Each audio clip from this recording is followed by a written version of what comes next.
Welcome into the Cowboys Report. I am Tom Downey, Chris Daughtry behind the scenes as the producer for today's show. As it is Sunday night football watch party time. The Cowboys on the road against the Pittsburgh Steelers. They are, I would argue correctly, the road underdogs in this matchup, a game that I am not immensely confident in, but we'll see how it all plays out. Now, we have a $5 super chat from my guy Ajit Pawar. It says, let Dak deal. Let's be aggressive and let Dak deal. Feed Lamb, Fergie, Turpin. No short game or run pass. My bad, I misread that. Let's go sling it out there. I think that is your best path to winning. Whether I agree or not, and I don't actually agree. I do wonder if this team has the vibes of, well, we need to control the clock to make life easier on our defense. And I was going back and looking at a video, and I literally said the exact line of, the defense doesn't care if you control the clock. They want to have points on the board. You should do things as an offense that give you the best chance of scoring points.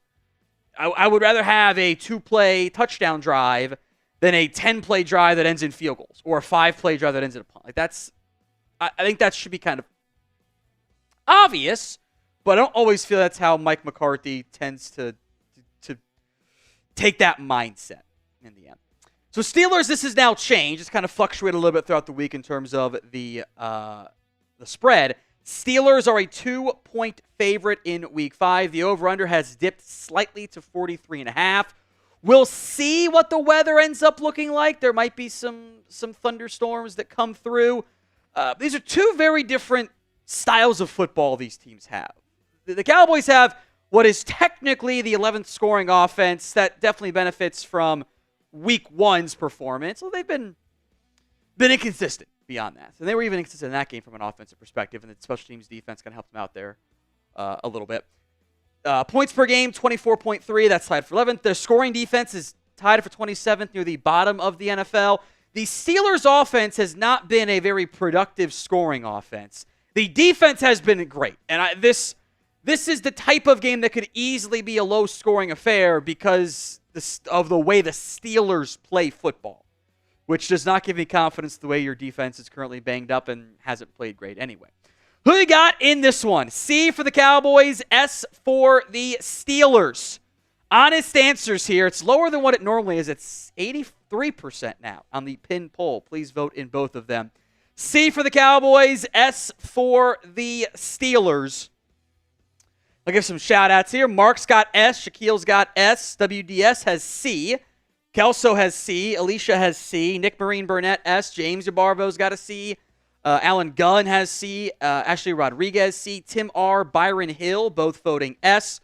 Isaiah asking about Kalen Carson. We should know soon-ish. I don't know about Kalen Carson.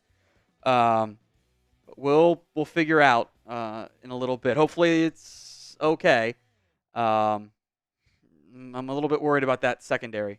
Dawson says C. Parker says C.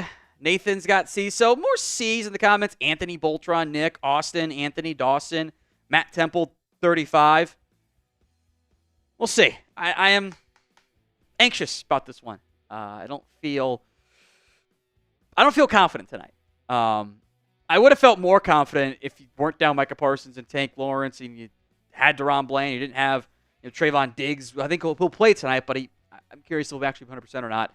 Maurice Leaf-House seems banged up now. And I don't like that. I don't like that. Zach Crosby, a $5 spread. We have a severe weather warning in Pittsburgh. That and the injury to one of the games of all time. This could be an ugly game.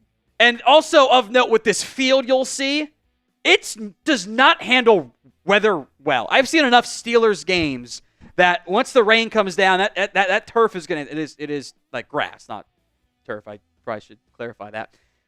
Is going to be a little bit ugly. And you'll see a lot of the grass flying around, I suspect. Japor, $5. If McCarthy's play calling is bad, should Dak go road and take over play calling? He is aggressive by nature, but I feel like Mike McCarthy is holding him back. So this is where things can get a little bit dicey. And Todd Archer has the inactives, by the way. No Kalen Carson, and they scratched Deuce Vaughn. That's interesting. Huh. I'm not overly surprised but by that one. That watch might be over for Deuce Vaughn. We'll get to that in a second, I promise you guys. Back to the topic at hand there, Abjit. Part of what makes Dak the good soldier is he does what the coaches want him to do. Now that includes the freedom to check and audible and stuff. And might be able to argue like, hey, maybe you see, Aaron Rodgers go rogue and go separate from what the play call was more frequently, and that there's pros and cons to that. In the end, like maybe that's a short-term solution that works out. Maybe it doesn't, but it's also not an actual solution. Like that means you need a new head coach and a play caller. Like if you don't like the play calling and you're asking the quarterback to go rogue, I think that normally means you actually have a play calling issue that you have to find a way to sort through. Let's tell you guys about today's sponsor. That is Game Time. They have a new feature on Game Time Picks. It makes getting tickets to your favorite teams play live even easier. Game Time Picks put it up to fluff to only show you the incredible deals on great seats. So you don't have to waste time searching through thousands of tickets. It's curation designed to make your life a little bit easier to find the best price on great seats. So download the Game Time app today, create your account, and use code CHATSPORTS for $20 off your first purchase. Terms do apply. Again, create your account, redeem code CHATSPORTS, CHATSPORTS for $20 off. That link will be in the comments section and the description of today's show. It will also be, by the way, in the live chat. Just threw it in there for you guys. If you're going to a football game, concert, comedy, theater, anything else in between, whatever it is, Game Time has you covered. Again, that's GameTime.co. Use promo code CHATSPORTS for $20 off your first purchase. All right, this is our pregame super chat menu for the giveaways and raffles and races, etc. $10. You get 2 entries into our signed Drew Pearson mini helmet raffle. Chef Token got the most comments one from the morning preview that went out, so congrats to you, Chef. $50 for a shot. That will go away once we get to the actual game. I'll have you turn the fan on for me too, Chris. $100, you go in the beer bong of honor, and I will do a beer bong out of it. Got some of the names on there from the new blue one, which matches decently well, I suppose. That's off the screen. $500, custom Cowboys. You like Anthony's? It's here, and we'll get that shipped out to Anthony at the end of the year. Most hundreds in October gets an MVP jersey. So it's number 24 for 2024, and October MVP is what we will have for you guys on that front. That is today's pregame super chat menu. The MVP, most combined super chats or Venmos, by the way, gets the custom Cowboys Report MVP football. Anthony's won every single one this year. It's 4 for 4. Can he make it 5 for 5? We'll find out. All right, we'll get to the inactives here in just a second for the Cowboys, but I do want to also remind you guys that we are doing the Venmo 50-50 raffle again. Hawkeyes, as she always is already in with her 2 entries for the pregame, or I should say halftime, and postgame race. Hawkeyes, I think won both of them last week, I'm pretty sure. Pretty sure she won both races, which has never happened before. I guess it was bound to happen at some point, but it did happen there. At What Going Downey, $20 for the Venmo 50-50 raffle. $2 super chat from Roman Wolf Gaming. Who's the starting wide receiver? Is Flournoy really Dez? Yeah, I don't think we should ever expect the 6th-round rookie to be Dez Bryant. I think he gives them a little bit more size and some physicality and also speed that they don't really have. I don't know how much of a role he's going to have tonight. I guess we'll find out. But I would... It's Tolbert, it's Lamb, and I kind of don't know what they'll do. It'll probably be a rotation. I think they'll do some Luke Schoonmaker stuff with 2 tight ends. They'll do Hunter Lipke in there. They'll, I think, maybe use some Flournoy. I suspect we'll see some Jalen Brooks. I hope they use Kevontae Turpin. But we'll have to see how it all plays out there. This is the Super Chat battle we are in against Steelers Talk. They're going to spread some propaganda and lies that, they had $1,000 in Venmo before the game began. And that's true, but this has always been a Super Chat battle. So I refuse to acknowledge that, and we have never counted our Venmos previously.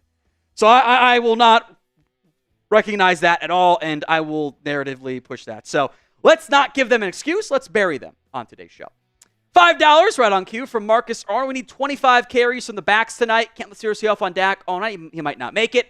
BB's going to earn his check today.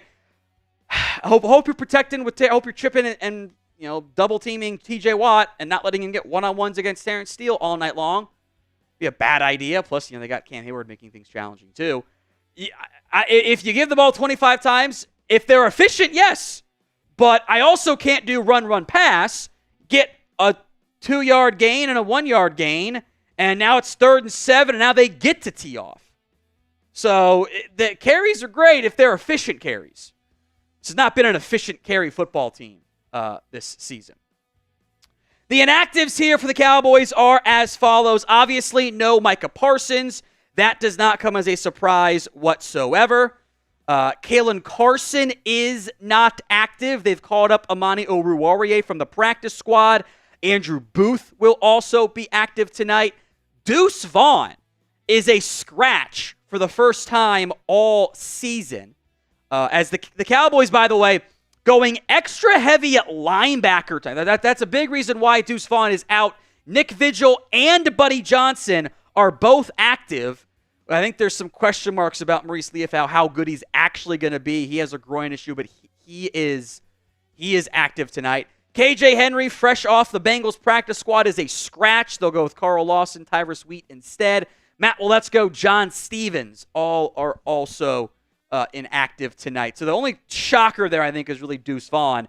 But if they're going to carry 6 active linebackers, which I don't think they'd carry more than 4 of those guys. Now they've called up Nick Vigil too, which at some point they'd carried 5.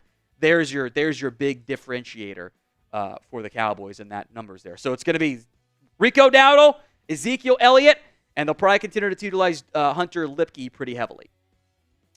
$2 from Roman Wolf Gaming. Drafting a back, who is the best? Junkins, Jeanty, or who? I'd say Ashton Jeanty, the Boise State back, is the best running back right now. Now, depending on where you're drafting, will influence if he's there, if you want to spend that high of a pick on him. I think he's going to go round 1 pretty comfortably. It is a good class, though, for backs. Both Ohio State guys have talent. That's Travion Henderson, Quinshawn Judkins. Amarian Hampton is a good running back at North Carolina. Ollie Gordon's been off to a bit of a slower start, but he's been pretty solid over the course of his career. So it's a good class in the backfield, but I think Jeanty is the best one there. Now, if you want the Dallas Cowboys to win, then simply like today's video. I also want to make sure we get the crap out of our Steelers channel in likes. I don't know what time they're going live at, but they're going live right now. Okay, yeah, let's make sure we bury them. So like that video if you haven't already. The goal is always a 50% like ratio. We're not there yet. We're not that far away from getting to that figure, but we still got some work to do to make sure we get caught up on that. So like that video if you haven't already done so. Early returns as we got a 100 like lead over Steelers Talk. Let's extend that to 200 and then 300 and 400 and beyond. We cannot control if the Cowboys beat the Steelers, but we can control if we have more likes than them. And that is the free, simple, easy thing to always ensure that we are doing and taking care of here. You should like every video on the Cowboys Report. Helps us grow, expand, and feed my family, etc. So like that video if you haven't already done so. Appreciate everyone who likes it before we ever ask about it. It's very kind of you guys, and I greatly appreciate it. So keep the likes coming as we'll preview the Cowboys-Steelers game. Still an hour and 20-ish away, give or take, from kickoff, assuming there's no bad weather. Before that, though, Alan Marvetts, a $5 super chat, says, "What's up, Tom? Hope you're having a great Sunday. Hope this game is clean." Guess what I don't think it's going to be, by the way? Clean. Can you turn that fan off for me, too, by the way, Chris? Thanks.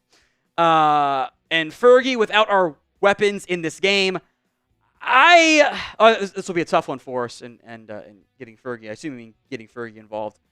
Yeah, Minkah Fitzpatrick can be a tight end eraser, though. Like, it should be a game in which they feed Ferguson, but I'm also worried about Minkah plays. He's an awesome safety.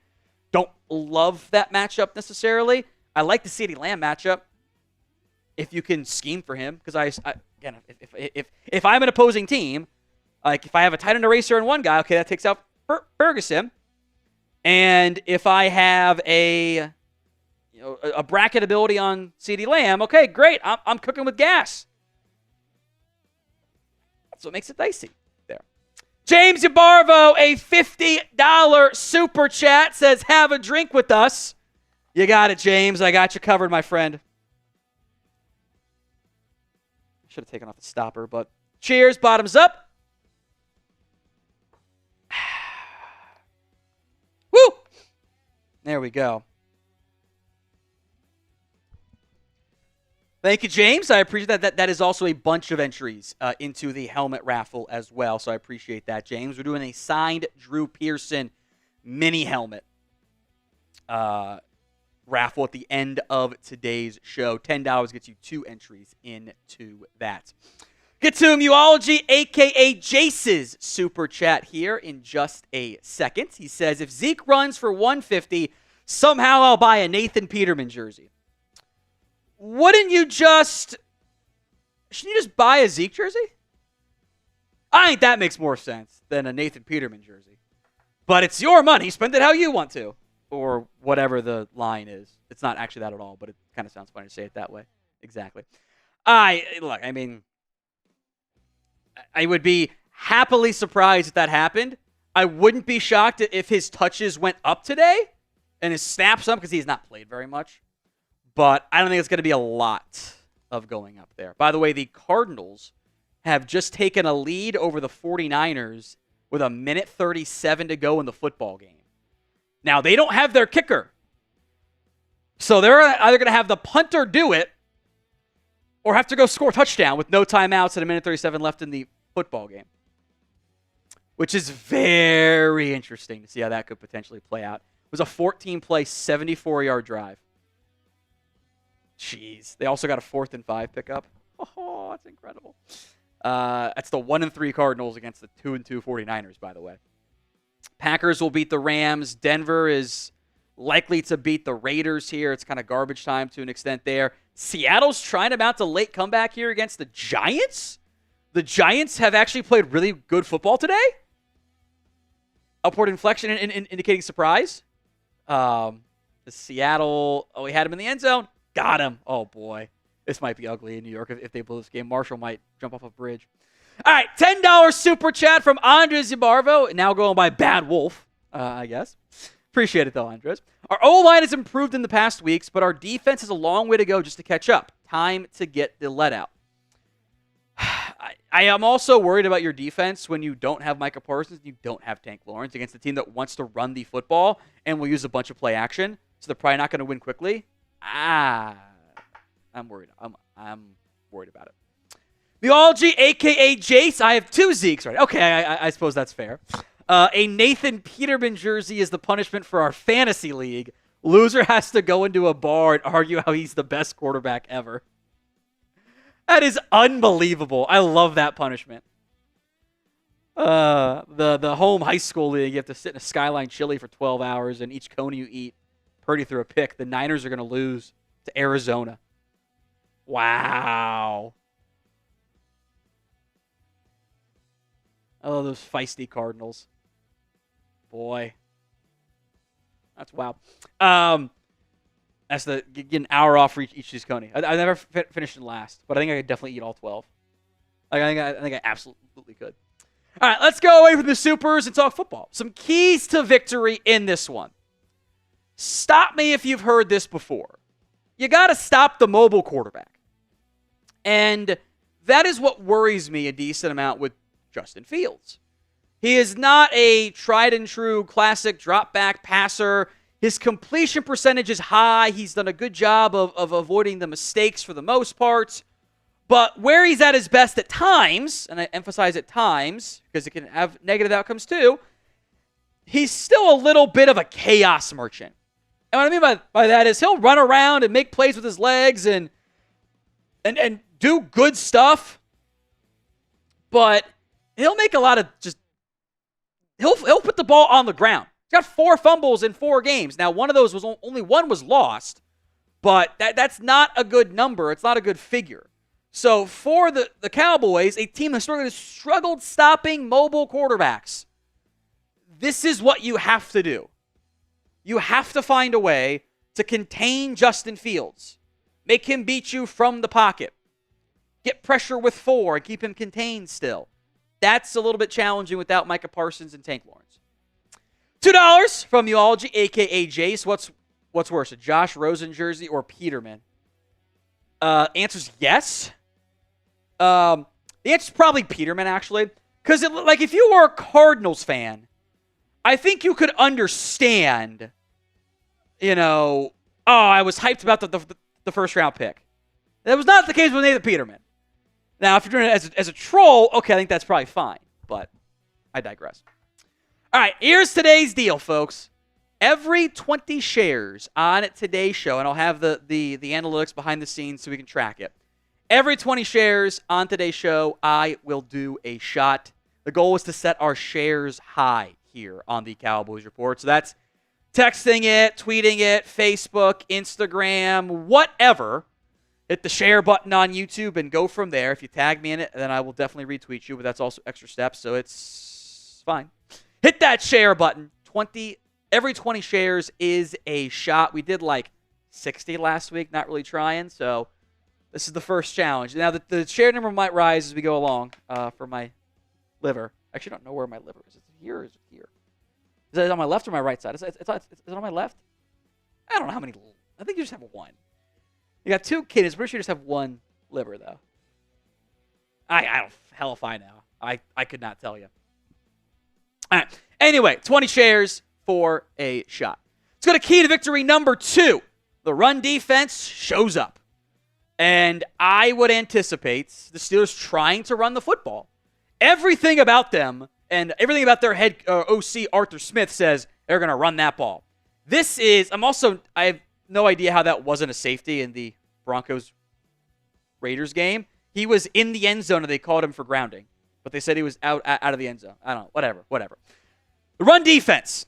Cowboys allowing, this is after a better performance against the Giants, 27th in yards per game, 21st in yards per carry, 31st in EPA per rush. They're dead last in stuff rate. They are 11th in yards before contact, but 26th in yards after contact. 30th in inside runs, and teams love to run on the outside against them. They're 5th in that metric. They don't do very many light boxes. It is 31 light boxes, or 26% light box rate. That is 31st overall. 32.3% stack boxes. So they load the box in general. They will rotate a safety down a little bit more frequently. Sometimes that's formation. Sometimes it's them trying to stop the run. Now, the issue is they've been bad at stopping the run in stacked boxes. It's bad. The Steelers' run offense has not been an efficiency grouping. It has not been. It is, however, a volume group. They are 10th in yards per game despite being only 25th in yards per carry. They're not great success rate, not great EPA per rush, not great yards before contact, not great yards after contact, but they stick with that ground game. They do a lot of it. They continuously do a lot of it. They're 20th in inside run, 13th in outside run. They like to stretch. They like to do that outside zone stretch play. Guess what? Dallas has struggled stopping that, and they haven't faced very many stacked boxes this year. Yeah, if you did a great job stopping the Giants' run offense last week, you need it again this week. Now, the Cowboys, when it comes to stopping different light boxes, they are 26th in light box yards per carry. Now, 6.2 isn't a huge shock. A lot of times you get they're in actual prevent, and they're not trying to do anything. So it's a bit more of an expected high number. That's why when Dallas has 3.5, it's actually super bad. Neutral boxes, they've done a good job in neutral boxes. Just 3.4 yards per carry. Had a lot of those against the Giants last week. Stacked boxes, though, it's almost 5 yards per carry, dead last in football. The Ravens game kind of negatively influencing that one a pretty good amount. From Logical LB, thoughts on Fossil for head coach? No. I need more than that. I think Bones Fossil is a great special teams coordinator. I think he could be a great answer for your interim head coach. But like actual head coach, I don't think Bones is giving me anything on the side of the ball I want to have some advantage with offense. Like I'd rather go with an unknown on offense than, okay, he'll do a fine job as a special teams coordinator. Like I don't like that one. We don't wipe these 304s. You're my hero, F. Marshy. I always type F. Marshy. And F. Chugs, too. Although Chugs is busy with Raiders more and more these days. By the way, speaking of F. Marshy, the Giants have to punt up by 3 with 1:51 to go. So the Seahawks have a chance to do the funniest thing ever and make Marshall just melt down. Brian Dable wants a holding call. He ain't going to get it. ELCH1842.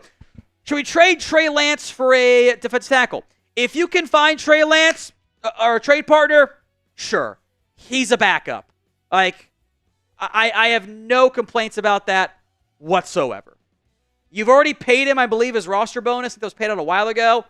It's basically the vet minimum the rest of the way. The contract for a new team isn't an issue. You take you paid him under $1 million last year and you give him the under 5 this year, whatever, accept your loss. And the issue is, I don't know if you can find a trade partner. Like, who wants Trey Lance right now? It says trade for Devontae. The Raiders aren't doing that because they watched Trey Lance not be that much better than their other guys. Like, they all saw the preseason games too. They all saw it, especially that last preseason game. So I would love to do it. I just don't know how you're going to be able to. What is your concern level over the Cowboys' run defense right now? Looks like Aubrey was good from 58 in warm-ups. But it is outdoors and potential weather coming in the game too. So what is your concern level over the Cowboys' run defense? Geno Smith just scrambled into field goal range on one play. Now, I had a -7, so I'm kind of pissed about that because it's just not going to be enough. What is your concern level over the Cowboys' run defense? 1 to 10. Let me know in the comments of today's show. Clayton already said 1 billion. Yeah, I'm anxious about that one. I am not feeling great about it. Here is today's pregame super chat menu. $10, the signed Drew Pearson mini helmet raffle. That gets you $200. That is the pregame specialty grouping. $50 for a shot. $100 for the beer bong of honor. Got some names on there already. The fresh new blue one. I still need to get all the names compiled and raffle it off. Tell Coop to stop cheating. Just take off then just ignore it. We're not letting them cheat with their Venmos. That's ridiculous. That's not how we're doing it. Utterly absurd. It's a super chat battle. Steelers is already trying to cheat. Giants cheated us last week. They went live before the planned time. Steelers trying to do the exact same thing in our super chat battle. Unbelievable. $100, the beer bong of honor. $500, a custom Cowboys jersey like Anthony's, the 22 that I'm wearing today. Most hundreds in October gets the MVP jersey. And that's going to be, I think we have a photo for it. Should be in there from Thursday. Just 24, October MVP. We'll sign it, ship it out to you guys as well. So that is the most hundreds in October award. So far, there have been no hundreds in October, which I'm not overly surprised by because this is the first game. So that's not a huge surprise, but that is how you take the lead. The Super Chat MVP will also get the Cowboys Report MVP football. Right now, James DeBarvo in the lead at 50 on that. We'll track the most hundreds in October throughout the month, of course, as well.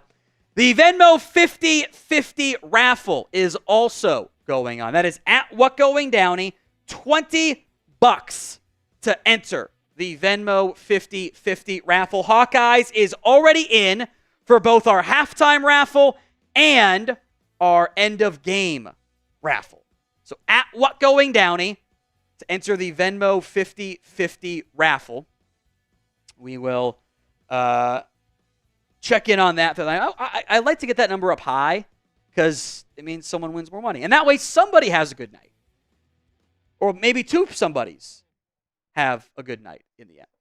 All right, let's go to key to victory number 3. Generate pressure somehow.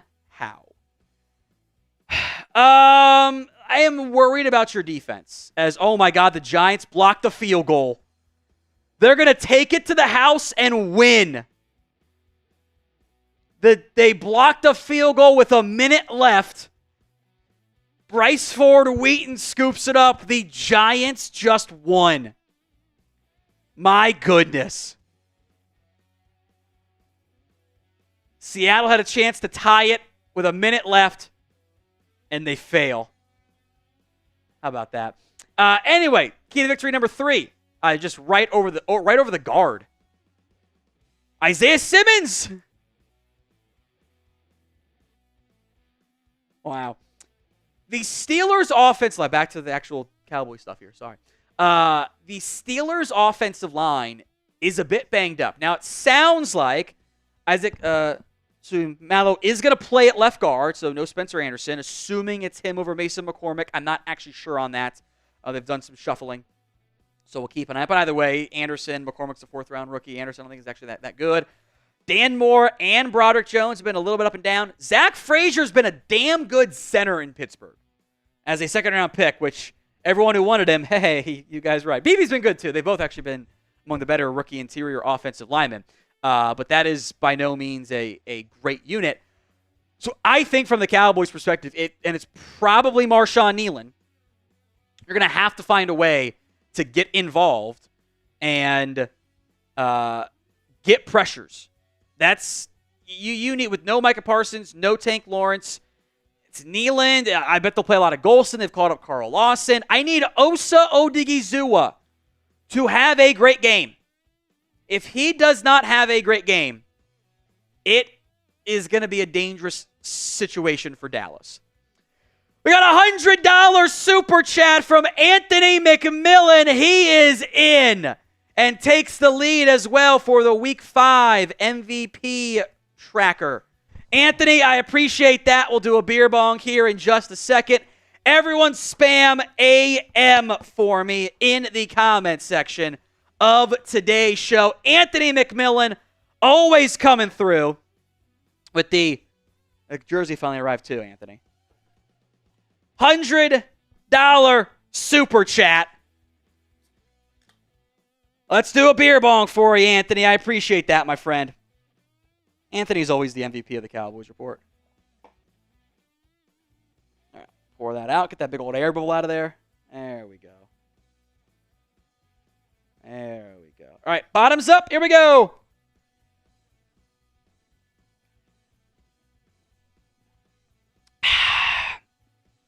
Remember, Logan, the Venmo's at WhatGoingDowney. A good reminder, we'll do it at least once a game. I got to remember to do that. Sometimes the super chats just don't work for people. I don't really know why. The Venmo is always available as well. At WhatGoingDowney if there's something that you want to do. But Anthony McMillan coming through. I appreciate all the AMs in the live chat. I love it. I love it. Appreciate it. Marcus Arnold, with no superstars on the field, I expect to see some disciplined play for the defense because everyone out there is afraid of being benched. LOL. I can't prove it, but I still think some of your defenders were mad at Donovan Wilson for not doing his contains properly at safety. I think also at Overshown, who definitely bounced back last week. If your players keep complaining about like lack of attention to detail and not doing your jobs, like I think you saw it this year, kind of on this point. I absolutely think there were times last year where you didn't have Micah Parsons always doing what he was supposed to do. He was doing some hero ball stuff. Now, in general, I am okay with, in particular, Trayvon Diggs, Micah Parsons, Tank Lawrence doing some hero ball. Because normally it makes good plays when that happens. But I don't want... You can't have, like, Marshawn Nealon playing hero ball yet, you know? I do think they have to be a little bit more disciplined than what we've seen previously. And that is I just don't think the town overall. But Micah bought in on doing his job. He got ripped a lot for the Ravens game. They were doing scrape exchanges. The linebackers were not in the right spot, and it made Micah look bad. I don't think that went over very well with him. Nor should it. $5 from Mark. Tom, I see that the Jerry Jones BS has been inherited by Coach Cubby. When asked if we thought of Adams, he's really like our guys. Put the pipe down. To be fair, they aren't supposed to be able to say anything else because that's how you get into an issue where you're tampering or whatever. And I would never expect the head coach to say, "Yeah, we don't have enough good players." Because the second you do that, guess who's going to hear it? The players. And they're going to go, "Huh? That's how you feel, coach? You don't believe in us? Really want to call them bad plays," and then you have an issue. So publicly, you say that stuff. Now the issue is their actions have always backed their words, and they always like their guys. So the words I am fine, because I wouldn't expect them to actually say anything else. But the actions are never there the way that they need to be. From Mark, a $2 or a $5 super chat. Beginning to say that our D is 100% dependent on 11. We have no one that scares anyone in the front seven other than 11. Our left tackle's been god-awful. You need to have a better game out of Guyton, because if I am the Cowboys, I have to help Terrence Steele. Like, you have to put Steele and Chip, running back help. You can't put them on an island. That's not going to work. If they're out there doing, and I'll try to pay close attention to it, if they're doing island stuff with Terrence Steele against DJ Watt, that is a coaching staff failure. So I am worried about that one, if that's the path they choose to go down. So I will certainly pay close attention to that one.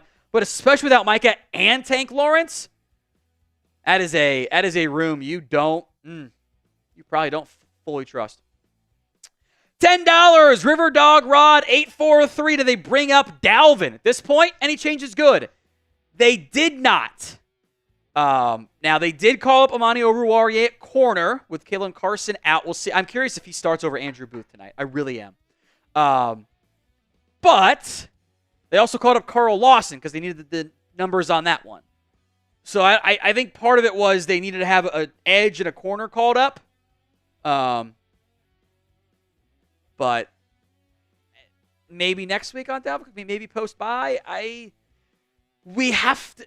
I don't know if this is going to change, by the way, but I do want to say, hey, you do kind of run the risk of, like, are we sure that Dalvin Cook is still good?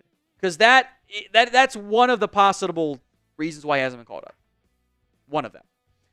Logical LB, did y'all ban MG? LOL. Did you ban MG? I did not. Did we take away the mod powers from last week from what's his face? Kind of don't know if we did. Either way, I trust him, so it's not a huge deal. Just ignore MG. MG just needs attention. He's actually a Cowboys. He's admitted it before in the chat that he is actually a Cowboys fan. He just doesn't want to admit it.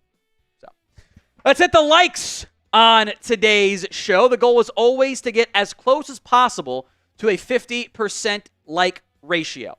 239 for the Cowboys, 77 for Steelers Talk. Let's continue to pull away. I think we're in decent shape with them super chat-wise once they stop cheating and counting their Venmos. You got the stream pulled up. Yeah, we're just going to ignore them. And honestly, you know what? When you send to them, just whatever the difference is, Chris, just add it. Just add it. All right? I'm tired of these lies and deception. We're not going to. If they're going to cheat, we're going to play by the same rules. Perfect. Yeah, just lie and say whatever it was. Like, just get rid of that difference. That's all you have to do. And then we'll show the real numbers on our end. There we go. Hit that like button as well. Every 500 likes here on our Cowboys Report live stream. So I guess any live show is a shot. I will not do that on demand because I don't really drink outside of work. So, genuinely, I don't. I had 2 beers yesterday, which was a lot for me on a Saturday. I normally don't do that. Hit that like button. Let's get that number to 300 here on the Cowboys Report. We'll see how it goes. 274 versus 84 on that front. All right, what's next on our show here, Chris? We got think we're close to 300. Yeah, this is right. Key to victory number 4. CeeDee Lamb eats. You have to feed him. This is not a game in which you don't have Brandon Cooks. He's going to be out for a while. I like Jake Ferguson. This should be a double-digit touch target game for CeeDee Lamb. Full stop. It has to be. You need him out there. He needs to make plays. This secondary is good, but it's not great. Like, they did this a lot earlier in the year, like, oh, well, let's feed Brandon Cooks. But why? Feed CeeDee Lamb in both halves. They did a great job of getting him involved last week for the first half. Then he got 2 targets the rest of the way. Look, you know that Pittsburgh's defense is going to scheme to stop you and to stop CeeDee Lamb. Like, we and the Cowboys have to scheme against that. Have to find a way to do it. Otherwise, it's going to continue to feel like moving the ball in any capacity is just the most challenging thing ever from the Cowboys. And I am very much tired of it feeling so challenging week in and week out. I would like to see some changes there.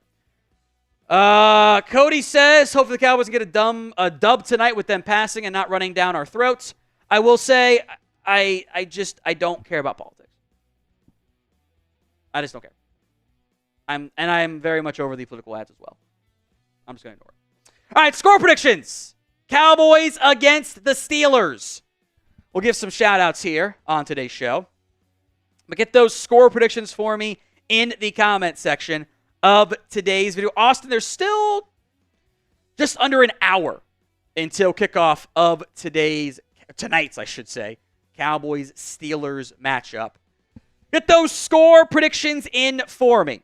See, 23-20 Cowboys, 9-6 Cowboys. Honestly, get me out of here with a win, and I will take it.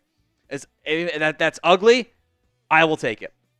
Let's see, 24-17 Steelers, 30-20 Cowboys, 24-21 Cowboys, 31-23 Cowboys, 38-34 Cowboys. Wow, I'm surprised by that one. Joseph, the shot and slap is only during the regular week shows, not during the live watch parties. The prices change so I don't die during the games. I will just lay that out. 31-27 Steelers, 35-10 Cowboys. I would be very happy there. 28-20 Dallas, 45-21 Steelers. 24-14 Cowboys, 31-24 Cowboys, 28-7, I would assume Cowboys. 12-19 Cowboys from Brent Workman, 24-21, 34-28, 36-30. I do say if the Cowboys, I think it is a close game.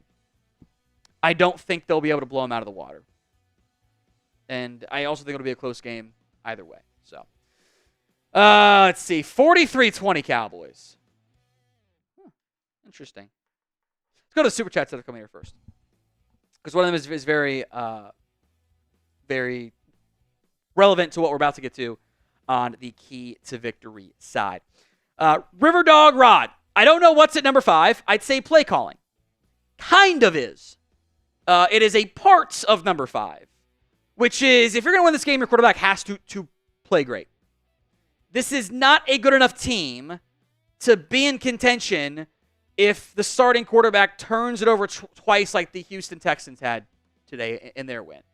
They are not good enough to win a game or almost win a game when the quarterback goes 9 of 30 like Josh Allen did today. And in most cases, I don't think those teams involved would have thought they would have survived those things anyway. They need to have Dak Prescott play great. Does it put probably a higher than fair percentage of the pressure on the QB? Yeah, he's used to that. And I think most importantly, this ties into the play calling angle, you have to be aware of what your shortcomings are as a football team.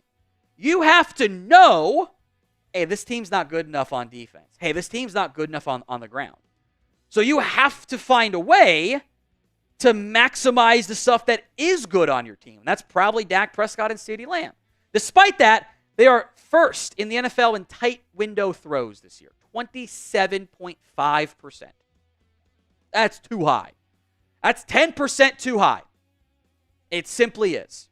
Now, one area where this team has struggled more than last year, and part of it is the average down and distance stuff because they've been worse on early downs, unless you're trying to run the ball. Third down. This is EPA play, expected points added. It's a good overall metric stat for the offense. Last year, Dak Prescott was .433. So every third down play was almost a half point that team generated on offense, which is insane. That's unbelievable. It was first in the NFL over every QB by a pretty decent margin.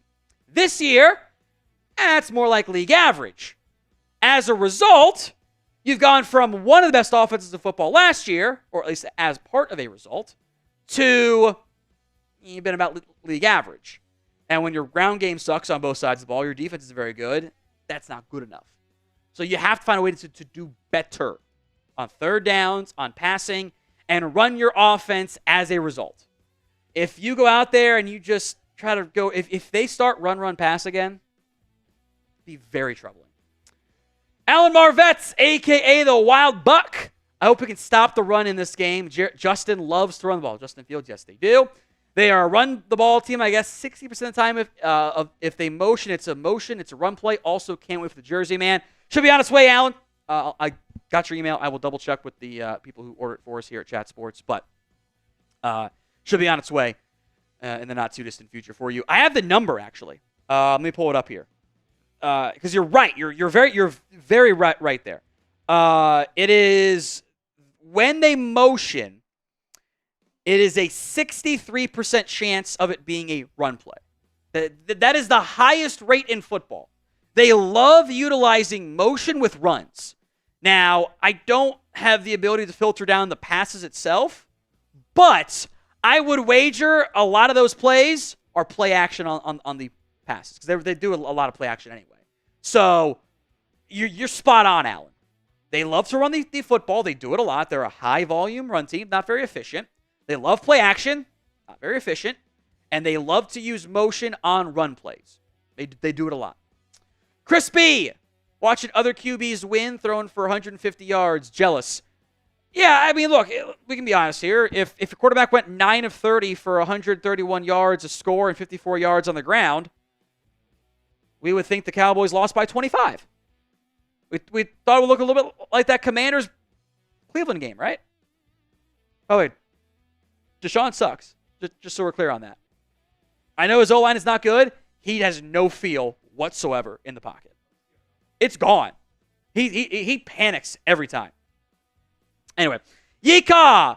It'd be hilarious if Dallas wins 2-0 with a safety. Yeah, look, I would be happy. I need wins. You've got the Lions, Niners coming up next. That's not a good spot to be. You kind of, this one will go a long way. Because I don't think you're going to beat the Lions come off a bye. I don't think you beat the Niners until you ever show you can actually beat them. So, getting a win would go a long way. A very long way. Gonna rain and we have no ground game. Great. A valid concern. Hopefully the guys are wearing their longer studs today. Not everyone does that. I've noticed that's an issue for some reason. They don't like wearing the longer studs, which I've just never understood why they don't do that. Some players don't do it. It's an issue every year. Like, oh yeah, they changed studs. Yeah, you weren't wearing the right cleats in the first place. On grass, in bad conditions, you have to wear the longer cleats. Which, I mean, they should always know. I mean, look, it's not great conditions. That I don't like the field at Acrisure. I've never liked it. I think it's kind of a crappy field. But yeah, I'm told that they hurt your feet a bit more. Okay, deal with it. From Mark, unless we lose, Jerry Jones keep everything the same. I say 1 step back for 10 step forwards. With these injuries, I can see a top 10 pick and new coaching. I kind of get the vibe they're going to have a new coach anyway. Parts of their issues, they don't like paying people to not be employed by them. Which is fine if you weren't worth $10 billion. What, you can't pay the $1 million? Come on. Get over it. But I'm anxious about that one. Truly I am. All right, let's have some fun here. And let's troll our Steelers Now host, Jack Sperry. Now, I believe by typing in FJS, people won't get banned, or at least YouTube won't flag them the way they were for typing in F Marshy, which I hated. But maybe if it doesn't work, we'll do like L for like loser next week. Maybe that'll be better. I don't know. We'll figure stuff out there. So troll the comment section. Spam FJS in the comments section. Most comments, we'll put a minute on the clock here, will get a free entry into our signed Drew Pearson mini helmet raffle. So that's FJS in the comment section. As you guys will be able to see it coming in here momentarily. All the FJSs, the super chat that just came in from Alan. We'll get to that here in a little bit. FJS in the comments section. I'll sip some water. We got about 42 minutes till kick off. Give or take, I suppose. Spam it in the comments section. We'll do our super chat battle next, since they want to cheat. Oh, look at that cheating. Cheaters all across the board from our Steelers channel. They are absolutely cheaters. So, spam FJS in the comments section. We'll have producer Chris pick a winner here in a second as well. I'm going to see a lot of comments in there. As a reminder, if we beat our chat rate high, I'm just going to do it for everyone and not just like the second one. It's 2 free entries. We have already broken our chat rate high, which means, Chris, we're taking 2 entries, or giving out 2 entries for the signed Drew Pearson mini helmet giveaway. Chris, who was our first winner for the giveaway tonight? There you go. Computer in the wrong spot there. You do. We're going to go with Brian, I think it's Schreier, Schreier. Okay, that's our first winner, so one more still. As I'll give Chris a chance to type that name in there and then pick out our second winner on today's show. Chris, who are you going with here? Let's go with William Kennedy. Okay. William and Brian. We will do that throughout today's game. So if you didn't get it that time, it's okay. There will be plenty of opportunities to get the free entry into the signed Drew Pearson mini helmet raffle. Appreciate everyone who chimed in the comments. Or chimed in? I think that's right. That sounds weird. It's kind of like when I talk about Will Levis ask a question like, Will Levis? Wait a minute. That doesn't sound right. Logical's our first one to say rigged, by the way. Forgot to spam rigged. He sees it when it says rigged. He always sees it. Makes it funny. Let's run through our inactives, then we'll check in on the Super Chat menu in the battle against Steelers talk today. Micah Parsons, no surprise there. He was already ruled out. Maybe post-bye we see him against the 49ers. Kalen Carson is inactive. However, Trayvon Diggs is active. Now, Maurice Leofau popped up with a groin injury this week on the injury report. He is active. However, the Cowboys are carrying 6 linebackers in this matchup. Active. Leofau, Kendricks, Overshown, Damone Clark, Buddy Johnson, and recently called up from the practice squad, Nick Vigil.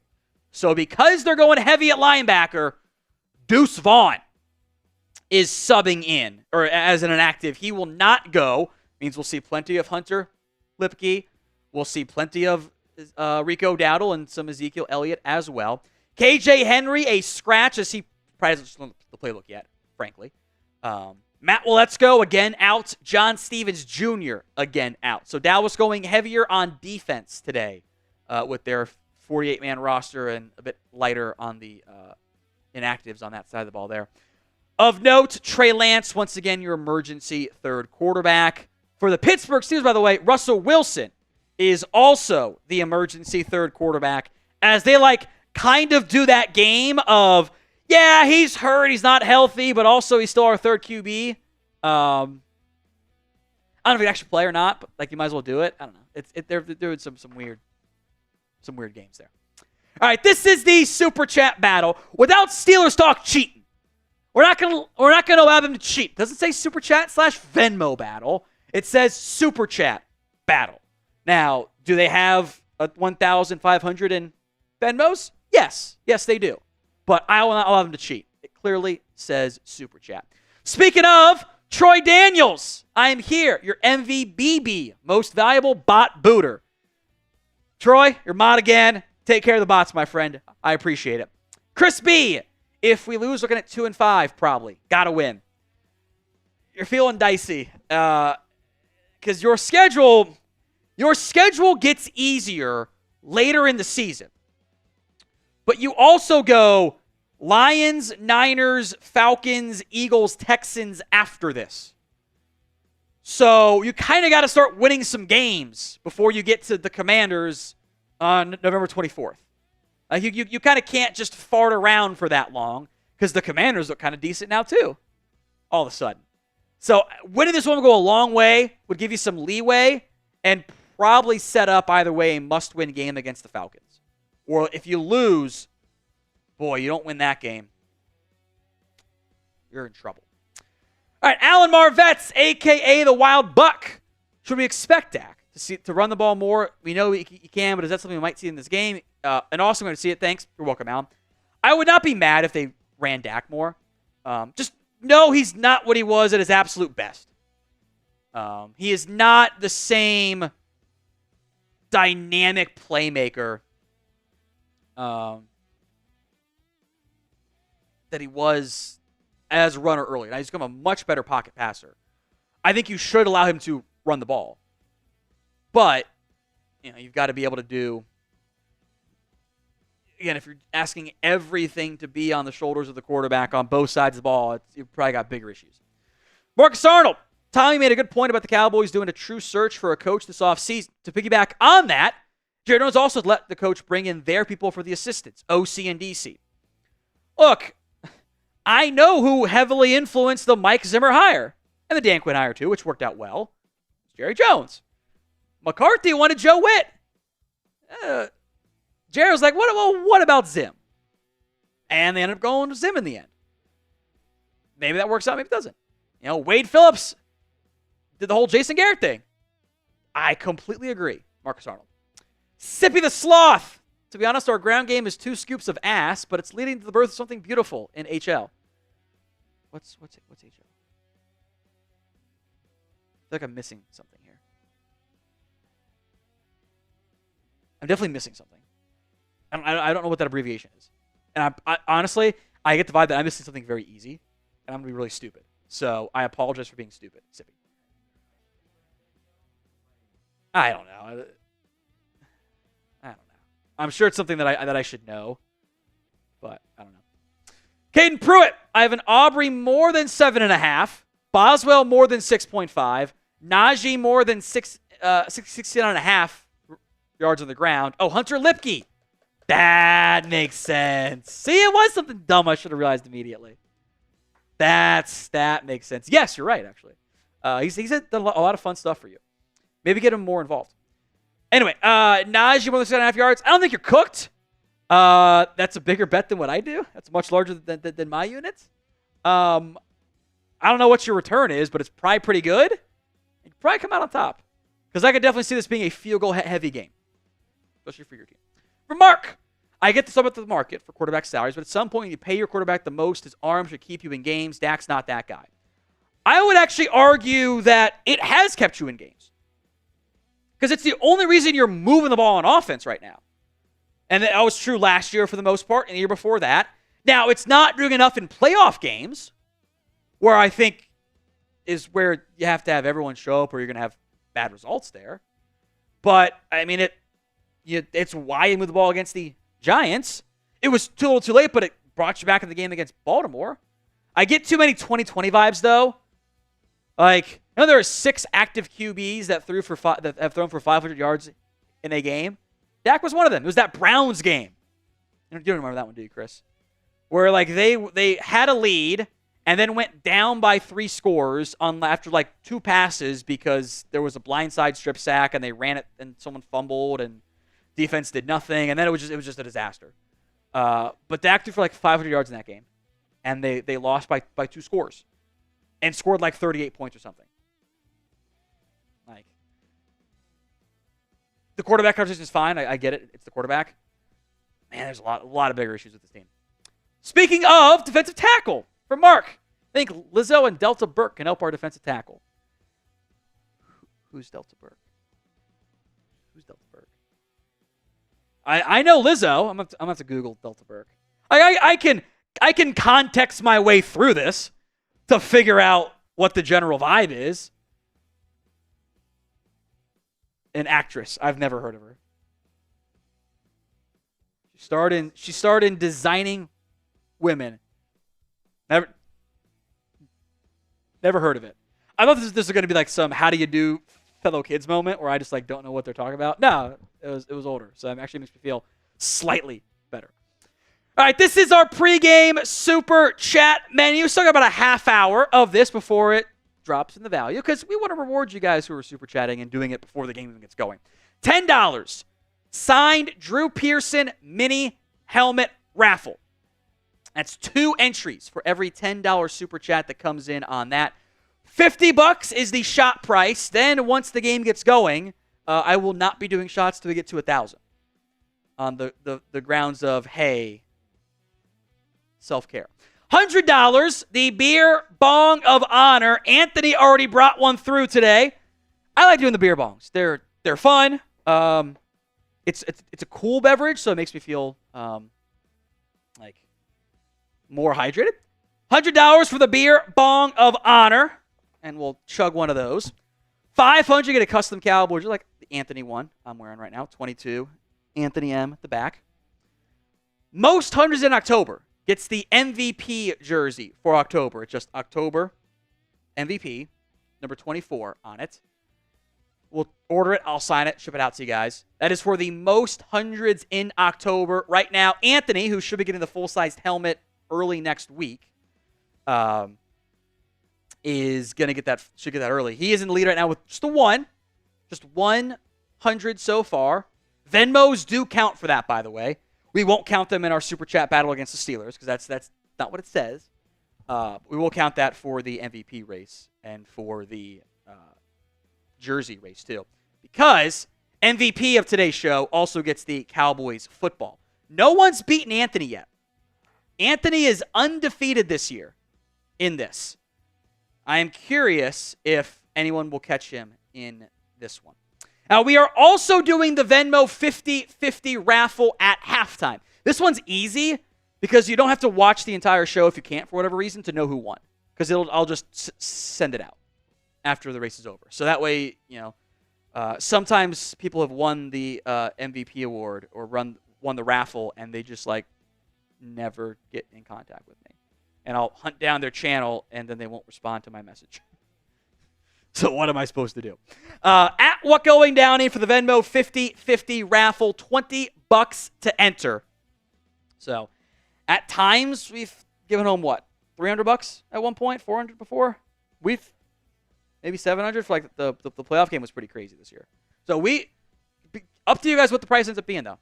So we'll see how that ends up going. Let's talk matchups to watch here. First up is Terrence Steele against TJ Watt. Now Pittsburgh is very basic with how they use TJ Watt. He lines up over the right tackle about 99% of his snaps. Every now and then he moves around, but it's profoundly rare, and it's only like in weird situational stuff. And like he's going to be lined up over the right tackle. That is where he will be. So if you are Dallas, you better chip and help him. Like, it doesn't make sense to put Terrence Steele on an island against TJ Watt. That would be coaching malpractice. And I would hate it. So I think you help with Jake Ferguson. You chip with Lipke. You chip with Luke Schoonmaker. You chip with the running backs. Like, you don't... It would be a disaster if you just walked out there and said, okay, TJ Watt, Terrence Steele, that's a fine matchup. That's fine. No. You don't do it. I think Terrence Steele's been better the past 2 weeks in particular. I think he looks more like he did in 2022 than he did in 2023, and that's good. But there's 3 tackles that I would trust to go up against Terrence Steele. or to go up against TJ Watt one-on-one, and it ain't Terrence Steele, because why would it be? So you better help Terrence Steele tonight, or else I question what this entire coaching staff is doing. And I would be shocked if they didn't. From Robert Brooks, a $20 super chat. Seeing Gilmore catch that game-winning pick just pissed me off. We have no depth. We like our guys, only applies to the starters. We are a Diggs injury away from the worst active defensive roster in the league in the NFL. I would agree with all of that. I also think the depth angle is why Stephon Gilmore didn't come back to you. He wanted to start. Before the injuries, he wasn't going to start for you. Now, the lack of additional moves at corner beyond, Kalen Carson's now banged up too. But this is kind of like my overall point, is how many were one injury away spots are you from being in really bad spots on this team? Now, it's true for a lot of teams. I do want to emphasize that. But it's true for quarterback. It's already there in the backfield. It's there at tight end. It's there at wide receiver. You could probably survive on the offensive line overall. You're facing it now at defensive end. You're facing it at defensive tackle. You're maybe okay at linebacker. The safety stars and backup stack have no difference, so you're probably the same there. And we're facing it right now at corner because you've had two. That's how it goes. This is what happens when you don't do anything in free agency and rely on having 8 draft picks every year be huge key contributors to you. Troy Stanley. If we know we will not make the playoffs, should we start tank for the bad picks? Or for the picks? From an organizational philosophy, yes. I don't think you could ever get your head coach to do that. Because he's fighting for his job. And you probably have too many competitors. Now, you can do it organically. You can find a way to make that happen. But I don't think they're going to be able to convince everyone. You have to do it from the top down, force decisions hey, we're sitting this guy, we're sitting that guy. But at a certain point, yeah, that's what you should consider. And now the issue is I don't think you're going to be able to there's a real chance you're not technically out of it until late December. Alan Marvets, a.k.a. the Wild Buck. I'm surprised the Commanders are the division leaders. I also don't know if I can write this, but F the Steelers chat, LOL. Here's $20 for stay ahead. Yeah, F the Steelers in the comments. Please say that, please. Let's go Cowboys. Hope Lamb can cook tonight. I agree. The Commanders are not as bad as I thought they were going to be. I would also like to point out that they have yet to play an actually good football team and beat them. Bengals in September are a bad team. Does not count. Giants, Cardinals, Browns. Cardinals are feisty. They get the Ravens next week, but then they also get the Panthers, Bears, and Giants all in a row. Commanders might not be in a playoff team because they're benefiting from the easy schedule. They're taking advantage of the easy schedule as well. And Daniels has done some really good stuff. And that's probably their best part. They probably have a franchise QB, unless they break him again. From Alex. Tom, I've been sub for years. Love the channel. Are we doomed with this Dak extension? You see light at the end of the tunnel. The Dak extension is actually, I think, the least of your issues. Truly, I truly do. Because you've got other problems. I think the biggest issue as it relates for 2024 is that they did the extension. They're going to do it too late. They don't benefit from doing it now. It just rolls over into next year. Now, next year, you can have $100 million in salary cap space pretty easily. My biggest issue with this team is, hey, you've got Jerry Jones and Stephen Jones up top. And I don't trust those guys to handle things. And I think Stephen has already said when he takes over, it's going to be even more conservative. That's bad. That's what worries me the most. Some will blame the quarterback and the coach and the players, but at a certain point, it kind of becomes everything about it. Juan Noriega. I want the Dallas Cowboys to draft Arch Manning. I believe this kid will do great things in the NFL. Jerry Jones, somehow, some way, please make this happen. If Arch Manning is what some people want him to be, he will be the number 1 overall pick in the 2026 NFL draft. How are you going to get that pick? Look around the NFL. There are way more teams worse than you. You're too good to get that number 1 overall pick. There was no way that was going to happen unless you just made the rest of your team so bad you were a Panthers-esque caliber team. You still have too much talent once they get healthy. The Raiders are a worse team than you by a pretty massive margin. Yeah, the record might end up being the same after tonight, but we can look at the teams and how they've played and how they've gotten there and know, okay, the Raiders just let Bo Nix cook them. They benched Gardner Minshew because he's Gardner Minshew. They don't have a ground game. Their best player wants out. We can. The Patriots are not a good football team. We can look around the NFL and go, okay, this team's not actually a bottom 5 team. That doesn't mean it's good enough. Don't want to make it sound like that. But you are not going to be in range to get that to get that player. There was you still have too much talent overall. What is your confidence level, folks, in the Cowboys beating the Steelers? Let me know in the comments section of today's show. Scale it for me from 1 to 10. Let me know in the comments of today's show.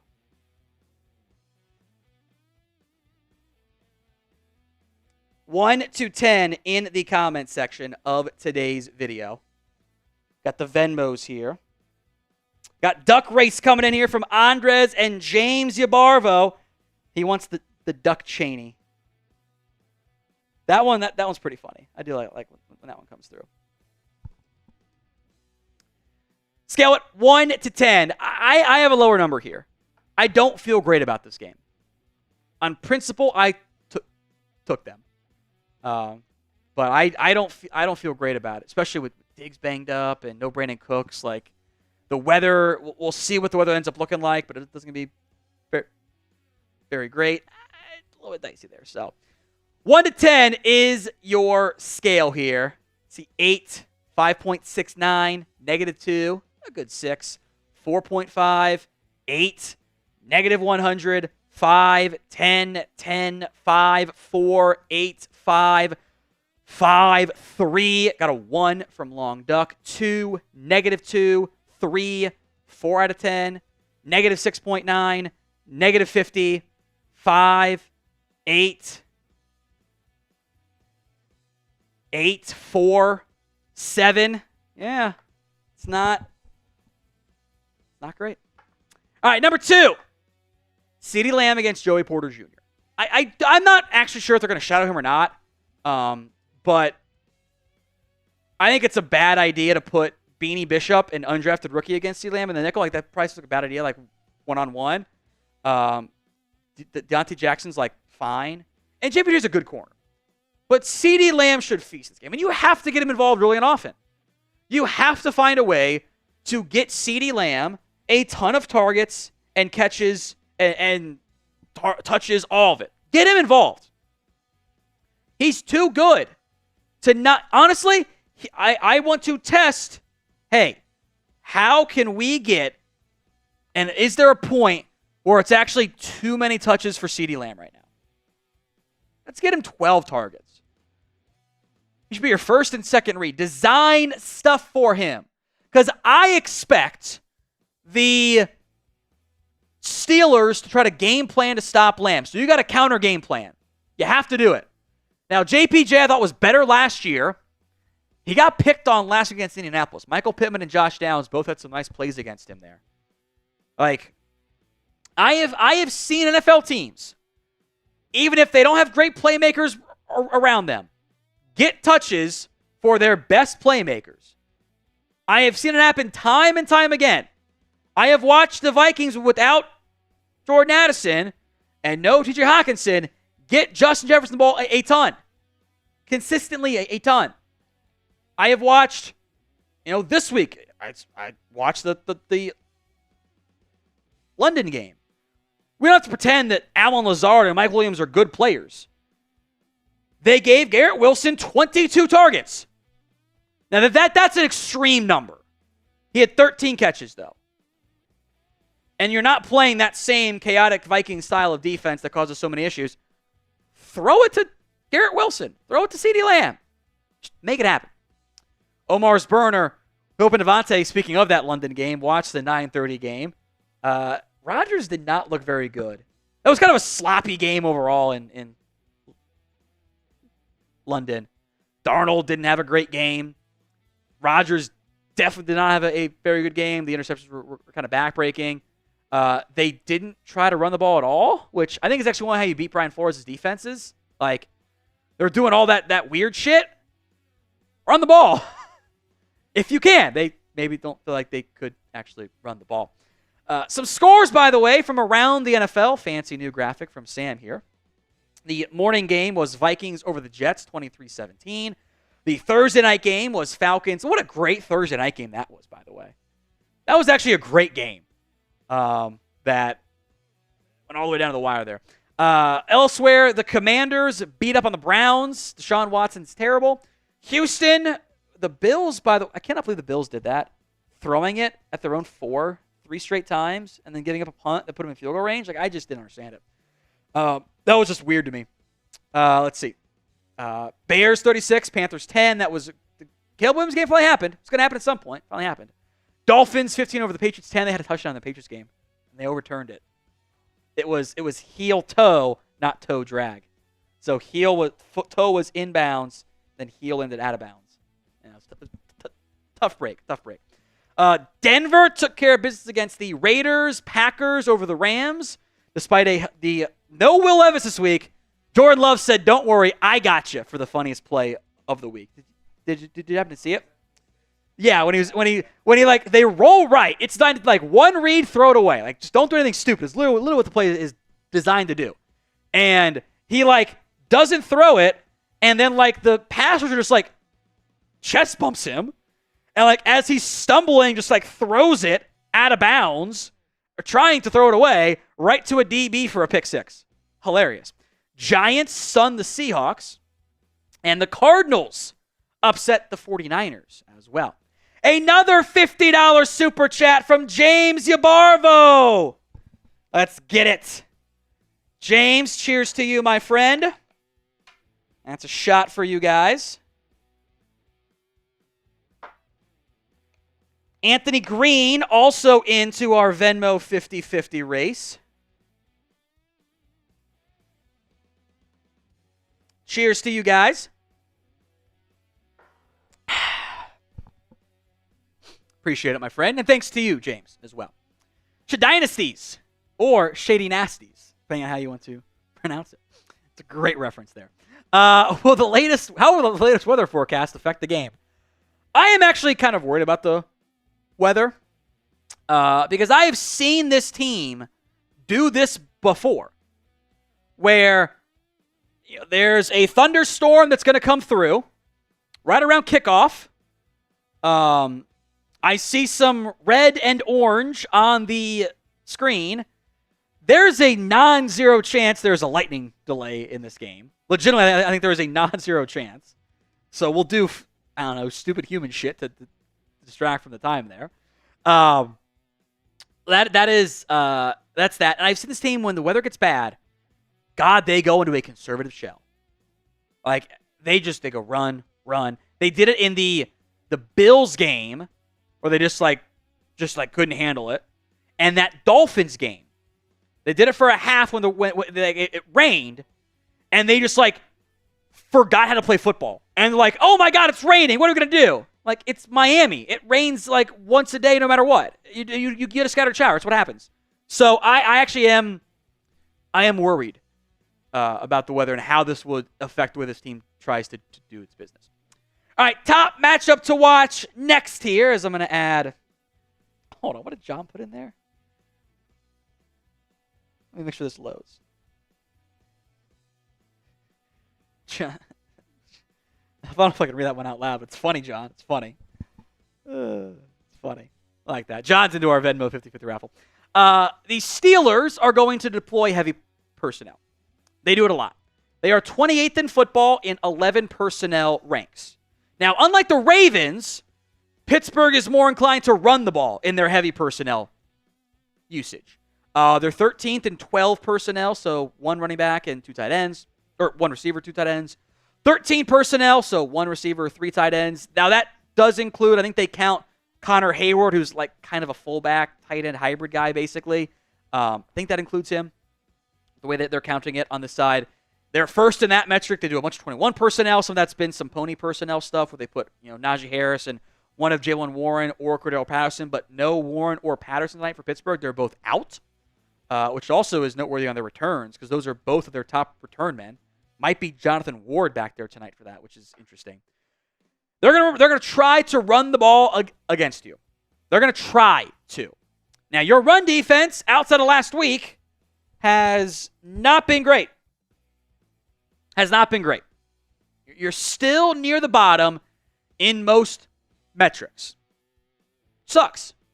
The Steelers will commit to it in a way the Giants kind of didn't last week. They will try to run the football. That is who Arthur Smith is. That is what this team wants to be. Oh boy, there's some lightning. Oh, it's in a weather delay. I knew it was going to be in a weather delay. Oh boy. I mean, yeah, there's a bunch of lightning. Oh boy. All right. I have to make an L3 and just do Cowboys Steelers in a weather delay. I knew it was gonna. I told you it was gonna happen. The second they come back to NBC, weather delay. There was a fuck ton of lightning there. I will say that though. There was a lot of lightning. It looked super cool outside the fact that it's very dangerous and you cannot be out there in those scenarios. So it's not. I didn't think it into existence, Gil. I'm aware of what's happening. So it's like people accuse me when I do the who cares about or we have so and so at home. How that always keeps happening. It's not a curse of making it happen. It's a curse of premonition. They always do. Once that it won't last forever. I will say that. Once the I think it's called a band. I think is what they call it. Meteorologically, however you pronounce that word too. Once that band goes away, that wave goes away, they'll be okay. But they might not start on time. They still have the countdown timer when they just did the interview with Minka Fitzpatrick. They still had 9 minutes left on the timer, which is also wrong. Maybe like 9 minutes like introductions. So NBC had said weather delay. We'll see. We'll see how delayed they are. 30 minutes. 30-minute delay, folks. Let's go to the Super Chat menu because the pregame has been extended. I need to text my wife, by the way, about that.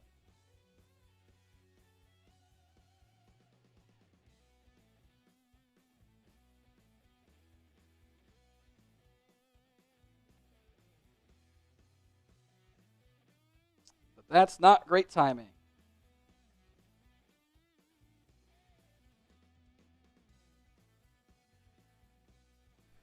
Oh boy. Pre-game Super Chat menu since we have an extra 30 minutes. It was supposed to be an 8:20 kick. Going to be more like 8:50 kick tonight. Oh boy. $10 gets you 2 entries into our Drew Pearson mini helmet raffle. Now, it's like Cowboys versus Steelers is in a weather delay. If it doesn't, that's fine. That's fine. That's fine then. That's fine. Or even do like a colon instead of parentheses. I think it just clarifies it a little bit more. So yeah, I got a 30-minute weather delay if you're just now tuning in hoping for kickoff. Nope, not going to happen. We are in a weather delay for at least extra 30-ish minutes because that's just how it goes sometimes.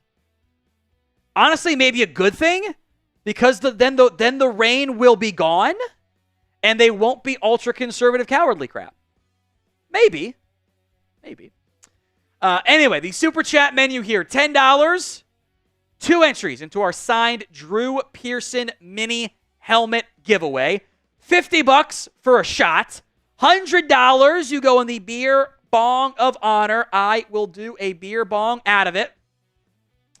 We got Anthony, AYFS, Anthony, OG Rung Tag, Anthony, Mr. Star Wars Nerd, and Anthony. Who would have thought it'd be all Anthonys on there? That's for the $100. 500 custom Cowboys jersey, like Anthony's right there. I can't quite turn all the way with the way I'm attached, but custom Anthony McMillan jersey. We'll ship that out at the end of the year for you, Anthony. $500, the custom Cowboys jersey. Or if you want, it's like a Micah Parsons one, that's fine too. It's not a big deal. Most hundreds in October gets the MVP jersey. It's just 24 with October MVP. I don't think October actually fits on the full jersey spelling on the custom one, so we'll just do the OCT, but it's the same there in the end. MVP of today's show in total, most combined Super Chats or Venmos, gets the Cowboys Report MVP football. Anthony McMillan right now is tied with James Yabarvo. Now, previously, Anthony's won every single one. He is 4-0 in the MVP football jersey, or MVP race, and I kind of wonder if he just wants to have 18. Maybe more. Kind of wonder if that's what he wants there. Anyway, that's for the MVP today. We are also doing the Venmo 50-50 raffle. We're going to give John Williams 200 in there as well. He just sent me 10 on Venmo. Again, much like John just did, Venmos work for everything else too, if you need them for whatever reason. John makes me laugh in his Venmo comments. I can't read them out loud, but they're very funny. Let's see. Anthony Green is in there previously, so... Oh, no, I got it. We're good. At What Going Downey, $20 to enter the Venmo 50-50 raffle. That is for our halftime raffle.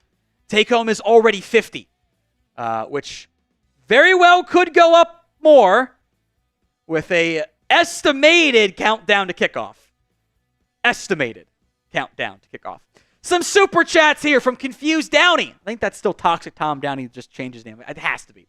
Thoughts on Ashton Jeanty? I think he's awesome. Yeah, he's awesome at football. That is the Boise State running back. Depending on where you're drafting, if he's still there for you, and this kind of becomes a Bijan Robinson-esque conversation of like, is he the best player on your board? And I think you can get a lot more people on board with taking a back in round one if you fill all of your other needs before the NFL draft. Because if you got, this was the issue, that's like, wouldn't it be great to have a playmaking wide receiver in round one or insert this position? Well, you had to take a tackle. You had to get an offensive lineman early. You don't do that, and you just go, we're going best player available. We're going to fill all of our needs, take care of it, we'll spend some money, and then go pure BPA in the draft, even if that's a back. That's how this team is at its best. You draft pure BPA, good things happen for them. When they start forcing picks, not so much. Zach Crosby. All teams should have a dome. It's 2024. I will say I've been to Pittsburgh one time. It did look pretty cool. The stadium. I wasn't in the stadium, but I had a wedding out there in Pittsburgh. We were like on one of the sides of the rivers with a cool overview. Cool city. I thought it'd be a lot more boring, frankly. I was pleasantly surprised by Pittsburgh. I'm like, it's gonna be another steel mill town, big city, kind of like Cincinnati. But no, I actually kind of liked it a lot. Dream Crusher, $10 per bet. This one's gonna hurt. Yeah, don't feel great about that one. I am nervous tonight. I am very, very nervous. As Anthony McMillan coming through again, need another beer, with the $100 super chat. Anthony, if the Cowboys won't go undefeated, well, somebody has to. That's 200s this month for Anthony McMillan. Appreciate that, my friend. Everyone spam AM in the comments section. Let's crack open this beer. As they are in a weather delay. By the way, no, Acrisure Stadium does not have a... Look at all that lightning. It's everywhere.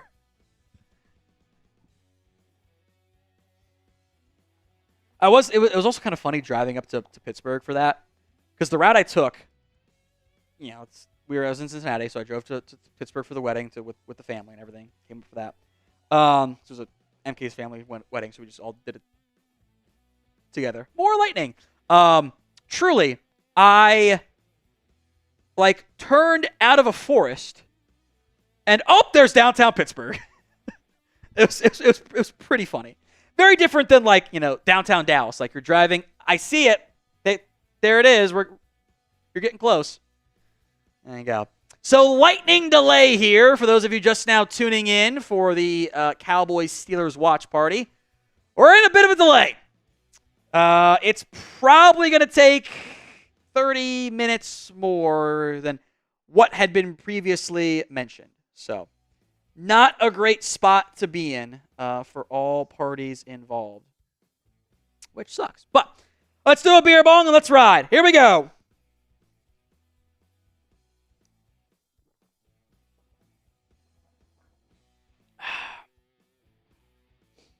Woo!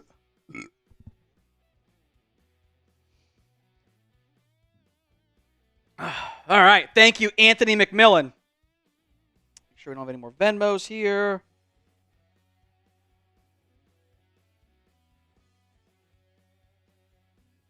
All right. From me to wipe these 304s. Why are people saying that Jaden is better than Dak? I think he's probably played better this year through 4 games. I also wouldn't jump so far as to do that immediately. Like here's my issue overall when it comes to quarterback conversations. It's not non-alcoholic beer, Caesar. This is it's actually not beer at all. But I like them because they're tasty. It's the hard Mountain Dews because I don't drink Mountain Dew anymore. So this is how I get my fix. That's how I get my fix. That way I'm doing only one negative thing in my body instead of 2 negative things in my body when I drink all day. There's been a pretty common trend, and this goes back several years, this is mostly for big media, ESPN, etc. But, there's a new QB, better than Dak. Every time. They did it with Justin Fields in Chicago when he had some good games. He's better than Dak Prescott. They did it with Sam Darnold after he beat the Cowboys in that game. I don't like doing that because I think it's very reactionary. I think you've got an issue of, like, it is going to get harder for Jaden Daniels. And I've seen this time and time with other young QBs. Like, I've seen Jordan Love. It's gotten harder for Jordan Love in year 2 now. That's how it normally goes when you're not the up-and-coming QB and a bit more established, and teams get more film on you, they adjust. They did it with Deshaun Watson. Deshaun's better than Dak. He's definitely not now. Now, there are times that is accurate, like I think Burrow's better than Dak, I think Lamar, I think Josh Allen, all those guys are better than Dak. Not to mention this guy named Mahomes, who you may have heard of. But I think it's just reactionary more than anything else. Now, I think Daniels is going to be really good. I don't like that he's in the division, but I also want to have more than a 5-game sample size before I anoint somebody. Like, I saw RG3 look incredible and then had one injury and that kind of robbed him a little bit. Or was in a bad situation in Washington. So I don't want to just I think the answer is he looks awesome. Commanders fans should be hyped. I'm be a little bit nervous about him because this team can't stop mobile QBs. Also, just not going to announce him as he's better instantly. It's been 5 games. We can slow our roll a little bit there. They'll do Caleb Williams better than Dak Prescott this week. Watch. Alan Marvetts, a.k.a. the Wild Buck. Won't they have a closed roof on that stadium? No. Acrisure's open. Much like almost all of these AFC North teams. Pretty sure they all have open roof stadiums, right? The Bengals do. Browns are going to build a dome, I think. Steelers have open, and I'm pretty sure Baltimore is open. Pretty sure. Chris B. Dak has changed sports media talk. Always something. It's always been that way for the Cowboys. They did it with Tony, too. It was the same thing. It was always they did it with Romo. They did it with Dak. They figured out that, we'll just give them we'll just do them every day. I find it annoying, but it's where you're at. All right, every 20 shares on today's video is a shot. Is a weather delay right now, but I'll check the numbers here in a second. Every 20 shares is a shot on today's show. I'm going to check the numbers right now. Pull this up. Italian Cowboy said he shared it. Thank you, my friend. Appreciate that. Let's see. We are at 25 shares, so one shot. We'll check in on this again later. Appreciate that, guys. Remember to share that video, Twitter, Facebook, Instagram, whatever. Good time to share it, too, because people are trying to find the game. They're like, oh, NBC's not showing it. Well, it's because they're in a weather delay. But is what it is there. Shot time, Alan Marvets, a.k.a. the Wild Buck. Pittsburgh's in a weird location. I did think it was kind of a weird location, frankly. It's not. I didn't anticipate just like kind of just driving through a lot of, mountain-ish area and then just popping out and going, oh, okay, we're in downtown Pittsburgh now. So, even though I actually did live in Pittsburgh for like 2 years when I was a kid. No memory of it because I was that young. But anyway, let's talk matchups to watch in this one. Number 4. It is the Dallas Cowboys against play action. Now, you guys have all seen this with your eyes. We have the numbers to back it up. But the Cowboys, historically, haven't been a great football team when it comes to stopping play action. They've had issues with it. Their eyes, especially at linebacker, are not great. And it opens up that deep dig route to allow big plays. Pittsburgh does a lot of play action. In fact, this is one of the most play action heavy teams in football. They are second, or I should clarify. Justin Fields is second in play action rate among qualifying quarterbacks. In play action at 37.5%. That's a very high figure. Now, the issue is for Pittsburgh, they haven't had a lot of success in play action situations. They are averaging just 5.5 yards per attempt. It's not very good. It's a lot of short stuff, not a lot of big plays, a lot of waggles. You'll see that kind of play action short game. They'll do the motion off of play action as well. 4 sacks as well. I think if you do a good job on doing your job at play actions, you can shut them down. Because Justin Fields, the EPA per play, again, expected points added, just overall health of your offense. Play action drop back numbers, this is before, of course, today's game. It's not good. It's Bryce Young, it's Bo Nix, Deshaun Watson. Caleb is about to skyrocket, by the way. He had a very good day. Justin Fields, 0.22. He's 29th. Despite having the second most play action reps percentage-wise, they are bottom 5 in play action. Now, the issue you face is you're 8th in EPA per play allowed. That's, by the way, sort of from high to low. So it's not a good spot to be. 8th highest EPA per play allowed. It's dicey. Now, again, the Ravens cooked you. The Saints destroyed you. It's a matchup kind of weaknesses.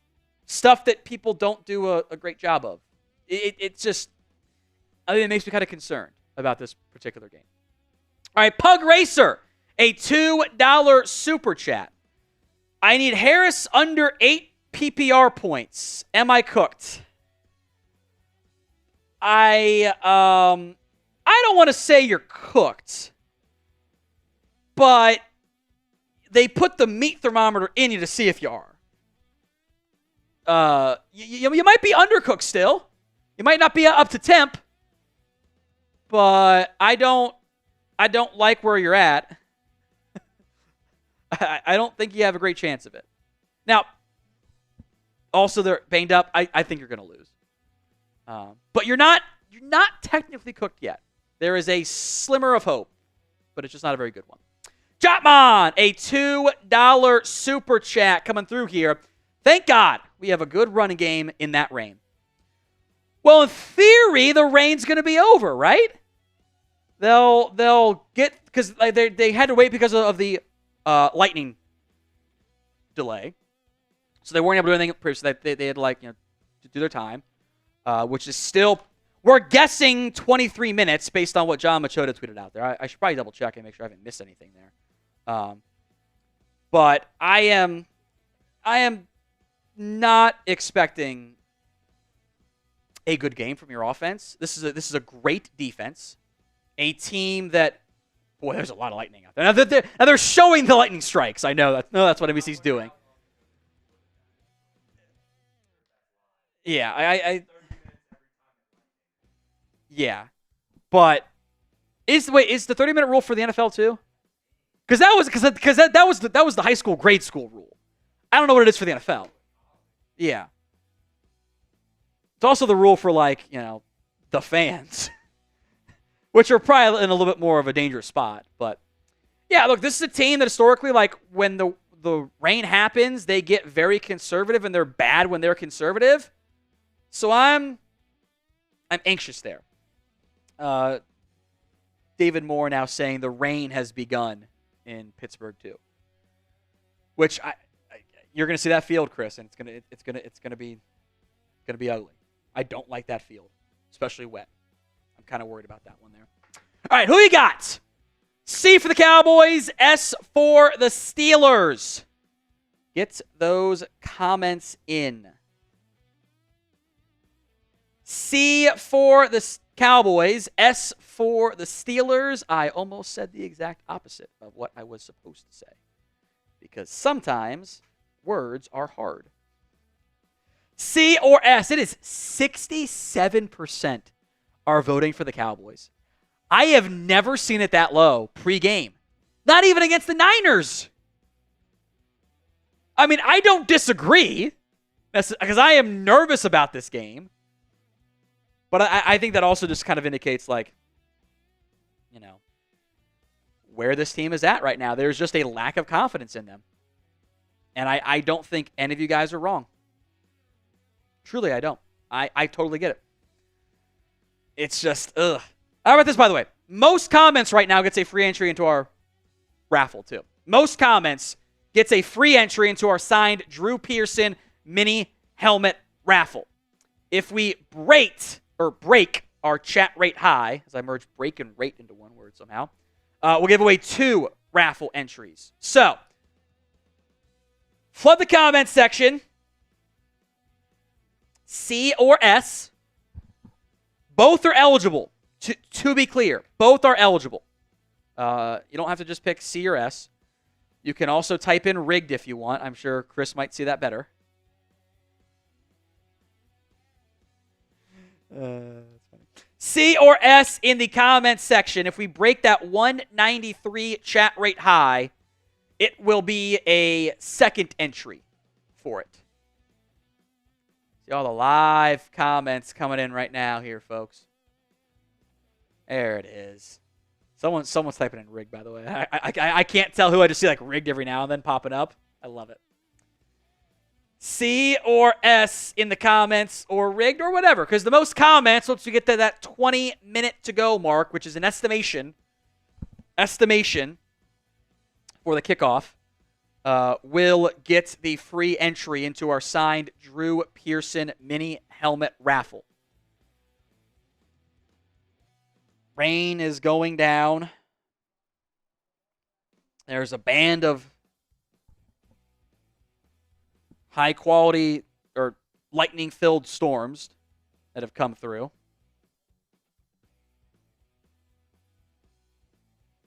All right, we have shattered the chat rate high, Chris.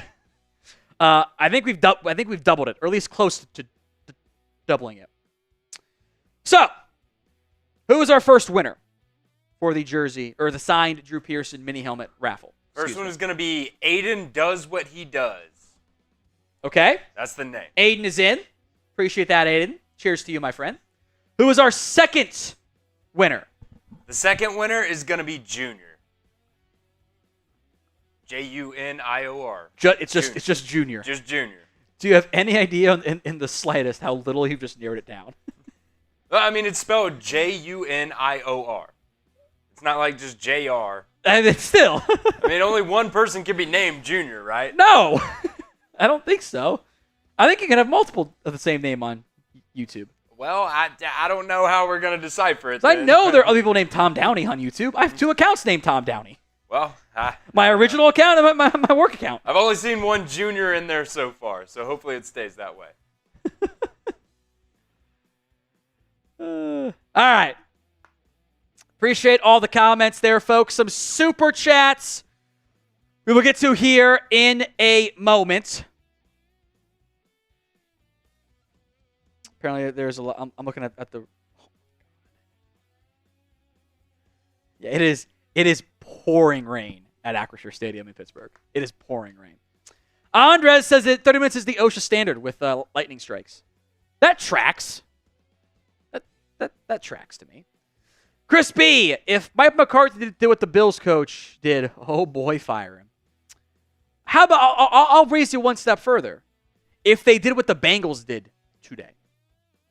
If you didn't catch what happened in the Bengals game. Now, look, Evan McPherson is a very good kicker. He is probably one of the better kickers in football. So what happened in today's Bengals-Ravens game is the Bengals went up in the fourth quarter. They were up 31-21. They changed field goals. They're up 38-35 with 5 minutes to go.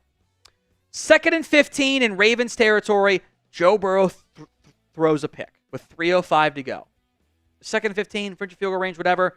The Ravens got a field goal with 1:35 to go, and then a sack on the first play of their final drive. They have to punt. They kneel down. They go to overtime. Ravens marching the ball down the field.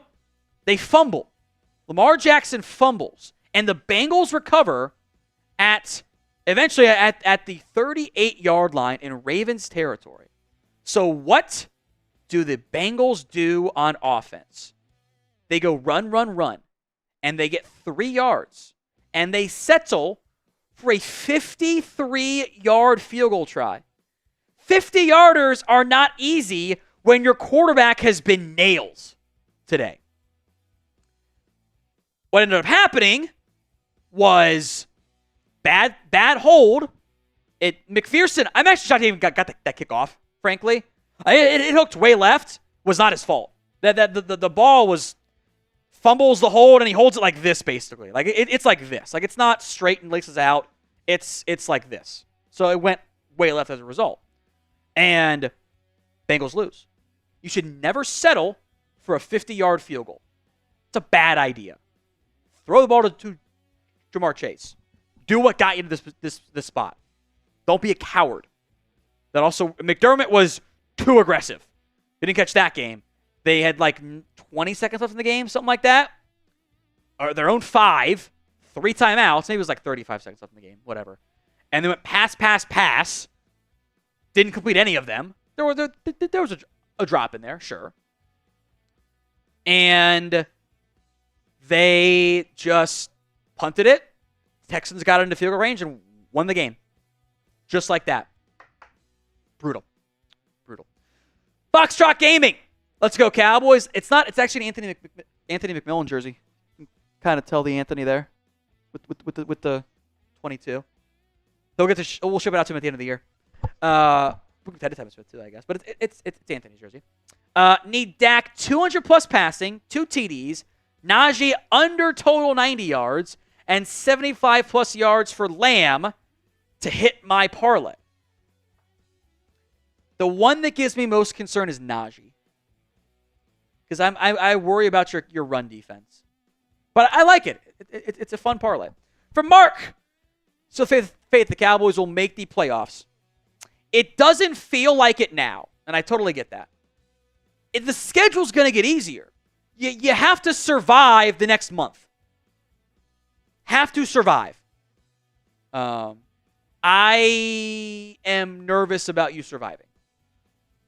Not from like a record standpoint, but also from like a medical, like mental standpoint. Like, can you get through that?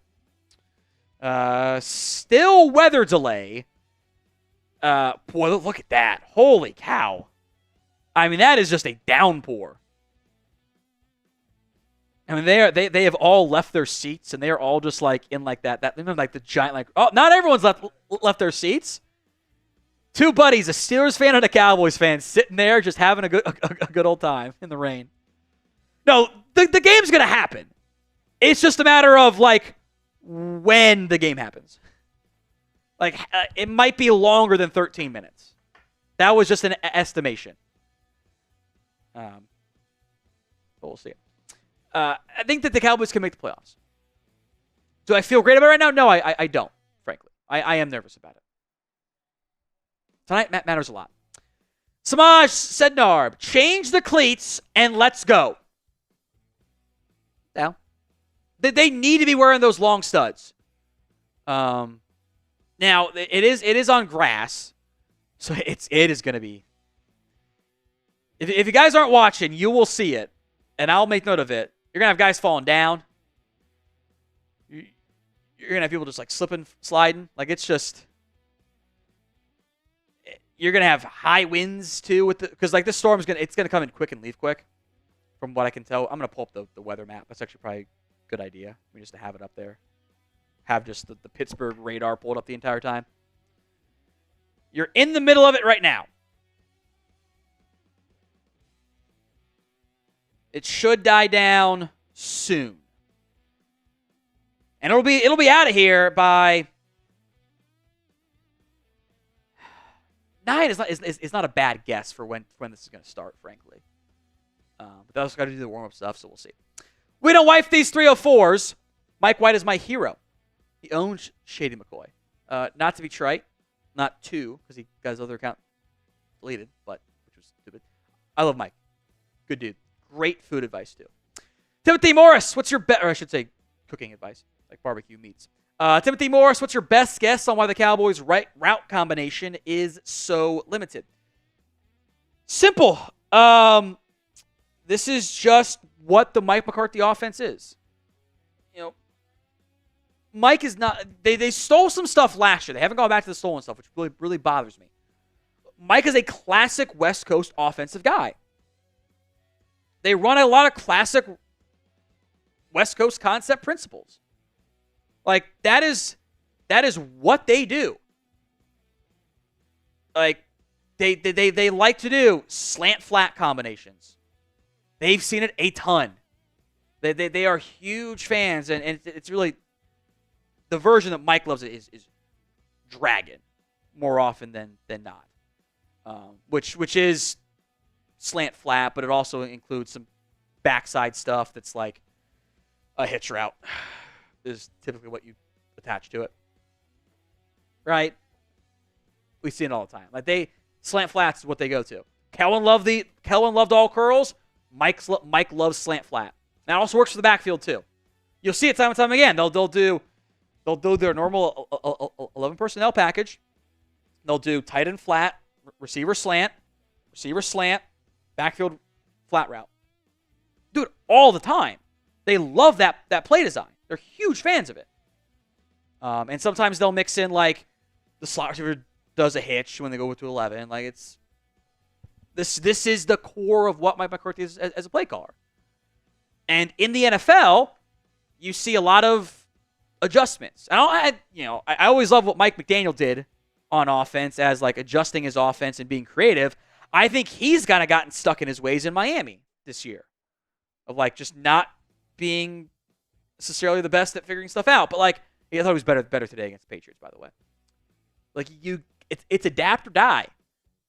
And I don't think Mike is good at adapting. Chris B, if we see a wide receiver slip pick, please no. Look, this is the exact type of game that you would love to be able to lean on your ground game. This game. Now, I think the weather will be better once we start. I'm actually kind of glad it got delayed because this would have been a disaster for Dallas. It's going to be sloppy. It's going to be ugly. You're going to have guys falling down. The speed kind of gets eliminated a little bit. This is truly a great ground and pound game. Shit, it might be a good game for like, God, if you had prime Zeke in this game. If you had 2016 Steelers game, Zeke? Oh, man. You just be pounding that shit. This one? This ground game? A little bit more nervy. No coincidence. Let's go, Ferguson. Rain, rain, go away. I wish it would go away. I am anxious that it will not. At least not consistently. By the way, Kenneth is into our Venmo 50-50 raffle. Kenneth King, who's almost always in these, I feel like. If not every week, he's in there most weeks. Kenneth King is in. Take home is now 70 at the halftime Venmo 50-50 raffle. Logical LB says store swap pumping. Did I just say a slur? Like, what is that? I feel like I missed something. I don't know. I feel like I definitely missed something here. Anyway, KK's Jr., $5. Tom, for fantasy, I have Justin Fields and receivers for both teams in tonight's game. So do I. I have Fields in one league, Pickens in my guillotine league, and Lamb in like every league I have. I think the weather will be run heavy to the game. I wouldn't be surprised if it was run heavy. Pittsburgh is gonna be run heavy. We'll see what Dallas does. I would wager a lot of money it's going to be run pass tonight. Like that certainly would not surprise me if it was run pass to open up the game, which would be very, very frustrating. But we'll see. Looks like it's starting to get a little bit better as that band moves through Pittsburgh, but it's going to be a little bit. I don't know if we're going to get that kickoff at 9 p.m. Eastern. I'm not sold on that one. That was the initial time, but the actual the stadium itself is saying until further notice, which makes sense. Vanquish time. Please no letdown game. I don't know if this would be a letdown game. Because a letdown game comes after a big win. You beat the Giants. I think if you lose this game, you just weren't the better team. You know? In fact, you're an underdog. This cannot be a letdown game for you. Mike should be playing the no one believes in us card. I will send you clips, Mike.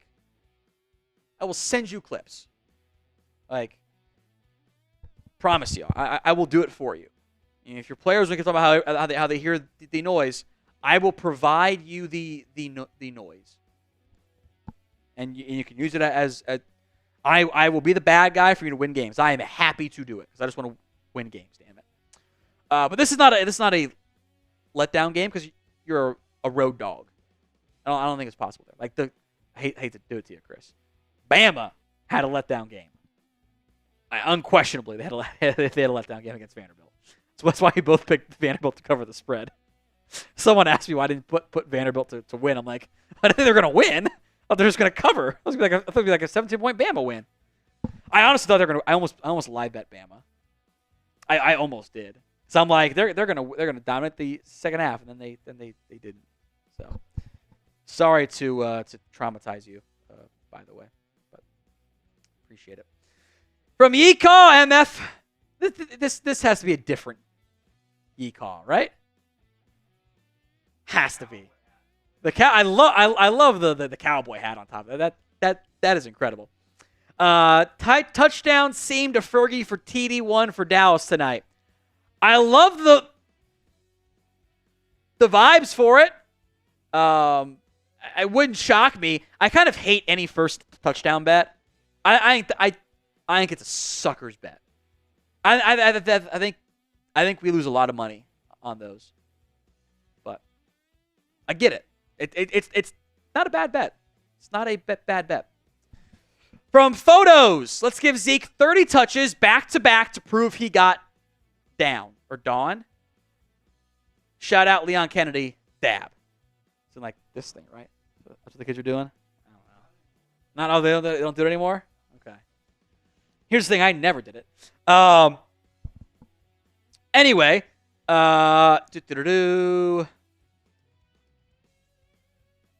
They're trolling with 30 touches. back-to-back. How many yards? This is just a random question here.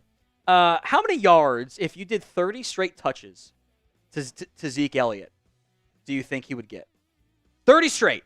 Now, I'll caveat by saying the opposing team doesn't know what's going to happen, so they can't just key on it. How many yards? It's a good question, and a chance to be very mean or very positive. 37, 65, 85, 30, 30, 25, 40. Honestly, I think he'd get to 100. I think he'd have 100 easily. Because like some of those are going to be like, it's now 3rd and 7. So they run the draw and he picks up 6. I don't know. That'd be my guess. 200 easy. I don't know about 200. But anyway, 140, 60, 90, 98. No Dalvin Cook tonight. We are still in a weather delay. The last update I saw from Nick Harris 4 minutes ago was there was another lightning strike in the area that he saw. So, in theory, let's just take off the countdown to kickoff timer. Because I don't know when it's going to happen. I hate this. I hate this. Roman Wolf Gaming. Is there a chance that Stephen Jones won't be the owner? Oh, I'm going to say he got that dog in him. That makes more sense, photos. I thought Privy wasn't down or something. Either way. I would get my hopes up. Maybe Charlotte has more control than we hope, or than we think, which I think would be a good thing. Because the Cowboys just are the Bengals. Then Mike Brown is Jerry Jones. Then Charlotte Jones is Katie Blackburn. That, 5 people understood that line. But anyway, I would not get my hopes up. I would not. All right, we're in a like battle right now. Cowboys and Steelers. 7-10 versus 4-44. As we are still in a weather delay, so like that video. If you haven't already. We might not kick off till 9:30 Eastern time. Which I'm going to have to figure out what the hell I'm going to do for tomorrow's and everything. Because I don't know what to do now. I would like to start at 9, but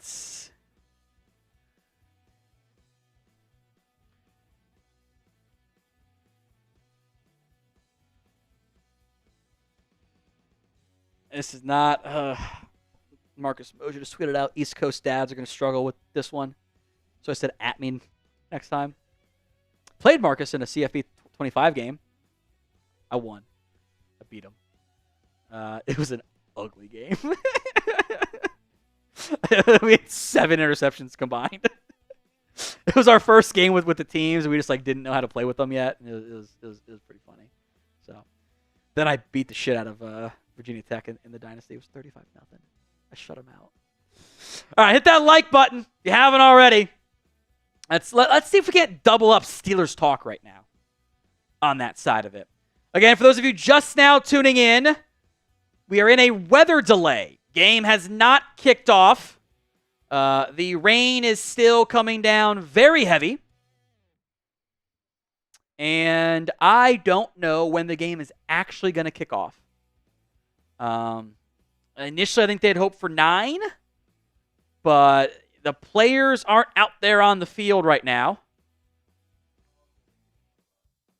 It's a great question. Can we skip halftime? Can we do that? Because I was gonna stay up late to play some Dynasty games I was behind on. Now I can't. So I'm gonna be up late anyway. All right, some super chats. Gonna get to those here. Also, like that video for me. As the lightning continues.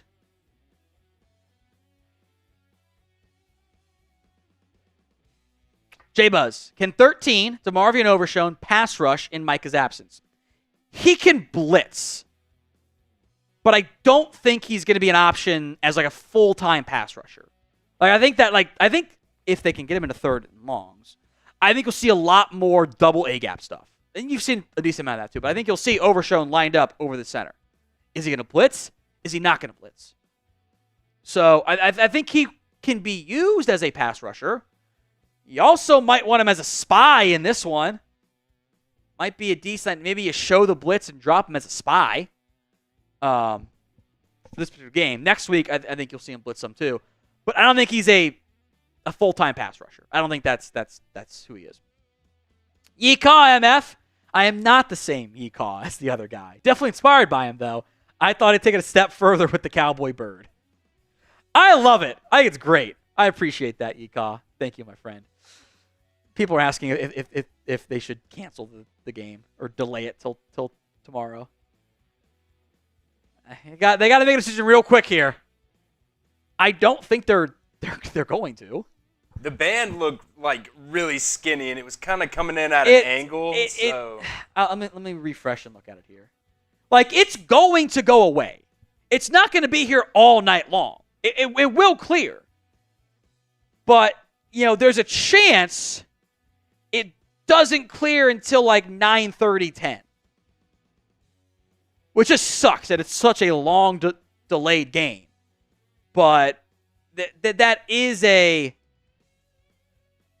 I'm also worried about that field. Because by the way, it is pouring there. That would be the only thing, is maybe the field gets too messed up that I could really... Counterpoint. The NFL has never given a shit about the field conditions. There you go. They don't care. Yeah, I mean, you saw the Super Bowl last year, or the year before. Oh, it's wet? Play through it. So, for what it's worth, David Moore has confirmed, at least he says, that every lightning strike in the area does delay it 30 minutes. So, yeah, we're not going until at least 9:30 tonight. And then that's also add maybe 15, 20 minutes of warm-ups. I would assume, well. yeah. It's still going. Look at that. Holy shit. I mean, that is a straight-up downpour. Look at the guy trying to drink a Bud Light in his trash bag poncho. I respect it. That man's an American icon. Oh, my goodness. Got a beer down, and it's getting just blasted. That is where it all flows out. I mean, this is... We're in for a long one, folks. Let's put it that way. Oh, we're in for a long one. All right, top matchups to watch. Number 5. If we play the game, this actually feels very valuable right now. Perfect timing. Can you run the football in these conditions? Can you? Because this is the type of game where if you had an actual ground game, you'd be like, let's go. Let's run this ball. But can you? Because you're playing one of the best run defenses in football, if not the best. They are 3rd in yards per game, 2nd in yards per carry, a top 10 stuff rate, 1st in EPA per carry. Every time a team runs the football against the Pittsburgh Steelers, they're losing points. Now, EPA is kind of juiced towards passing anyway, because that's how you get big plays and you move the ball downfield. Like, that kind of makes some sense. They're 3rd in yards before contact, 9th in yards after contact. Inside run rate is 18th. Outside run rate is 16th. Light boxes is 16th. Stack boxes is 3rd. I don't know if they need to stack the box against you with just who you are as a football player, or as a football team. But you can't run the football. And it'd be great if you could generate some explosive plays on the ground. Your explosive play numbers this year, you're dead last in 10-plus yard runs. You have 4 of them. 3 of them are by CeeDee Lamb. Think about that. You have 1 carry that's gone for 10 yards this year. 1 of them. You've got 11 passing, which is above average. But it's not like in that top tier. And we're at the bottom, you're 15th. Or 31st with 15 total explosive plays.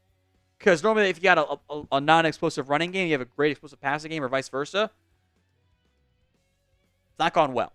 you have to get something going on the ground at some point. Maybe it's not tonight, but the issues we had of like, can you run the football, are very much still there. And this team gets very conservative in bad weather. They don't trust themselves. They get kind of skittish. Where you're at right now. So what side of the ball do you trust more? O for the offense, D for the defense. Excuse me. We're in a weather delay. I'm not even going to apologize for sneezing. That's how they excuse me. Like, it is what it is. It's 9 p.m. and the game has not even started yet. Stupid. Just stupid.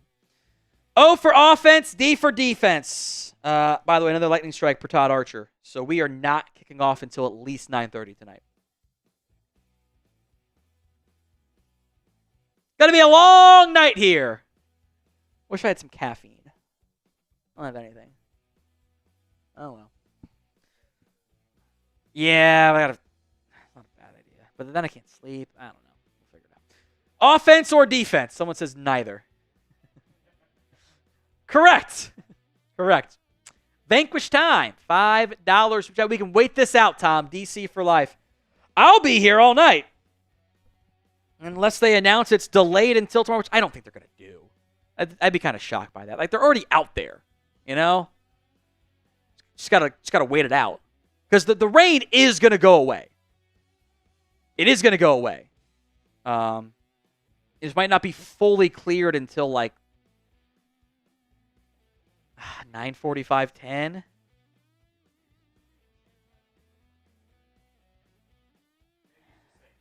It's gonna go past midnight. Like, I'm not getting home till 3 a.m. I already know that one.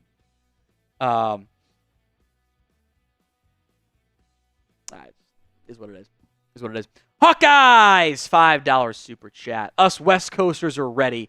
It's still early for us, but I feel for the East Coast. It's crazy pouring in Pittsburgh.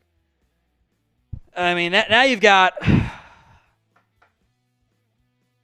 now you have to travel on. You're not going to get back into Dallas. Like, the players are going to get back into Dallas till like 7 a.m. Monday at this point. That's going to throw up everything. Just sucks. It sucks. It sucks being on the road for this game too. But is what it is. It is continuing to pour rain out there. They did not cover the field, by the way, because I don't think they even have a tarp. So, Blazin' Daily had asked for the pregame Super Chat menu. Still ongoing. This is the longest pregame Super Chat menu ever. We've been live for 2 hours and 15 minutes with no plays. The $10 Super Chat gets you in to a signed Drew Pearson mini helmet raffle. That is 2 entries for that. $50 for a shot. I've done a couple of those so far tonight. $100. You go in the Cowboys beer bong of honor, and I will do a beer bong out of it. I'll be honest, I kind of need another one. It's just like, give me some energy here, you know? $500. The custom Cowboys jersey. I like the Anthony McMillan one I'm wearing right now. Can't turn on it, but you can kind of see it. Anthony on there. And then we'll ship it out at the end of the season. $500. That's for $500. The most hundreds in October, which right now, Anthony McMillan in the lead gets the custom Cowboys MVP jersey. It's October MVP with 24 for the year, 2024. Sign it, ship it out for you guys, or the winner, I should say, not guys. It'd be one person who wins it. So that is the Super Chat menu. Pre-games only. In theory, the rain ends soon, and you're outside of the miles for the map, or for the Lightning, and you can kick off at 9:50-ish? Maybe? Maybe that's your next over-under. Like, you had the Lightning strike a couple minutes ago per Nick Harris, which is an extra 30 minutes.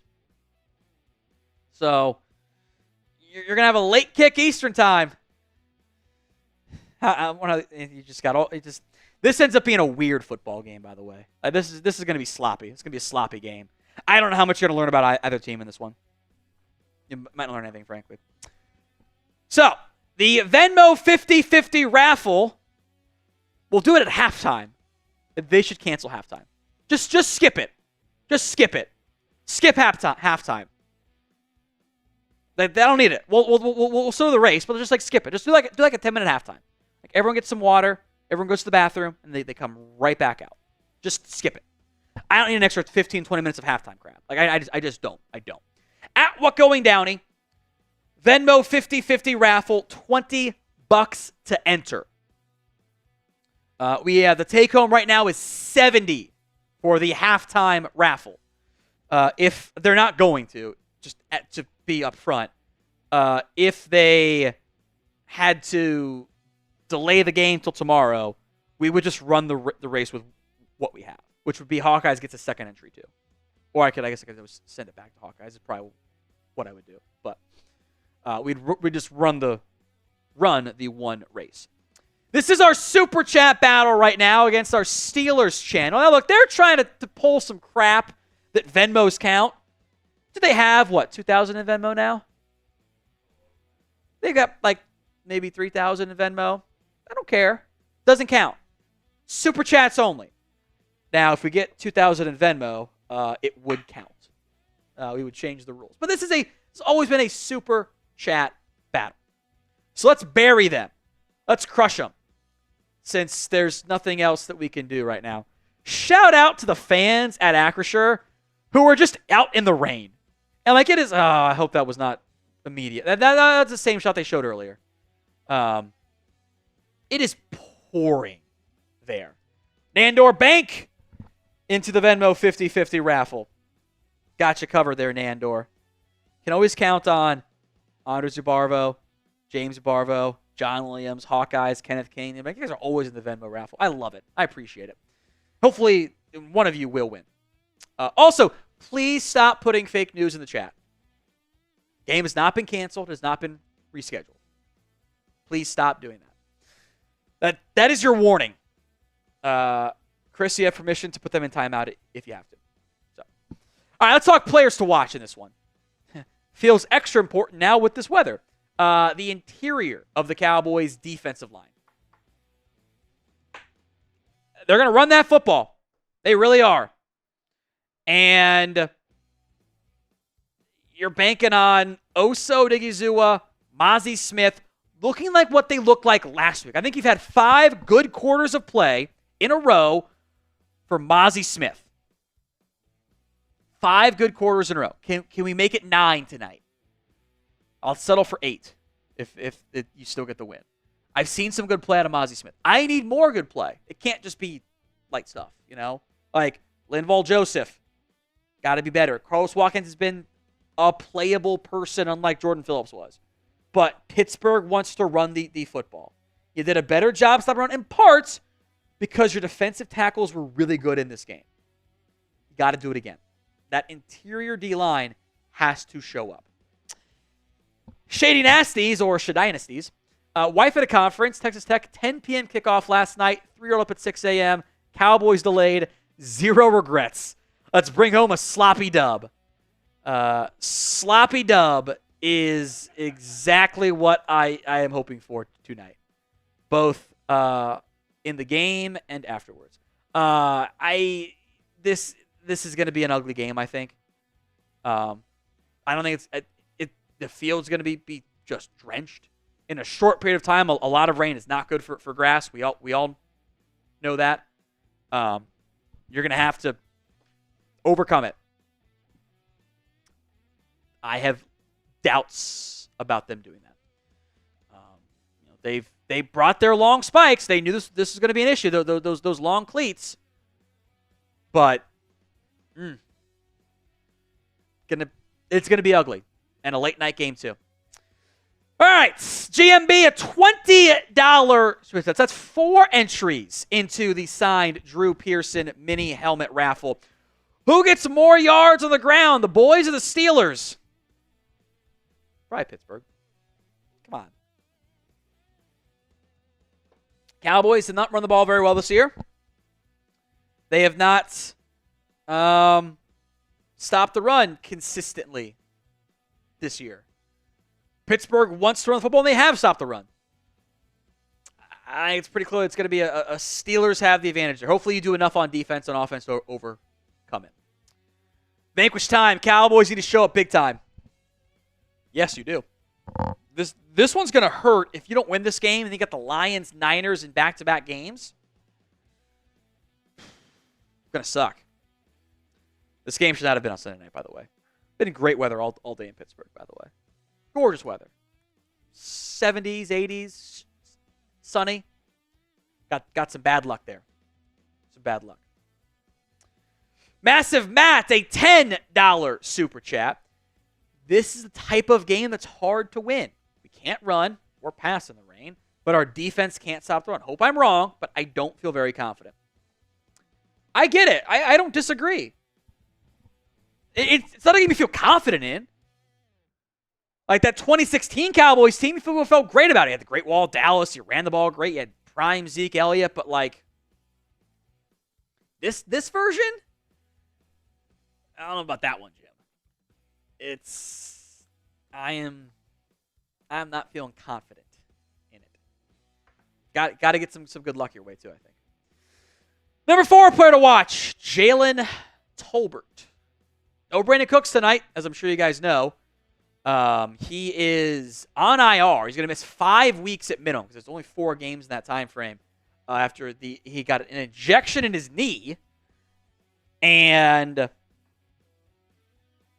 got infected out of it, which I'm actually kind of worried about. Like, there's obviously football injuries like torn ACL. Damn, that sucks. He'll miss 9 months. He'll be back though.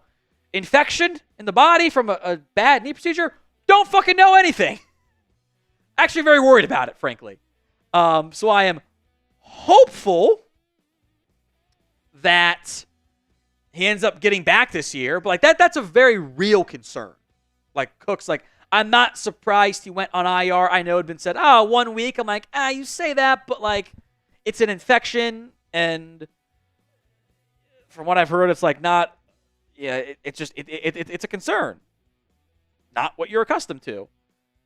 It's like you gotta figure it out. So hopefully he's okay. But that means Jalen Tolbert's got to step up. 13 catches, 160 yards, 1 touchdown, 139. He's actually been pretty good on some of those comeback routes, which I bet you will run a lot of tonight because that's what Matt McCarthy loves to do. And your quarterback probably likes him too much, by the way. I think I'm okay giving him some blame there as well. But no Cooks means Tolbert is clearly your wide receiver too. So now is the time for him to show up. All right, Ethan. Question for the... God, maybe this is a good Zeke game, by the way. I'm thinking about because he could just... He'll run forward and stuff. I don't know. Question for the Cowboys 2025 draft. Let's do a weigh-in, by the way, Chris. Predict, what time will the Cowboys game start?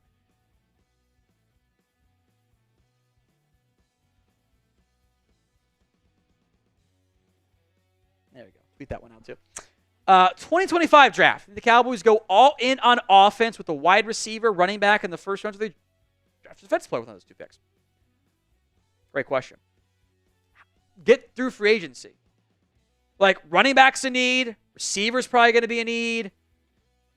You probably don't go run offense line really unless you cut Terrence Hill, which is a different conversation. Tight end is probably fine, but corner could be a sneaky need. Safety, defensive line, both spots are needs. Like, depth across the board is going to be a need. Like, you got to get through the actual free agency process, add some damn players, and then figure it out. It's a great question, Ethan, but I just can't answer it right now. I think DT stands out as a spot, but I kind of would like to sign a good DT and then allow me to have a better option and not rely on a young player at that spot. It's just kind of dicey for me. So, all right, Dwayne Jackson, a $20 super chat. This is a couple more entries here. If San Francisco falls short again, do you think the San Francisco brass will fire Shanahan? If so, would the Cowboys have interest again? And would Shanahan have interest in the Cowboys? The stands are flooding, by the way. Legitimately, like they are flooding. Unbelievable. I'm worried about that turf, man. The grass. I just say turf for all fields. Feel bad for the fans who bought tickets for this game. Like, oh, yeah, let's go to the late night game. We can stay up late. Oh, my God. It's not going to go till 9:30 at the earliest. So, anyway, back to your question, Dwayne. I don't think they're going to fire him. I would have interest. Shanahan might take a year off, but I think he might have interest too. I think quarterback would be a great fit in his offense.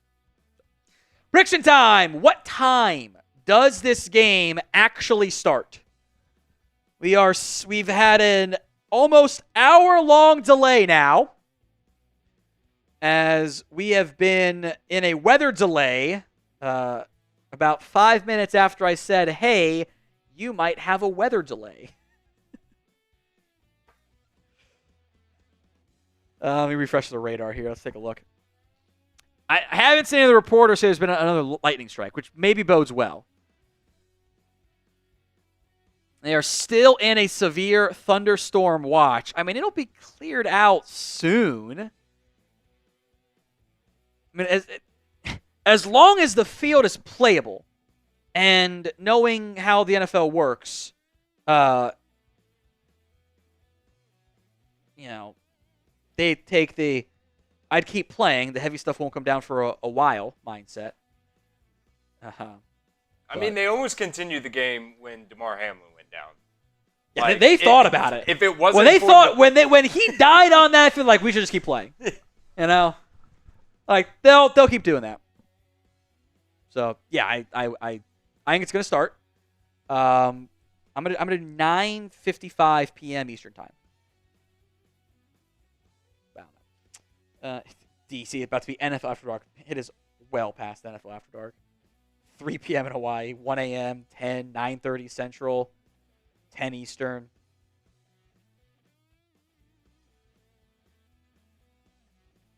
Let's see. 69-69. It's funny. It's funny. 6 p.m. California. That's not... I guess it is right, actually. It's kind of crazy. 10 Eastern, 9:30 Central Time. I think we had our last lightning strike around 30 minutes ago.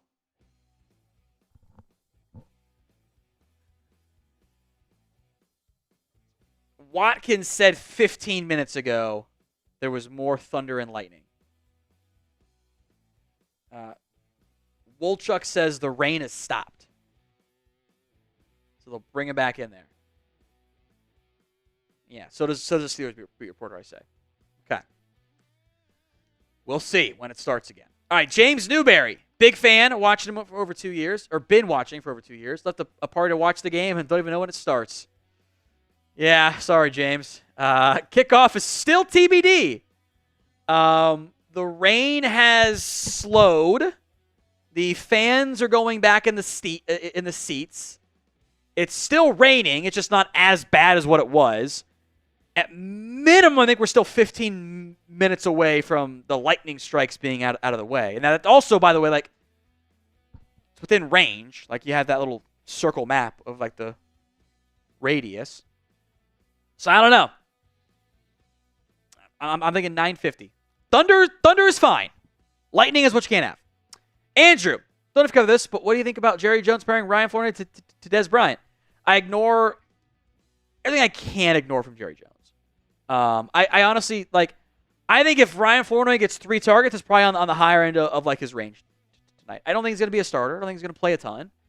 He's a 6th-round rookie who I liked in the preseason, has done some good stuff, has some good physical skill sets, is a first-year player, is a 6th-round pick from a small school. I think we should set our expectations accordingly. And lower them probably as a result. Jimmy, wouldn't mind Brian Kelly as our head coach. I mean, I would. I don't want him. Why? What? I think he's a fine college coach, but doesn't win a ton, like championships. Like he's a good college. Like, but who thinks Brian Kelly's a top 10 college head coach? He's like fringe, right? But like, I already got a guy that wins 10 games. In like, McCarthy. I don't think a coach who has never coached in the NFL is going to be 63 years old later this month, by the way. Crazy, right? Is a great solution. I would if you're going to go college, go younger. Roman Wolf, 5 head coaches you want if McCarthy gets canned. Not ranked, but guys that would absolutely be on my interview list. I'm going to put Ben Johnson on my interview list, the Lions offensive coordinator. I'll put Mike Vrabel on my interview list. That is the former Titans NFL head coach. I'll put Bill Belichick on there. Interview him. Former Patriots head coach. Probably going to put one of Bobby Slowick or Clint Kubiak on my list. However, I actually have questions about both of those guys of like, okay, how much do I really trust them and everything?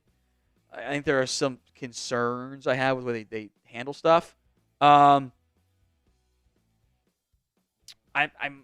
go beyond 5. I would call about Aaron Glenn as well as the Lions DC. I would call Joe Brady up in Buffalo. Kind of a slow start lately, which last 2 weeks. I actually like what Drew Petzing does, the Cardinals OC, a lot, with not the best supporting cast talent there. Mentioned Kubiak. I'd call Brian Flores. I probably don't want to go down the Kellen Moore well again. It's probably not a route I would want to go. You can mix in some college coaches like a Lincoln Riley, although it's probably maybe not the best path there. I think you're still a little bit of ways from like the first year OCs like Ryan Grubb and Zach Robinson's probably not the best timing. But those are the names I call. Like I would interview 10 plus coaches. I truly would. And I would look for younger focused players or successful recent head coaches in the sense of like Belichick and Vrabel. Dominator, hear me out. Ashton Gene T for the 2026 draft. Well, he's 2025. He's this year's draft. It's an option. Just fill your needs. Fill your needs. Andres Yabarvo, $2. It's turned from a football game to water polo. Sure feels like that, hasn't it? Players back on the field at 9:25. Kickoff is set to be around 9:45. So 9:45 kickoff. A hour plus delay. David Ellswick, off topic. Been watching since Kashiyama was your sponsor. I still have those suits. They still kind of fit me. This is the main job. We do other stuff for Chat Sports too, but like the YouTube is the job. We get. I think we missed some here. Here we're good. We're good. Dwayne Jackson. What's the projected cap number when free agency starts? Depends on what they do. If they want to, it can be $100+ million. At minimum, it should be in the 60s or 70s. At minimum. Papi Chulo sits. Good luck to the fans on the East Coast waiting for Sunday Night Football. Yeah, East Coast, I think Central Time too is kind of in a bit of a rough spot here. Central Time is what it's like to be on the East Coast. Still West Coast, best coast for sports watching. Because that is much better. So 9:45 Eastern Time kick, 8:45 Central Time kick. Dwayne Jackson, Cowboys round 1 targets. I mean, name your pick. Name your position. Receiver, edge, DT, maybe a safety if Malachi Starks is there. Running back, like depends on where you're drafting, frankly. Like I don't know where you're gonna be. And that's going to drastically impact that as well. John, I think I was got to lean on the run tonight. I mean, it wouldn't surprise me, but I don't feel confident in that. I don't. Crypto King. On the weather radar, shows the rain has passed. Looks like it has. I don't know if that is a recent shot they're showing, but we're set for a 9:45 kickoff here. All right. Jotman. Head coach candidate should be Ben Johnson, Eric Bieniemy, Bobby Slowick, Mike Vrabel. I don't want Eric Bieniemy. Half the league interviewed him and said, no, this is not the guy that we want.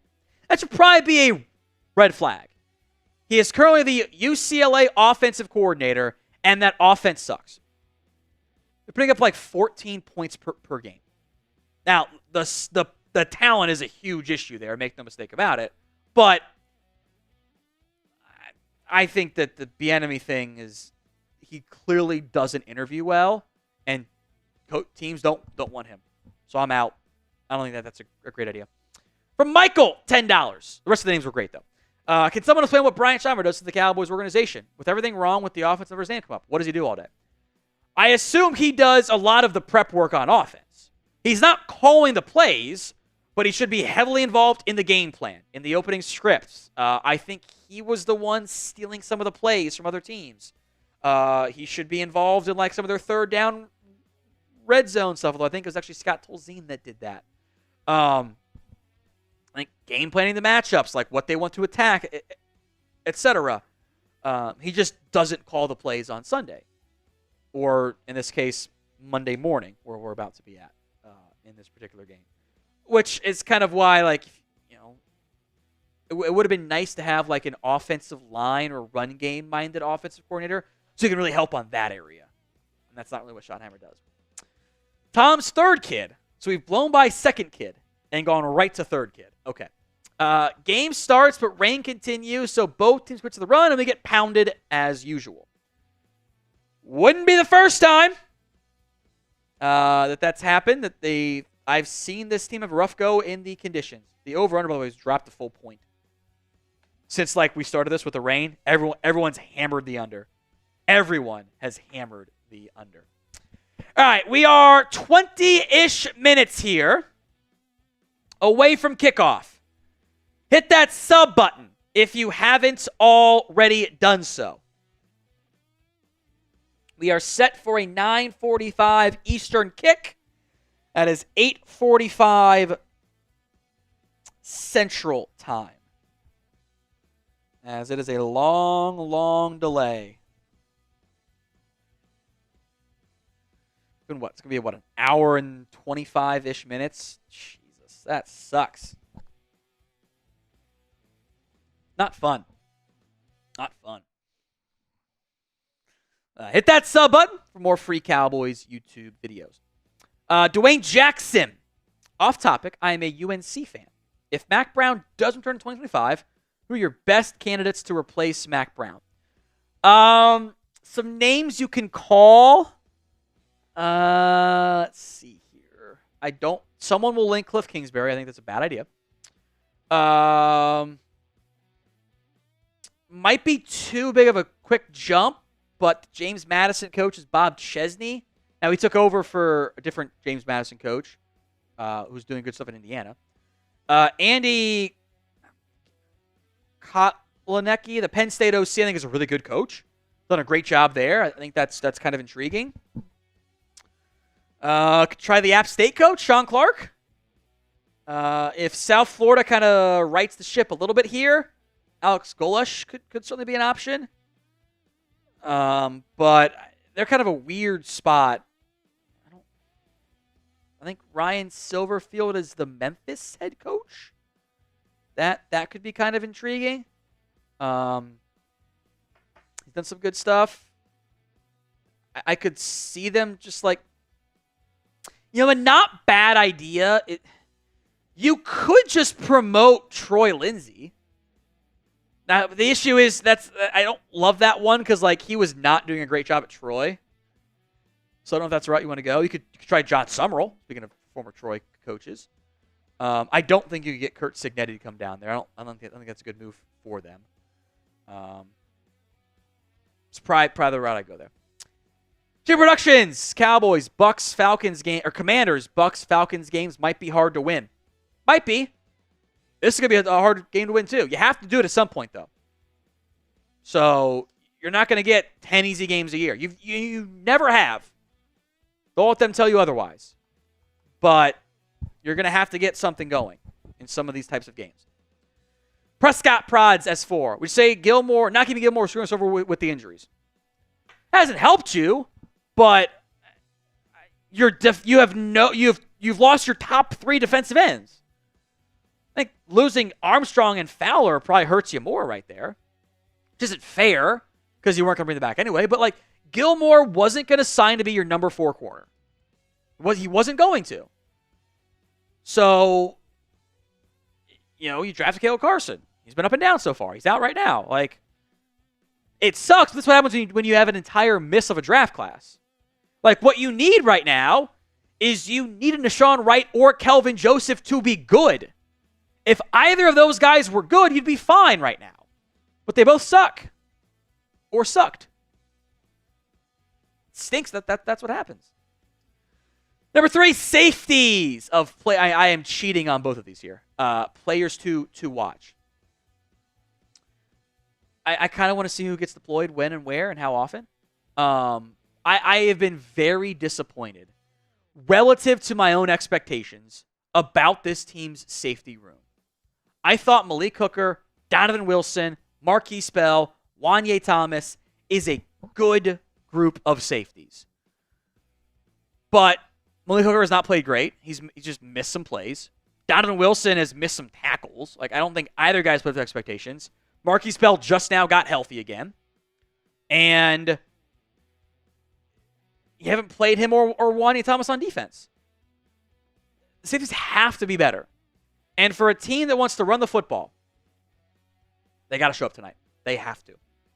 Hanson, daydreaming here. We got a choice. Would you go McMillan, Burden III, or Bond? All elite names, so all of them got to be good, right? I think McMillan, he's a little bit of a weird prospect. Like, he's awesome, don't get me wrong, but you don't normally find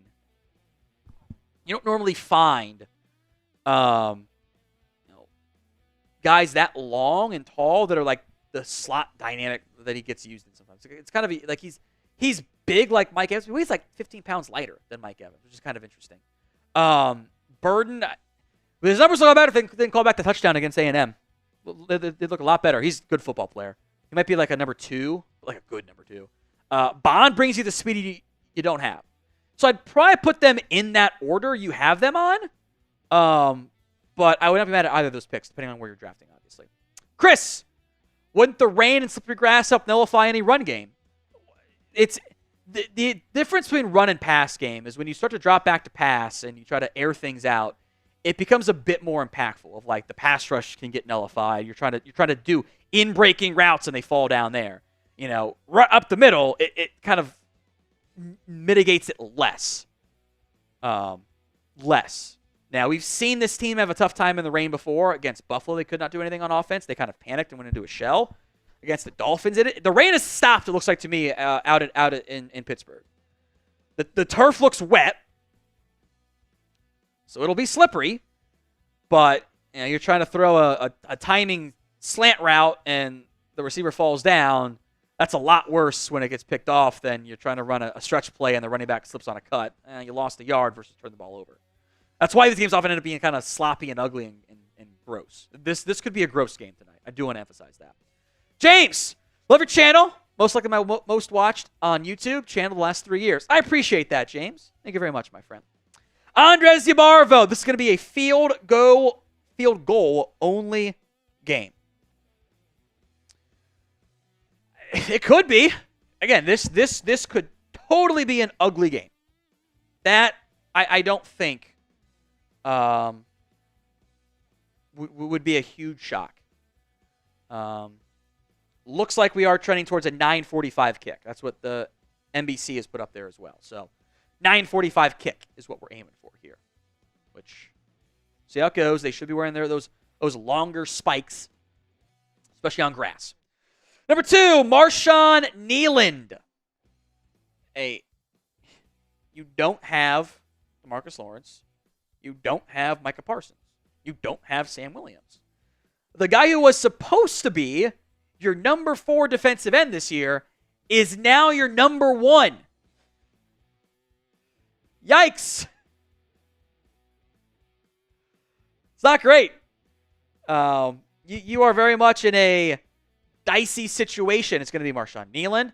It's going to be Carl Lawson, Tyrus Wheat, Chauncey Golston.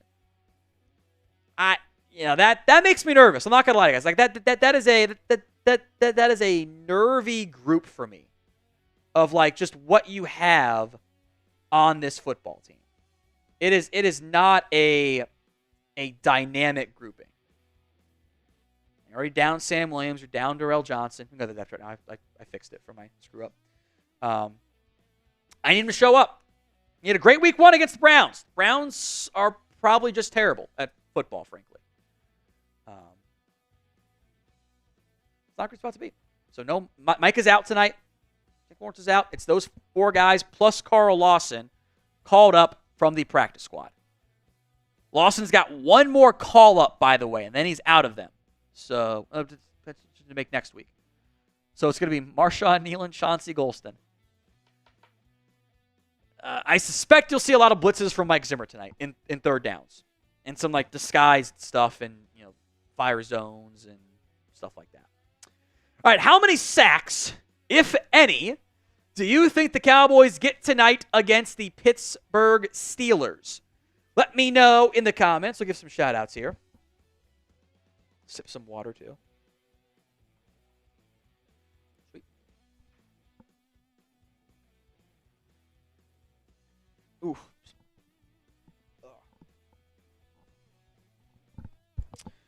6, 1, 3, 5, 1, 0, 11, 1, maybe 2 or 3, 2, 4, 3, 1, 0, 0, 10, 69 and a half. John's summoning the devil. 0, 5, 1, 7 and a half, 1, 7, 9, 0, 6.9. 1, 3, 2, 0, 7.5, 1, 0, 3, 0, 2, 4, 1, negative 3, 5, maybe 2, 2, 2, 0, 3, 3, 3, 9. I don't know. My favorite number, so that's 69. 2, 6.9, 0, negative 2. 5, 8, negative 1, 3, 3.5, 24K. Okay. 3.5 from Kenny King, or Kenneth King. 6 or 9. Nice. Nice. 1, 1, negative 1, 7, 4, 2, because Fields will fall down. That's not a bad answer, actually. You might get some of that. Nealon with 2, 5, negative 1, 0, 4.20. Funny. I like it. Negative 2, 4, 2, 1, 2, 5, 2, 420. A million. 5, 5, 2, 3.5. All right. A blank super chat from Vanquish Time. I appreciate that, my friend. Thank you very much. Look at the super chat menu here, Chris. We got 10-ish minutes. We'll round down until kickoff of this one. So one of the last calls, I should say, for our pregame super chat menu. $10, a signed Drew Pearson mini helmet.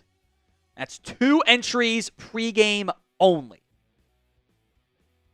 $50 for a shot. $100, you go in the beer bong of honor. Anthony McMillan's added 2 more today to his lead.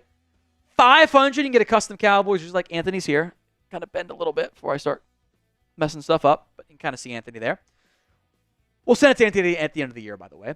$500, a custom Cowboys jersey. That's what I'm wearing. Most hundreds in October. Anthony has lead with 2. Gets the October MVP jersey. All right, 24 for the month, or for the year 2024. Which I think works out pretty well. All right, that is the pregame super chat menu. Shout out to Troy Daniels for blocking the bots for us. Appreciate you, Troy. We are also doing the Venmo 50-50 raffle at What Going Downey. $20 to enter that.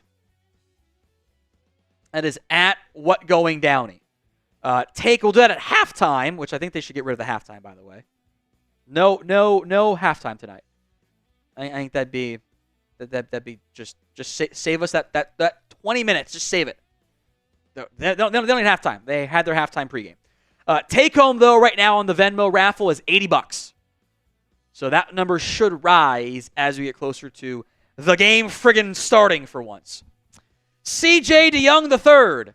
How is anyone picking the Cowboys? We were losing before our good players on defense got hurt. People don't believe in Pittsburgh. Dallas has the better quarterback. They have the better receiver. And maybe a better offensive. Your offense carries you to a win, and the Steelers' offense is actually bad, and your defense looks decent as a result. That's kind of all I got. There's a reason why a lot of us don't feel great. That's the reason why I have never seen the Who You Got pin poll at 67%. I have never seen that before. That is as low as it's ever been here on the Cowboys Report. Fully convinced of that. You raise good points, CJ, is what I'm saying. The inactives, by the way, in this one for the Cowboys. No Micah Parsons. Obviously, he is out in this one. Kalen Carson will not go. He is out with an injury. He was questionable going in. Shoulder's not quite right enough. So that means Andrew Booth or maybe Amani Oruwariye gets to start again at corner. Wouldn't necessarily be opposed to that one.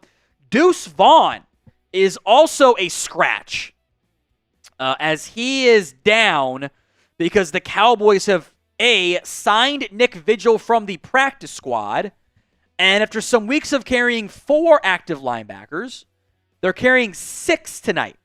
Overshown, Kendricks, Vigil, Buddy Johnson, Damone Clark, and Maurice Leafau was questionable going into today's game. He is active. Might be some doubts about how healthy he truly is.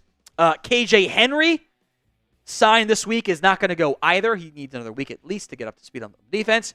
And then normal starts or scratches on offense, Matt Waletzko and John Stevens. Both out in this one. So one more player to watch. You mentioned this earlier. If you missed our pregame, I get it. There was a long way to go there. The Steelers are going to put Terrence Steele against TJ Watt. They will not move TJ Watt hardly ever. Like if it happens more than twice in a game, it's kind of an outlier over his career from over the right tackle. Which means with no Alex Highsmith tonight, it's going to be Nick Herbig against other guys. And you'll probably see some like Cam Hayward stuff in packages and some stunts thrown that way too. But Guyton has to play better. And he's not going to get TJ Watt. And in theory, if the Cowboys are doing their jobs, they're not going to put Terrence Steele on an island against TJ Watt. They'll help him. He gets the chips. He gets the double teams and the tight ends staying in, the running backs on that side to help out. Like, that is probably what the Cowboys are going to do. That's what they should do. That does mean, unless you want to run a bunch of 7-man protections, a bunch of delayed protections, which limits your passing game concepts, Guyton's on an island. That's a little bit scary for him because he's had issues this year. I've seen some good stuff. I've seen some technique regression. We'll see how it goes. I am nervous about that setup. I think we all should be nervous about it, frankly. So, on that note, Abja Pawar, $2 super chat. Who is the bigger concern, Guyton or Steele? In this particular matchup, like, give me Terrence Steele against Watt. Like, I don't. That scares me. Like, it's TJ Watt. If he's not 1 or 2, he's like the 3rd best pass rusher, or like 4th, whatever. Like, there's a clear-cut top 4 for me. But like, he's an all-pro player. It's a bad matchup for you. Don't trust it.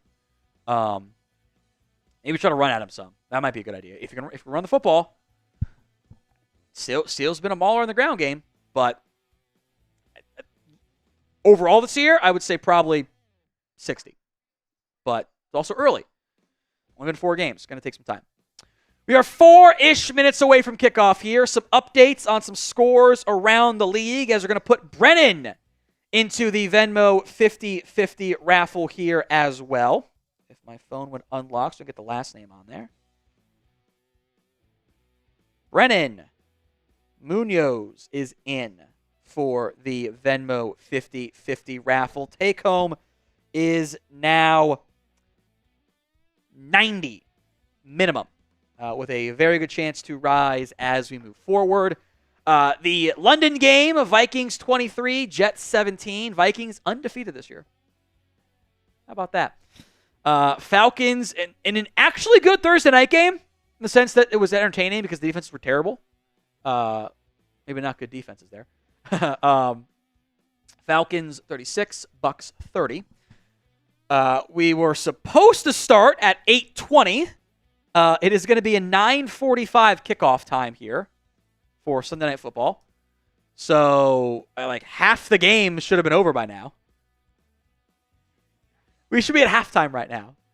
We should be doing the Venmo 50-50 halftime race. Instead, we got an entire 2 quarters to go. Entire game to go still.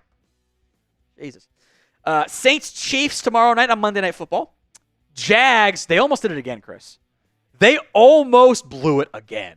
And they probably should have. If Matt Gay didn't miss an early field goal or a late field goal. Jags won in a thriller. Ravens reversed themselves. Normally they struggle in the fourth quarter and blow a lead. They reversed it and upset them over the Bengals. Zach Taylor settled for a 53-yard try instead of just trying to push the ball into better field goal range. Ugh. Bad. Commanders beat the crap out of the Browns. The Browns are terrible, and Deshaun Watson sucks. Like, he is not... He ain't feeling it. He does not see it at all. That Leroy Biggerstaff coach, I don't think it's actually Deshaun, but it is definitely someone that he knows. Like, it is definitely a friend of Deshaun. Like, I am convinced of it. Yeah, that burner. It ain't Deshaun, but it's like I think it's like a friend or something, or a family member. It's bad.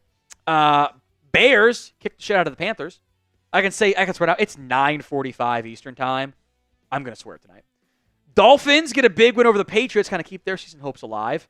Texans beat the Bills in a kind of ugly game. Oh wait, Josh Allen. Boy, that was not good from Josh Allen. And the supporting cast gets blamed too. Defense played well in Buffalo.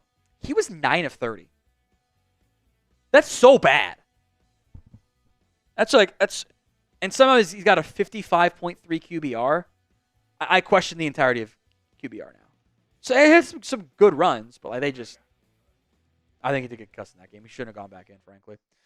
So Texans win that one. They're 4-1.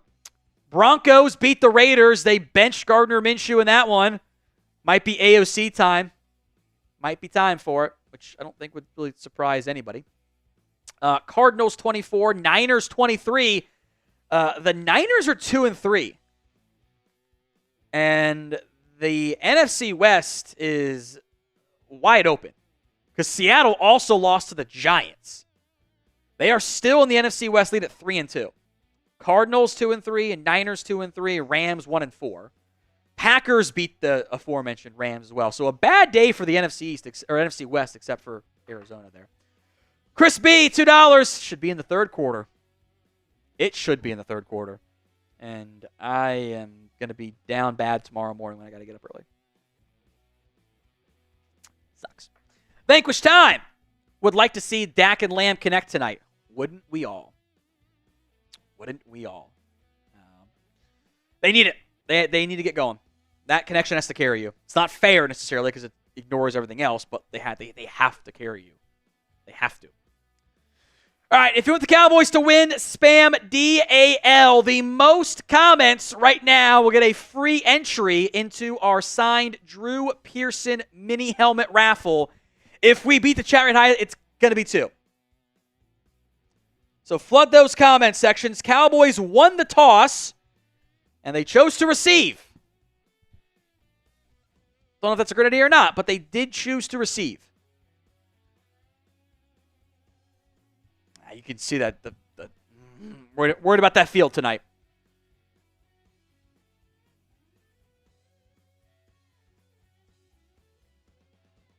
NBC says it's wet and slick out there. Yeah, shocker. Most comments gets a free entry into our signed Drew Pearson mini helmet raffle. If we break the chat right now, it's 2.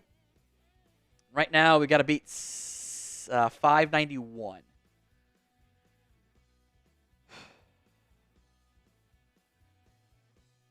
Since when has Snoop Dogg been a Steelers fan, by the way? Like, I don't think that's new. Has he always been a Steelers fan? I could be wrong there.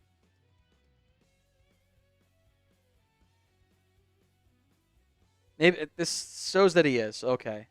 I guess that's fine. I just don't remember seeing that ever. But I see some older videos showing it. All right.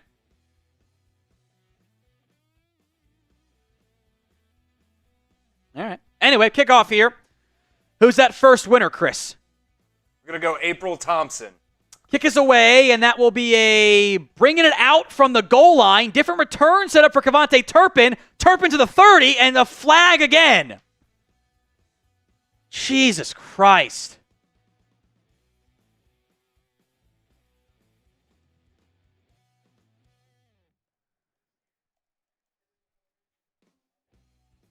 Oh, flag on the Steelers. Illegal formation. Benefits Dallas.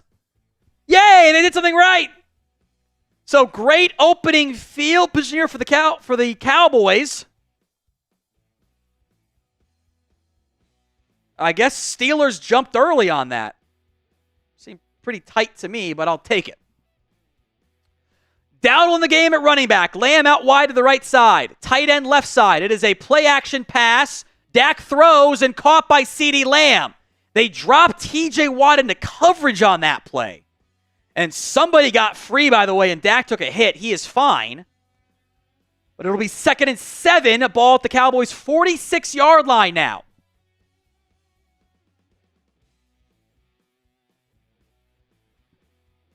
Prescott in the shotgun. Schoonmaker out wide as they go empty personnel here with multiple tight ends and one receiver. Dak, a wheel route, got Brevin Spann forward for a first down. Cowboys went with 13 personnel, one receiver, 3 tight ends. They shifted Spann forward out wide and got him wide open in a little fun personnel package. Good job, Mike. 1st and 10 Dallas, type in those ones. That's cheat motion, baby. They used the cheat motion. It's back in the playbook. Tolbert in motion from left to right. Hand off to Dowdle. Dowdle is going to get a yard, maybe 2 on that one.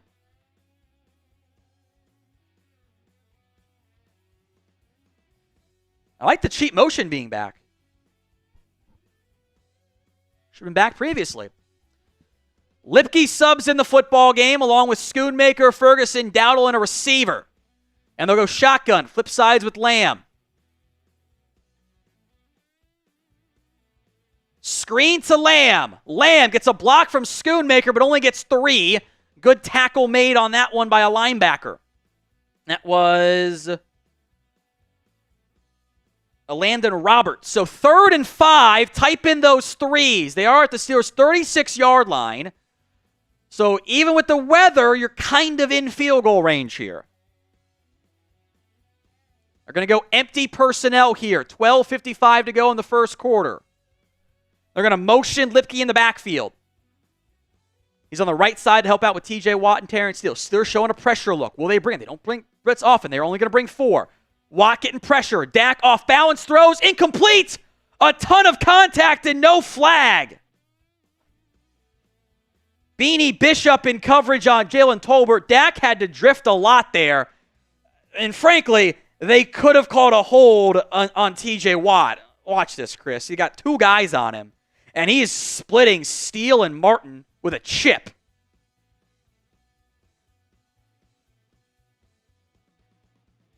A lot of contact there. I think that should have been a flag.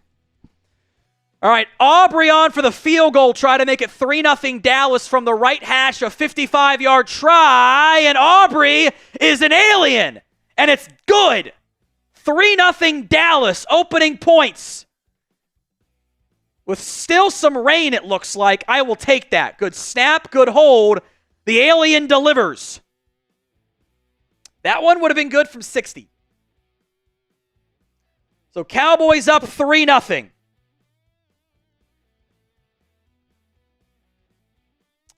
I appreciate them allowing them to play.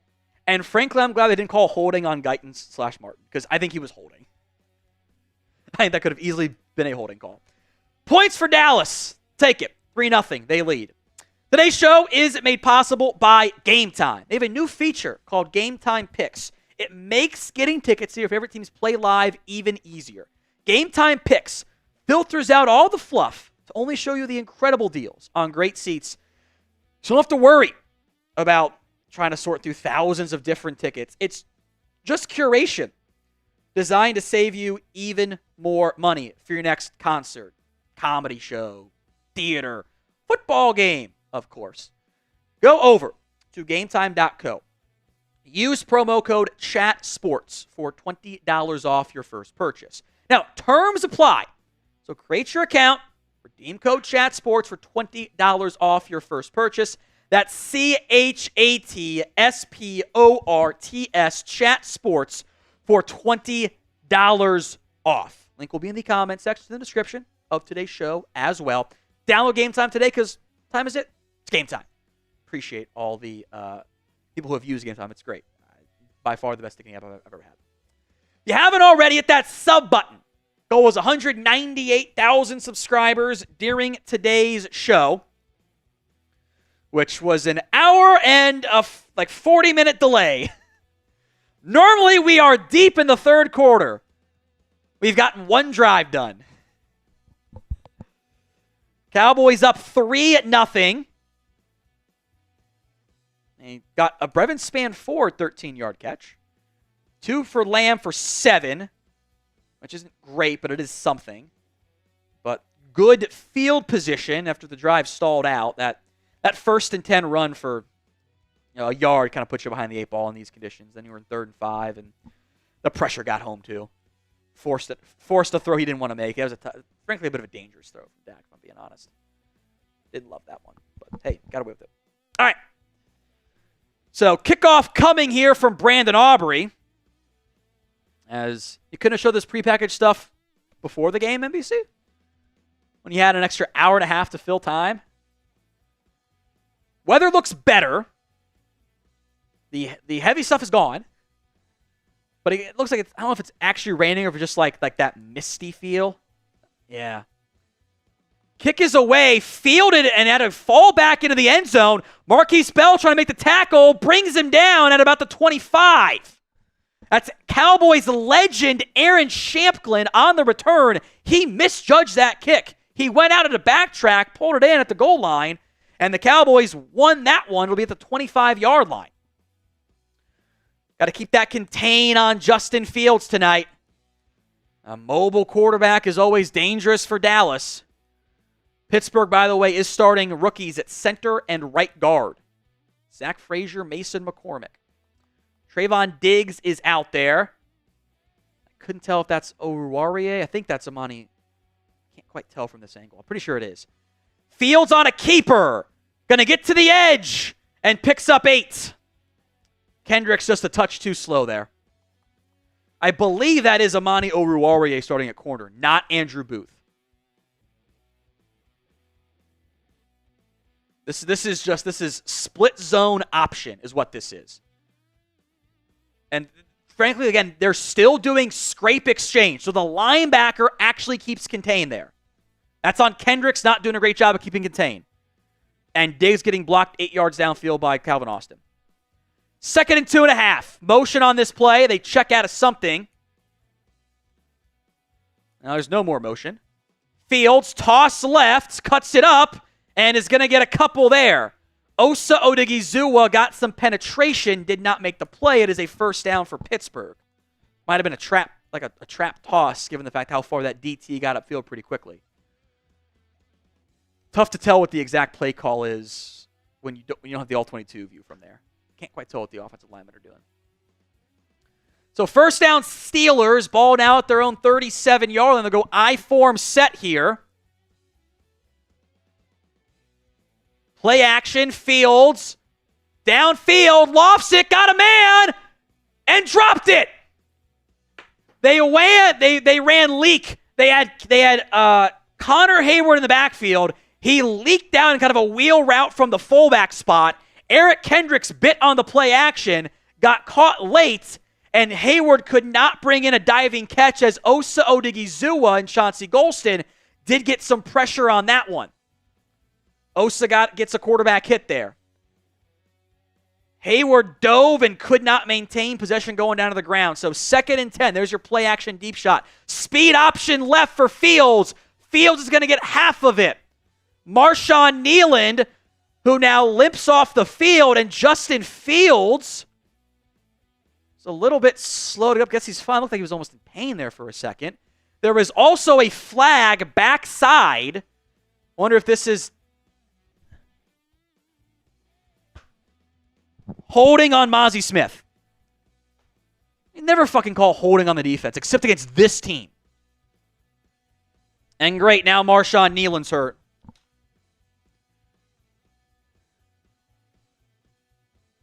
Great.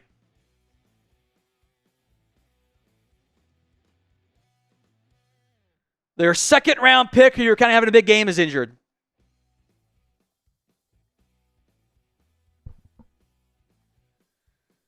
That's a bad sign. I didn't see quite what happened. I saw him kind of get up hobbling there. I'd love to see a replay of this Mozzie Smith hold, by the way. Would love to see it. Would love to see it. Because that's one like they just don't ever call. I think it's the stupidest penalty unless it's a pass. Like if it's a run play, the defensive lineman should be able to throw the offensive lineman around. It's also backside holding on your defensive tackle. Like I don't really buy that. Like I don't buy it. This is today's Super Chat menu. $10 gets you in to our signed Drew Pearson mini helmet raffle. $50 is a shot once we get to 1,000 total in Super Chats, which we're not that far away from. $100, the beer bong of honor. I'll do a beer bong out of it. Some of the specialty items this week. MVP football, most combined Super Chats or Venmos. Right now, Anthony McMillan has 200. He is in the lead over James Yabarvo at 100. I guess I could count the Yabarvos together. That kind of feels like cheating somehow. And then most hundreds in October gets the MVP jersey. Just says October MVP with 24 on there. So Marshawn Kneeland with an apparent right knee injury. I want to see a replay of this hold on Mozzie Smith and this injury to Kneeland. Like I'm hoping it's just a hyperextended knee.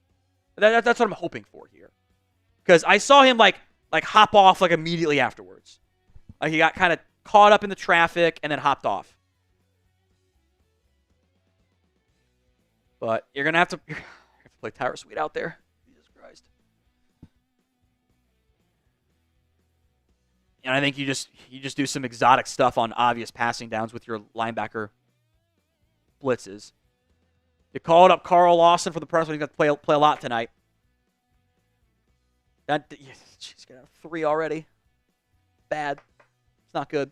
Hopefully he's okay. But Chauncey Golston, Tyra Sweet, Carl Lawson. That's what you got. Not great. Let's see what happens to Kneeland here.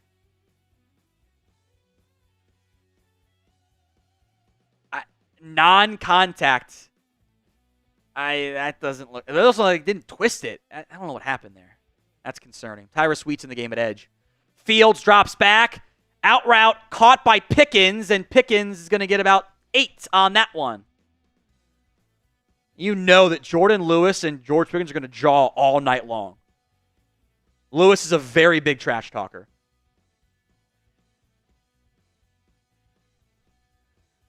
Second and 3.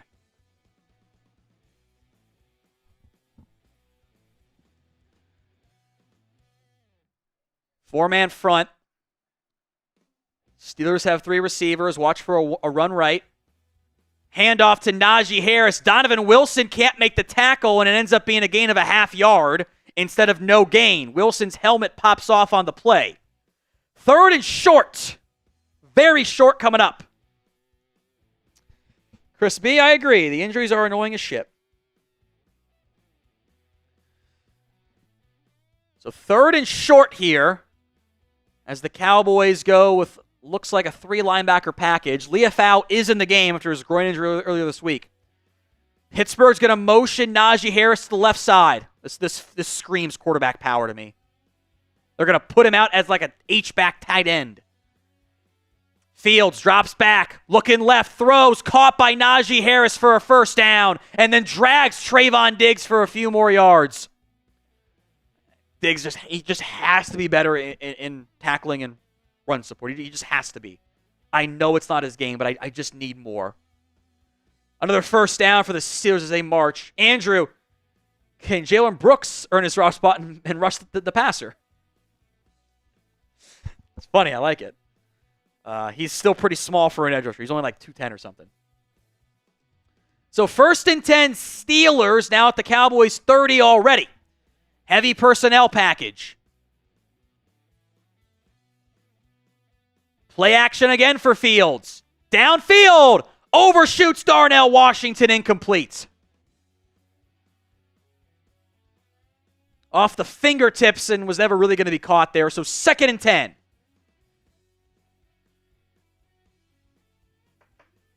As they're carting Marshawn Nealand off to the locker room. I don't like that.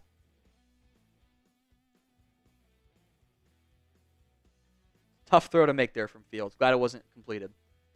Wilson lined up as an extra edge here at safety.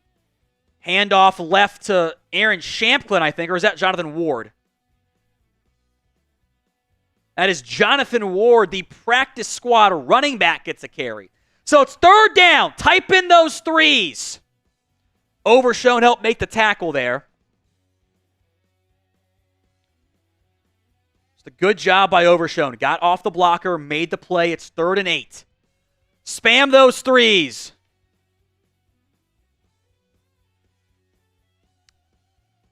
Ball at the Cowboys' 28-yard line. 3rd and 8. Toss left. That's Shamplin. Shamplin is going to break a tackle. Does not get the first down. 4th down coming up. They ran a toss left on 3rd and long. And they will bring out the field goal unit. Man, 3rd and 8 run. All right, I'll take it. 4th and 3 coming up here for the Steelers. They'll bring out Chris Boswell as 2 of the most used kickers in football getting in on the action tonight. A 41-yard try from the left hash. Kick is up, and that one is good. Was bleeding right, but held on, so we're tied up at 3 with 7:33 to go in the first quarter of this one. Andres Yabarvo, Tom, did you get your hair did? Shout out to Gil. I did get my hair cut. It was overdue. I needed a haircut pretty bad. I like to go short on the sides.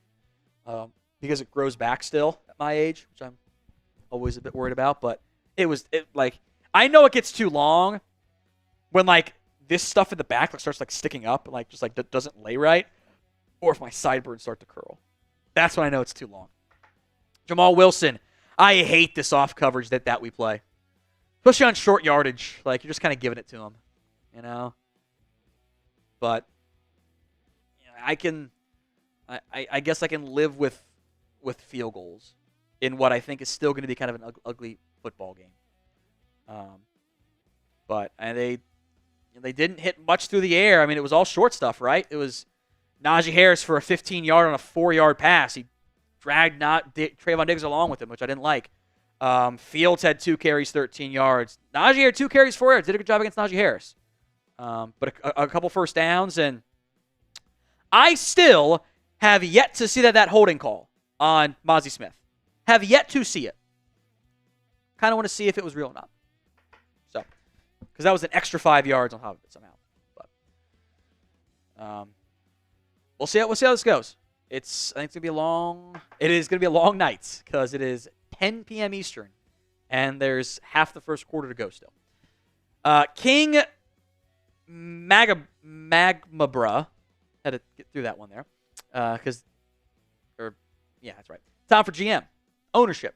10 years. I promise title or I will sell the team. And I will profit the difference in what I make. But still. We are winning our like battle against Steelers Talk, 1,259 against 890. Let's continue to bury them. The more likes, the better. Every 100 likes we get between now and kickoff, I'll do a shot for. How about that? Every 100 likes. We were at 1263. Every 100 likes between now and the next play. Don't know if we'll get one, but I'll do it. Because it's been a long game. So like that video if you haven't already done so.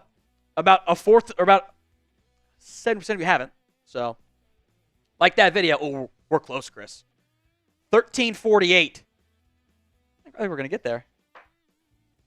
Need about 15 more. 1377. That's at least one shot. Can you get the 2 here? No, kickoff. Did not get there, but close. Earlier than I thought we'd be, frankly. Kick us away. Turpin will kneel it. Caught it 5 yards deep in his own end zone. So Cowboys will come back out here on offense. Let's see if I can tell who's out there. I see, obviously, Dakota Elliott is in the game. Jalen Brooks. Jalen Tolbert. And that was all I could tell. So this screams run or play action here.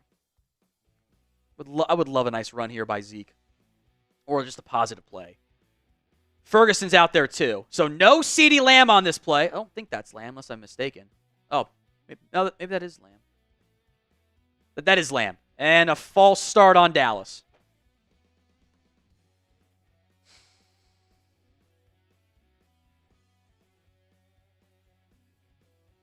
False start on Tyler Guyton.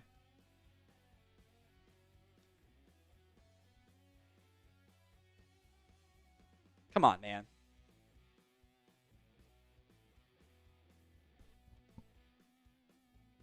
Can't have that. Now this team is not talented enough on offense to overcome these mistakes consistently.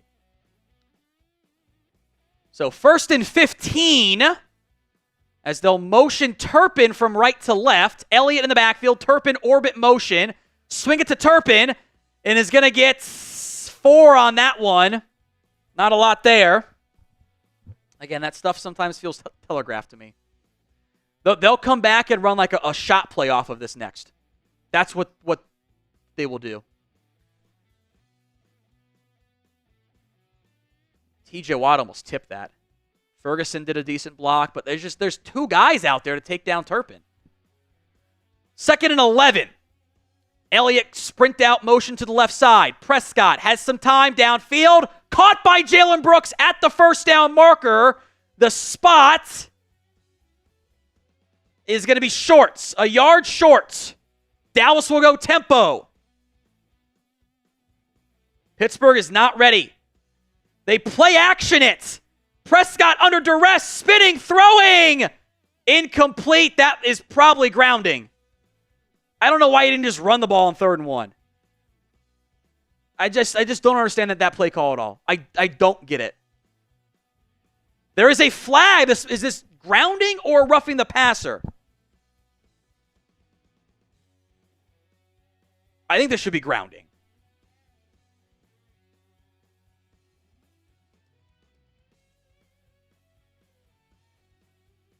Yeah, it's grounding.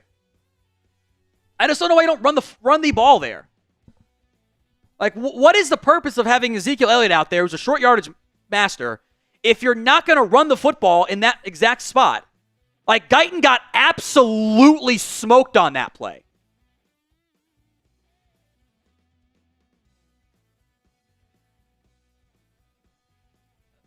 I actually don't know where it's supposed to be spotted. I assume it's where he's down. Not like where he hovered over the ball. Like, I just don't know why you didn't run that ball there. Just a bad play call. And if that's Dak going rogue, it's a bad call on him. If it's a play call for Mike, it's also bad. Just run the damn football. You need a fucking yard. Sam, Micah, D, Law Williams, and now Nealon. We can't catch a break. I think it's target D-E early in the draft. You got all kinds of things. That's issue. You need a DT.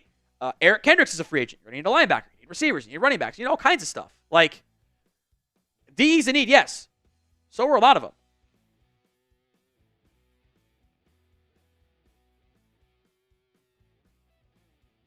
Brian Anger on for the punt. It is away. Fair caught at the 25, so pretty good punt there by Brian Anger. But I just don't understand that 3rd and 1 play call. Like, I also just don't understand what your entire left side missed. Like, Guyton and Tyler Smith didn't block anybody. I just don't understand it. Like, I just don't get it. I just don't understand it at all. Like, it's just mind-boggling. Dwayne, is there a black cat running around somewhere in Dallas when it comes to injuries? Hopefully Nealand is okay. I hope so. Last update I saw on Marshawn Nealand, officially questionable to return. I don't know, like, I don't know if that was a first down or not. Like, because I don't know, like, is it where he catches the ball or when he has possession on the ground of it? Because, like, he had the ball over the first down marker in the air, but then he's falling backwards. So, I don't know. Also, just, I don't think anyone on this offense is used properly, it feels like. Like, you don't look CeeDee Lamb's way at all on that drive. You're dialing up 2nd down plays for Jalen Brooks over the middle. Why? You're doing a 3rd and 1 play action and your offensive line blocks nobody. Why? I just don't understand this offense on a too consistent basis. It's very frustrating for me. Like, 3rd and 1. The sneak works every time that they do that. You signed your running back to be a 3rd and short guy, right? That's why he's here? Do you throw it? I just don't understand it. Marcus Arnold, our OC is stupid. I don't get it. Truly, I just don't understand it. Like, just bad play calling, bad decision making. Like, I don't know. Worked. I guess the play to Brooks worked, but like, that's what we're gonna go with there. I don't know. Like the video, share and subscribe as well, folks. We will be here all night long. It's going to be a long one, as the Cowboys had an hour 40 whatever minute weather delay here. I just don't understand the decision to throw that ball. Truly don't.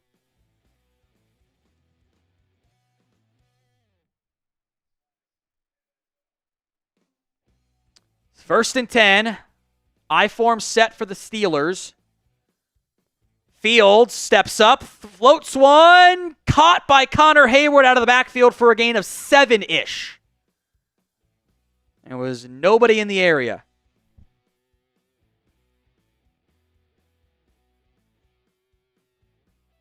Nealand update, hold on.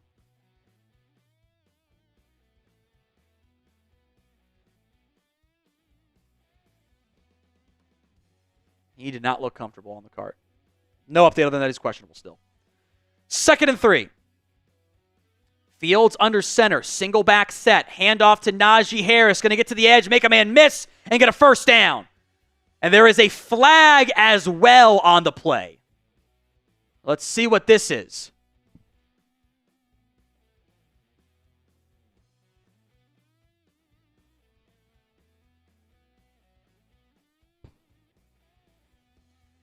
Hands to the face on the Cowboys. They got Linval Joseph on that one. And, yeah.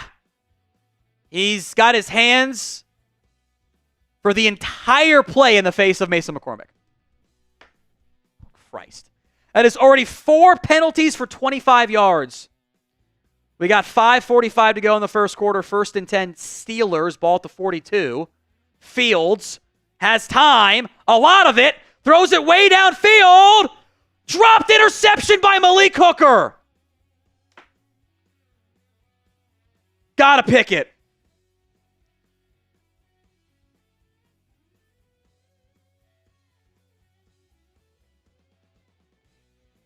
That would have been big. Hooker is reading that the entire way. That has to be a pick. was the old NCAA 14 line.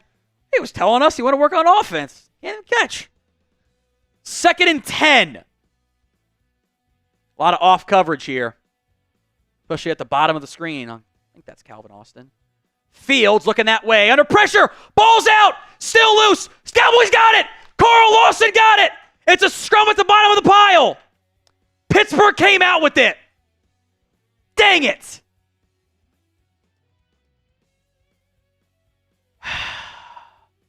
Lawson had it. Fields went in and stole it at the bottom of the pile. But it's 3rd and forever. Linval Joseph bull rushed Isaac Seumalo. Yeah, you know what? Lawson never really had that. I just saw a replay that Fields dove in there pretty quickly. So 3rd and 24. And Mike's challenging it for a clear recovery. I don't think he had it, really.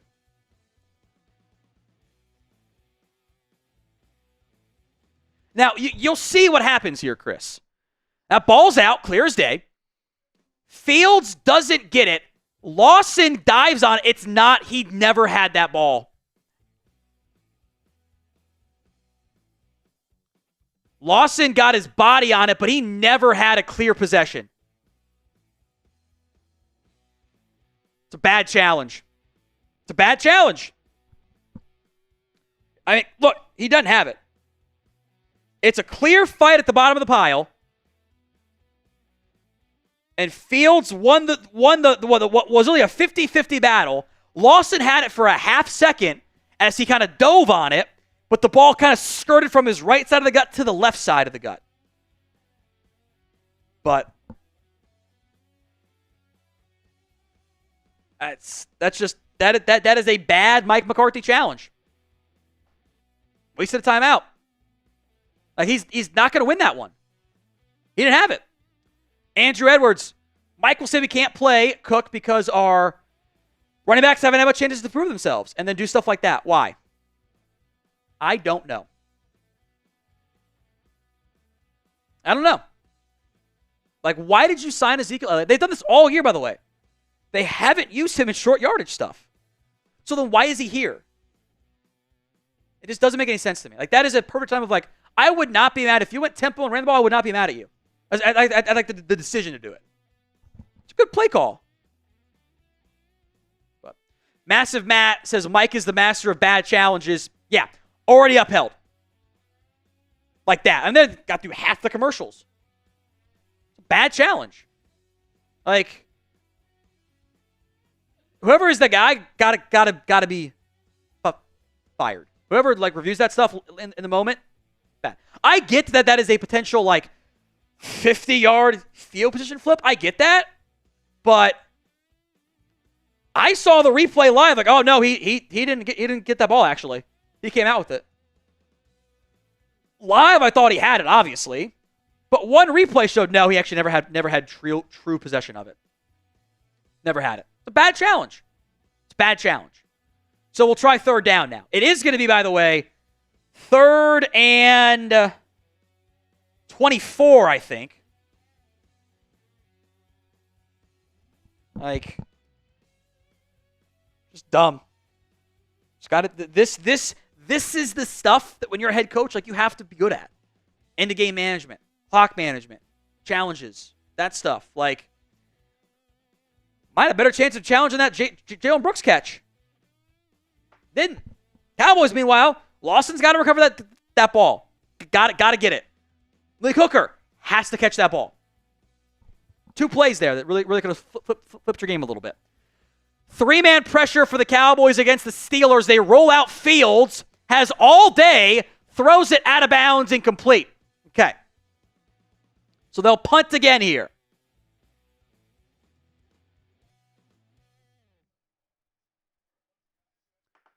Fourth and 24 coming up here.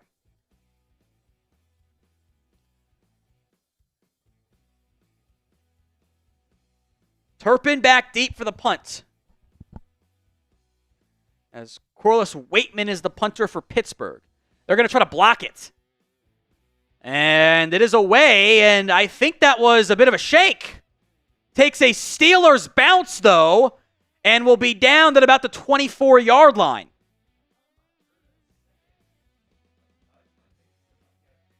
Ends up being a 48-yard punt that probably went about 30 yards in the air. Jotman, every report should be fired before getting on the plane. Have to wait for the offseason. Probably. Aim Moy, if I pronounced that wrong, I'm sorry. Bad coaching will throw this game away. When you are not the more talented team, or you're not playing like with all these injuries, coaching can help you. I never feel like there's a game where the Cowboys really going like, yeah, we have the coaching advantage tonight. I don't feel like that's ever really the case. It is sometimes, but not often. Maybe Goodwin did get a fingertip on it.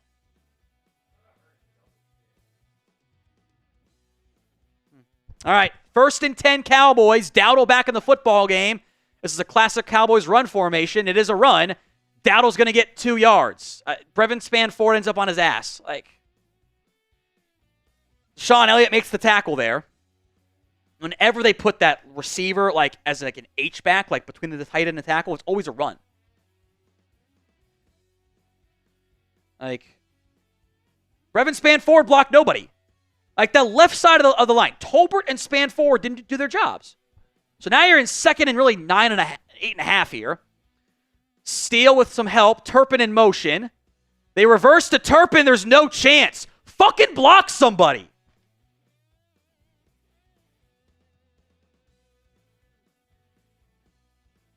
Cowboys are refusing to block.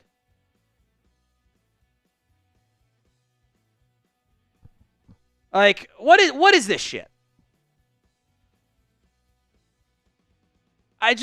You're trying to down block with, I don't know what Lamb is doing. Or they're trying to do a double reverse with Lamb. Guyton block nobody. 3rd and 14 now. Prescott. Deep drop. Uncorks a deep shot to Lamb, who makes the catch. Sideline, got his feet in bounds. That was a strike from Dak, a perfect throw, and a perfect catch from Lamb. That is the tightest window possible there. Because he has to go up and high points it over 2 defenders. What a throw from Prescott and a catch from Lamb, and it's a first down. 27 yards. Wow. That's going to look so good on the All-22, by the way. So Lipke in the game at running back to the right of Prescott. Dak drops back to pass. Hitch route, caught by Lamb for a first down past the 40 and gets to the 35. It's another first down. Type in those ones. Massive Matt is right. Force feed Lamb.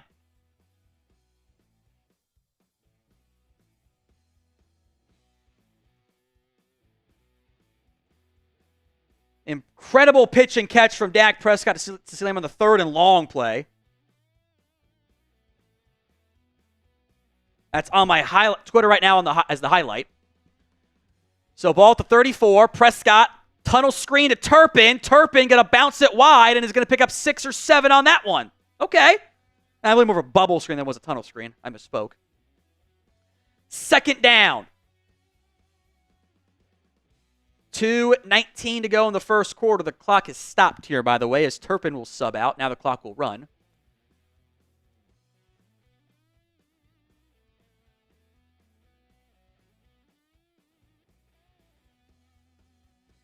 Prescott under center. Dowdle the single back. Hand off to Dowdle. Going to cut it. Bounce it wide to the right side. Dowdle first down. More 20, 15-yard line. First down, Dallas. A 12-yard run. The second explosive run by a running back all year.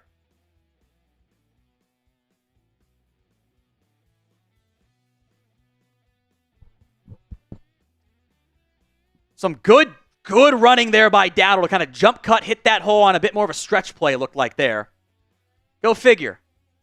Lamb in motion from left to right. Ball at the 15-yard line. Prescott barking out some signals here. Dowdle to the right of Prescott.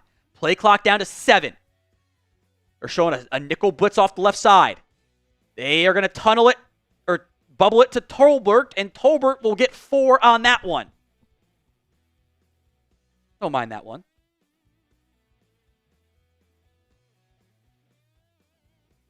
In the Game Time Red Zone, promo code CHATSPORTS, $20 off your first purchase over at GameTime.co.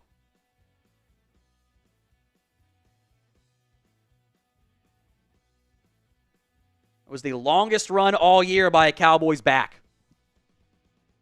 2nd and 6 at the 11. Prescott, a handoff to Dowdle, and is going to get a yard on that one. And now Tyler Guyton is slow to get up. 3rd and we'll say 5 here. The Cowboys have to run a play.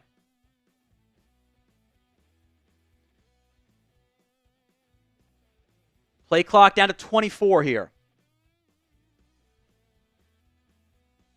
Tolbert, Lamb, Guyton is still in the game. Lipke, Turpin, and Ferguson. Tight formation. They don't do a lot of these. Watch for the cheat motion from Ferguson here. There's the cheat motion from Ferguson. Prescott looking left, pressure coming, pumping, fumbles the ball. And I think Guyton dove on. No, the Steelers dove on it. Damn it. Cannot fumble that ball there. You cannot fumble that ball.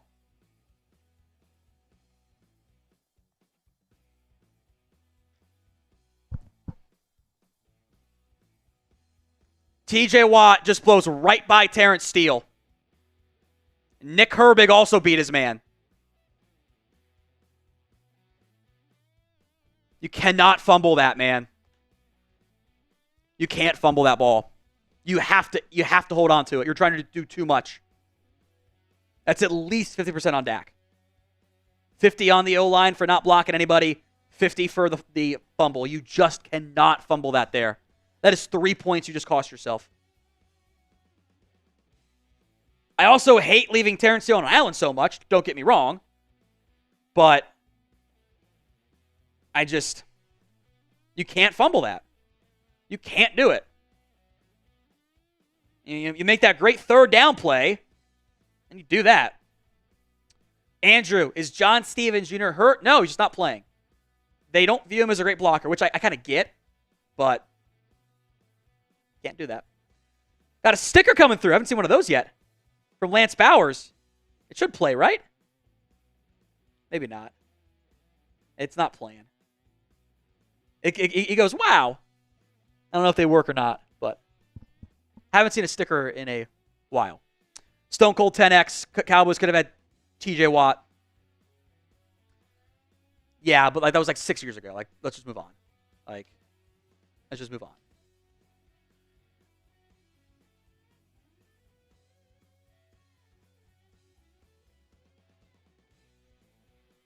I also think leaving Terrence Steele on an island a bunch is a choice. You've done a bad job of blocking today, too. Don't get me wrong. But you can't fumble that there. I would love to see that all-22 version. By the way, Marsh, to see what was actually downfield. Marshawn Nealon has been ruled out with the knee injury.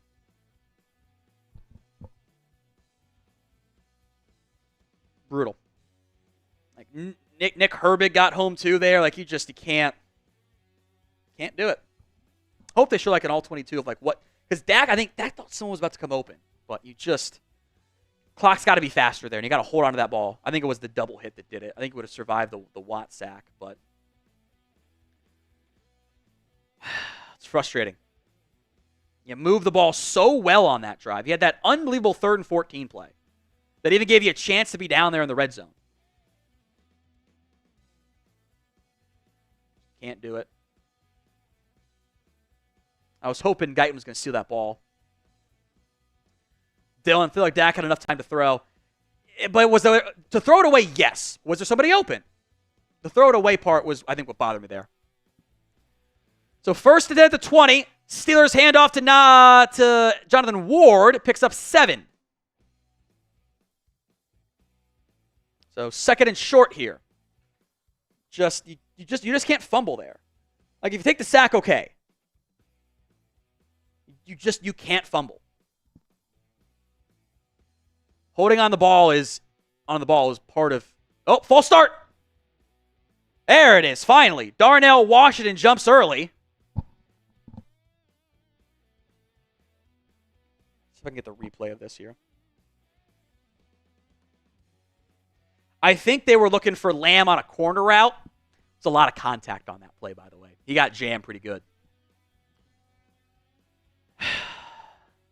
By the way, it was also not a TJ Watt forced fumble. That should not be his forced fumble. That was clearly Nate Herbig.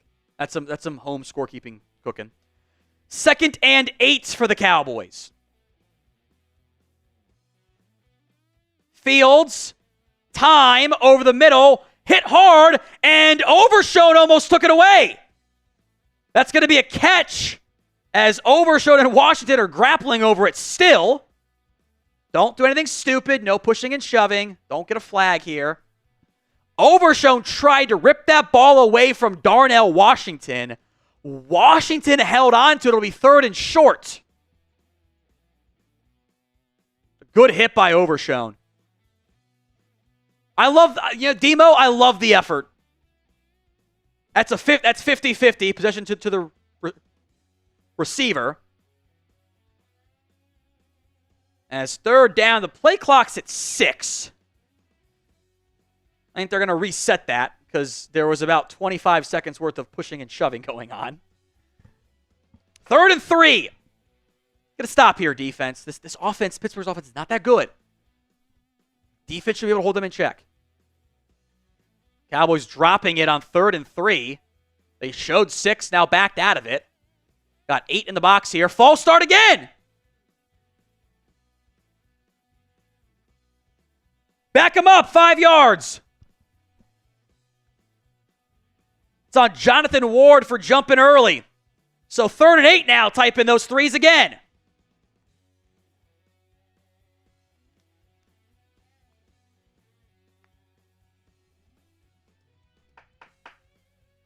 Come on, baby. Stop here. Get off the field. 3rd and 8 at the 22. They got motion from, I think that's Calvin Austin. It is. Fields against the blitz. Steps up. Gonna go down. It's a sack. Lawson and Osa Odigizua leading the way. Your defense can play well against this offense. They're not that good on offense. It's a big sack. They have to punt. Great job by the defense. Massive Matt. Feels like every time there's hope, it's torn away. Here's more hope for you. Caden says, Dak, I know he can't stay in the pocket that long with TJ Watt on the line. He's trying to make a play, and I get that. You can hold the ball, you just can't fumble. Almost blocked on the punt. A good punt. Turpin fair caught, and almost taken out by his own man at the 34-yard line is where they will mark him. 12:20 to go here in the second quarter. It is already 10:34 Eastern time. Senior Cowboy, so many wishy-washy fans on here, it hurts my fan soul. There's more this year, and I don't even call them wishy-washy. I think there's just a lack of confidence, and I get that. This team has not inspired confidence through 4 weeks. The offseason did not inspire confidence. That's what's been frustrating. So I do get that angle. You got to be a little bit better overall. I think your defense can hang against this not great Steelers offense. They're not that good on offense. They're really not. I think that that's why I had a low scoring prediction this week. But you can't give away 3 points on a strip sack in the red zone. Just can't do it. Today's show is made possible by Game Time. Game Time is the place for last-minute tickets to whatever event you're going to. Concerts, comedy, theater, whatever it is, whether it's for you and the boys or you and the wife or girlfriend for date night, use Game Time. They have a new feature. It's called Game Time Picks. It makes your favorite teams play live even easier. Filters out all the fluff to only show you the incredible deals on great seats. You don't have to waste time searching through thousands of tickets. It is curation to make it easier to save more money on sports, concerts, comedy, everything else in between. Download the Game Time app, create your account, and use code CHATSPORTS for $20 off your first purchase. Terms apply. Again, create your account and redeem code CHATSPORTS Chat Sports for $20 off. Download Game Time because Game Time. Links in the comments and the description of today's show. Let's see. 3-3 here in the second quarter. Cowboys football coming up. As a reminder, we will do our Venmo 50-50 raffle at halftime. The take-home right now is $90. At What Going Downey, $20 to enter the Venmo 50-50 raffle. As we get closer to halftime, we'll remind you guys of that throughout tonight's show. Also, $10 gets you into our signed Drew Pearson mini helmet raffle. Just my headset. Give Trey-Danos a free entry, too, for doing the mod stuff for us tonight, by the way. So 1st and 10, Elliott in the football game. They motion tight end left, right. There's only a run in that with that look. It is a run for Elliott. Elliott going to bounce it wide. Elliott will get a couple yards there. I'll take it. It's a gain of 4, maybe 5 on that one. And Nick Herbig out there in pursuit. Or sorry, that was Peyton Wilson actually out there in pursuit. Mixed up 41 and 51. Brennan. Some folks don't ever do an outside run or toss. That was kind of an outside run, though. So I'll take the 20. 2nd and 6. Turpin in motion. It was a gain of 4. Lipke as Turpin goes orbit motion. Swings it down to Turpin. Turpin. Stiff arms. He wants a face mask call. I think he's going to get it.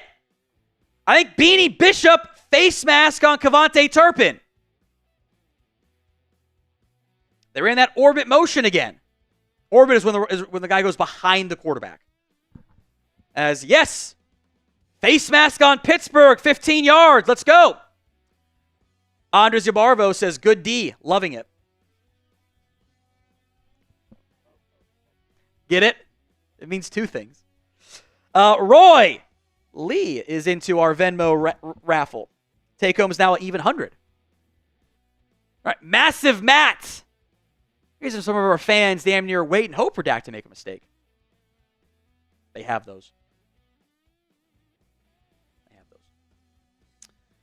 1st and 10, ball at the 42-yard line. Prescott, reverse to Lamb. It is not blocked well, but he does a great job to get a yard. Brevin Spanford has to block better. He is killing me on these blocks.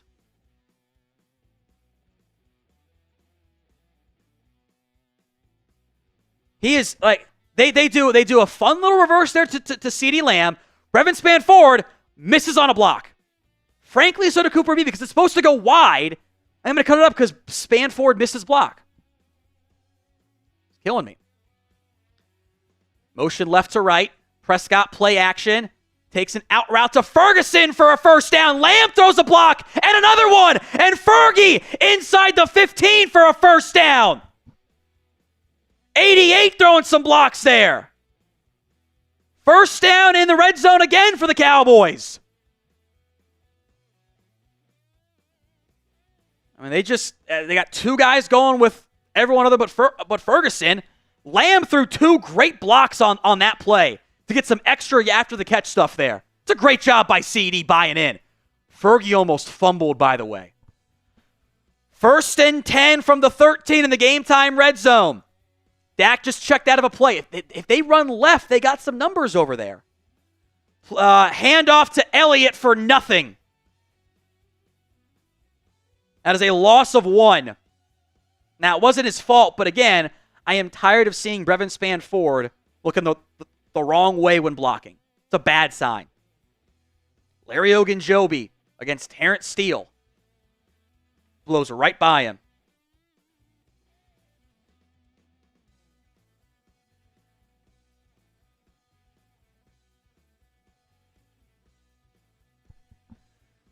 Second and 11 at the 14-yard line. They lost the yard on that run to Elliott. Prescott drops back. Feeling pressure. Throws it away and incomplete. Pittsburgh does a really good job. They get that pressure coming in from TJ Watt and that other edge. It's Herbig tonight. It's been outside the 4. They do such a job of like kind of bouncing it out a little bit. And then all of a sudden, he's in the face too. Like, watch what happens here. Guyton is he kind of fakes inside and then bounces out wide and did a great job of beating Guyton. And there was no chance for Prescott, and now Guyton is banged up. Jesus Christ.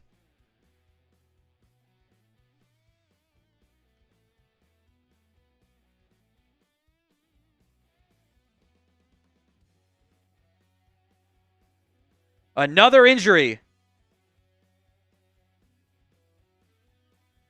So Tyler Guyton is now down. They were kind of checking out his left leg.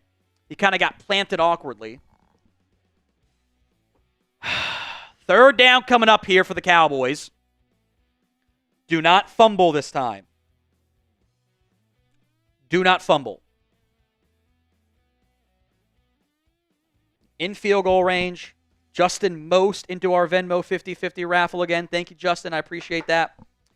What looked like they were going to do, by the way, is they showed TJ Bass. So I think they're going to put TJ Bass in there at left guard and Tyler Smith in there at left tackle.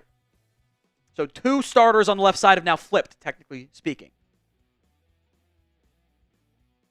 Third down coming up here for the Cowboys. Our Super Chat menu, again.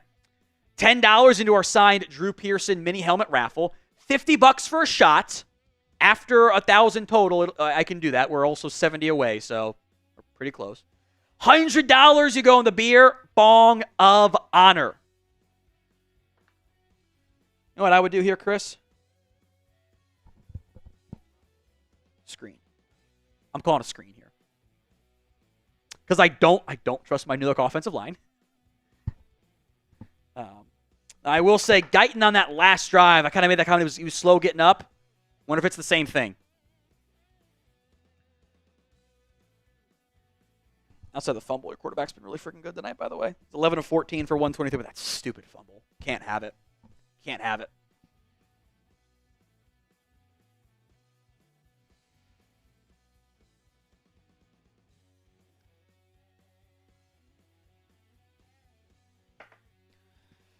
So third down from the 14 coming up here. Left side plays good. Do we bench Guyton? They play really good, maybe. But I think that's you're kind of not even thinking about that right now, frankly. Like, the actual team is not even, like, you're just trying to get to the game right now.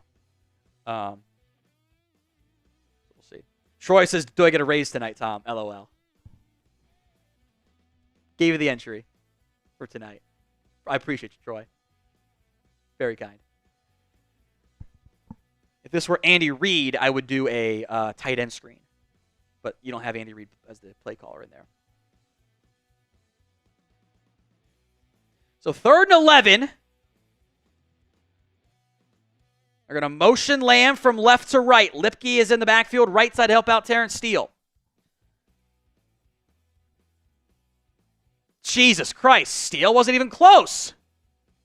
False starts. So now you're 3rd and 16 at the 19. Shit, I might just run a draw here and take my 3 points and get the fuck out of here on this drive. I don't have 3rd and 16 play calls at the 19 that aren't just like freaky yak stuff. O-line has not played well tonight, folks.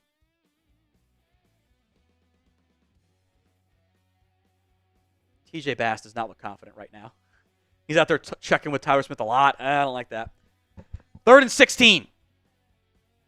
Prescott. It is a handoff to Lipke, and Lipke is going to get 2, maybe 3 on that one. It's fine. Field goal try coming up. You didn't fumble. Take your 3. I'd say he's on that, but the second I say that, it's a jinx. I will not say it.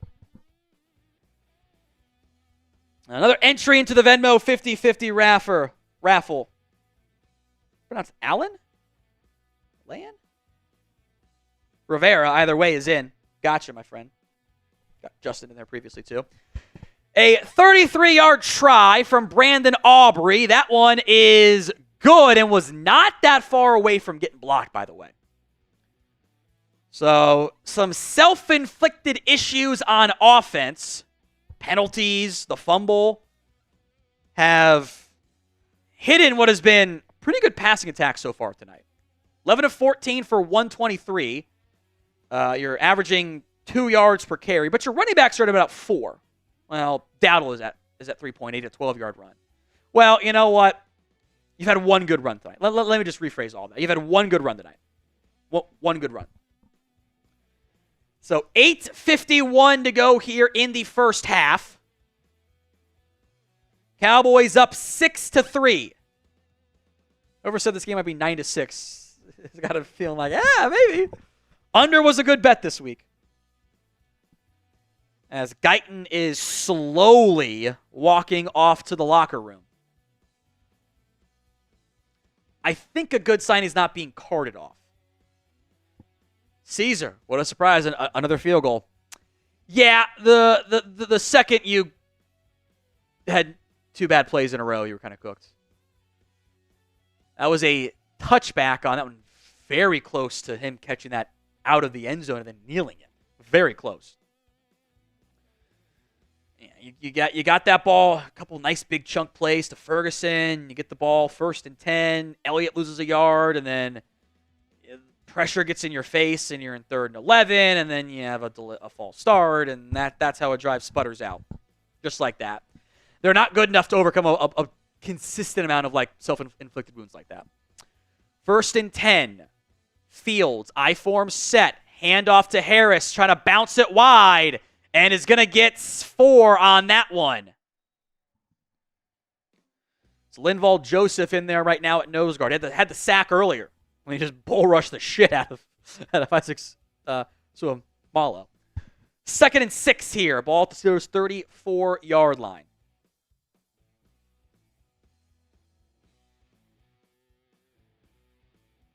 Fields under center. Handoff to Harris. Makes a man miss, and we'll get the first down. Somebody took a bad angle on that play. I couldn't tell who it was. But somebody sliced in and just like didn't hit the right hole. Couldn't tell who it was, though. Matthew 04 is going to move on from Zeke. I don't like 1st and 10 runs that much to him. Had maybe, the one might have been successful because it was 4, but some people use 5. 1st and 10.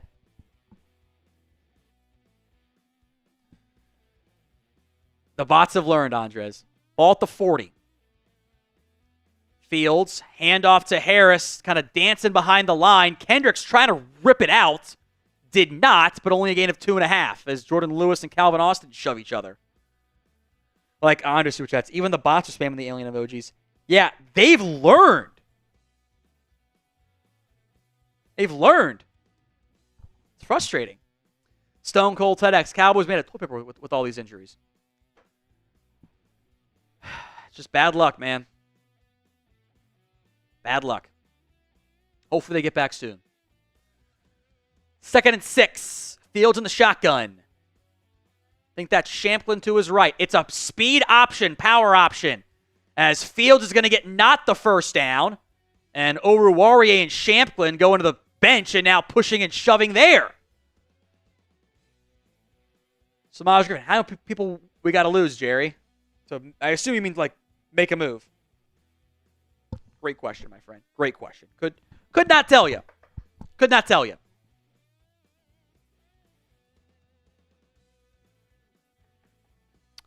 Third down, type in those 3s, folks. It's 3rd and 1. I like that kind of. It's not even a speed option. It's just quarterback power. There's no pitch feature. A motion to the right side. Play action. Osa getting held. They did not give him the first down.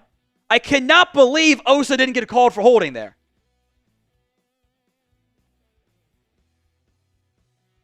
Watch this. Great snap timing by Osa Odigizua. Maybe not the most egregious, but like, come on. So they stop Fields shy at midfield. I would go for this if I was Pittsburgh. He also, I think, got that first down, by the way. I think he got to the 50. I think that was a bad spot by the refs. They will go for it. 4th and inches. 5.5 to go in the first half. It's an easy go for it call here.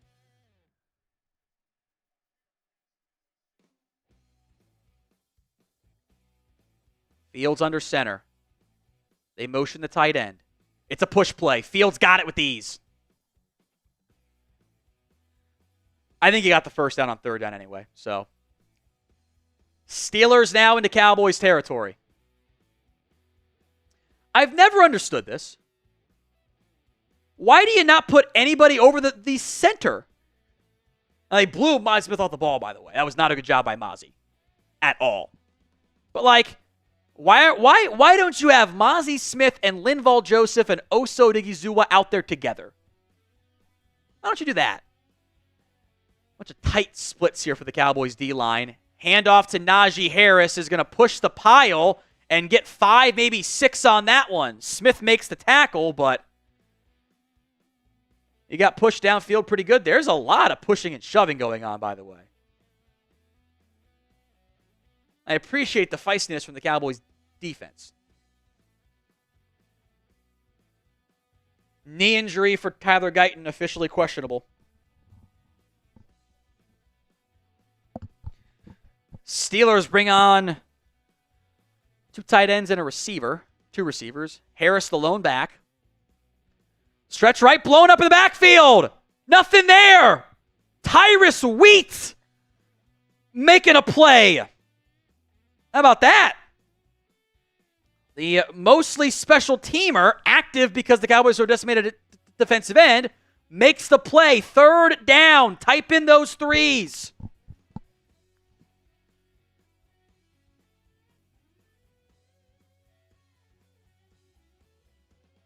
Third and 5. 3.5 to go here in the first half.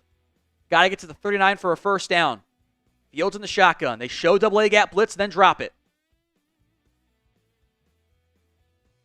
Fields drops back, looking left. Now rolling left, looking, throwing downfield. Incomplete. Jordan Lewis gets in the face of George Pickens. Lewis is a big-time trash talker. And that, I don't think, would have been caught no matter what. That ball was too far out of bounds. Again, when the Cowboys have made the Steelers drop back and pass, they've had some success. Yeah, even if Lewis makes that catch, he tried to get both feet in bounds, actually. So punt team is on here, and some confusion from Dallas getting lined up properly. And a false start again on Pittsburgh. Now, that's actually not that bad for Pittsburgh because they could actually use the extra spacing to try to pin the Cowboys back deep here. See how tore up that turf is already? Big old chunks taken out of it.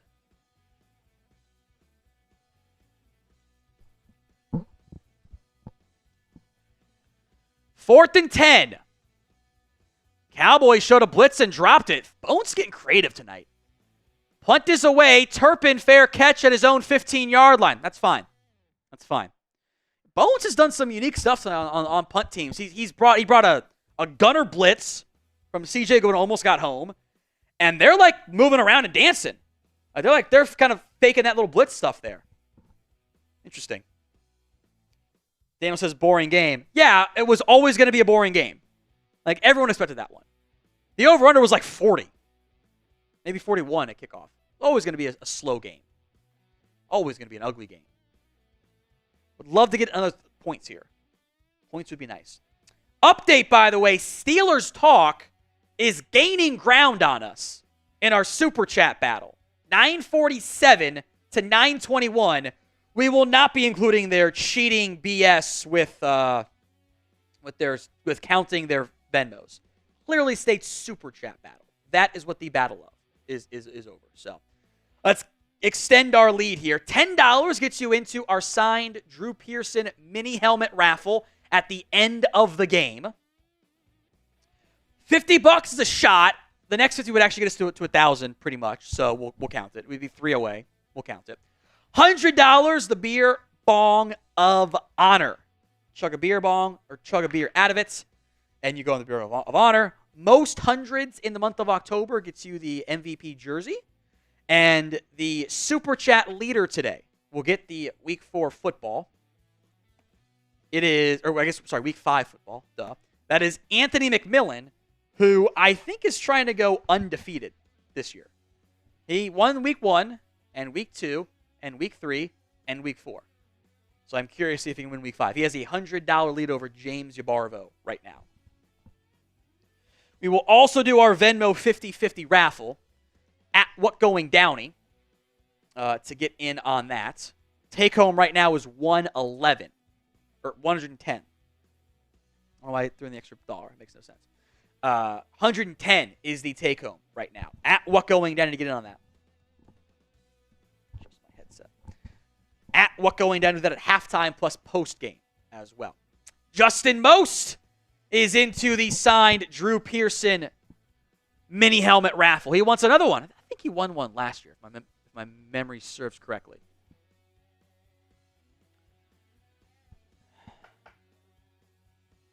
There you go. So first down coming here for the Cowboys. We are just outside of the 3-minute mark.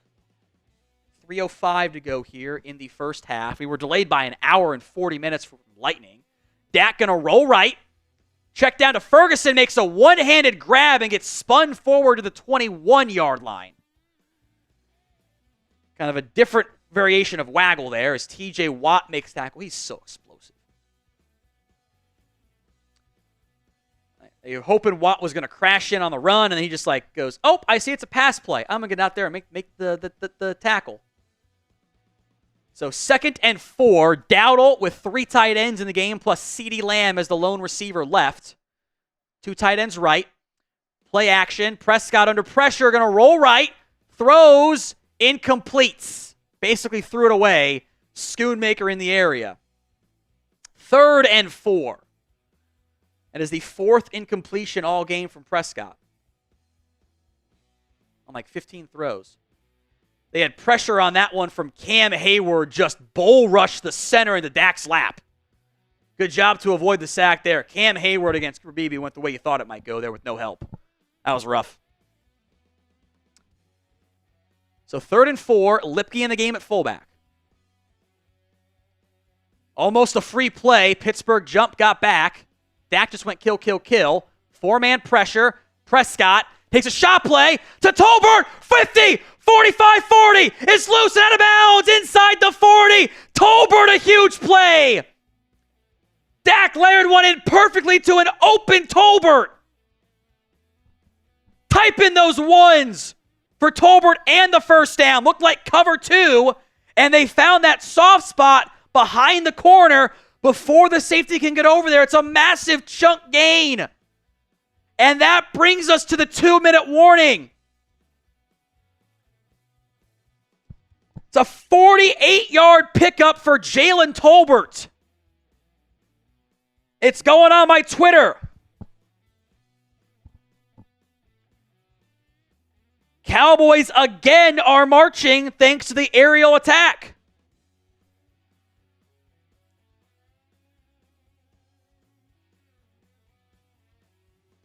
A big pickup for Dallas. They are in Steelers territory at the 31-yard line.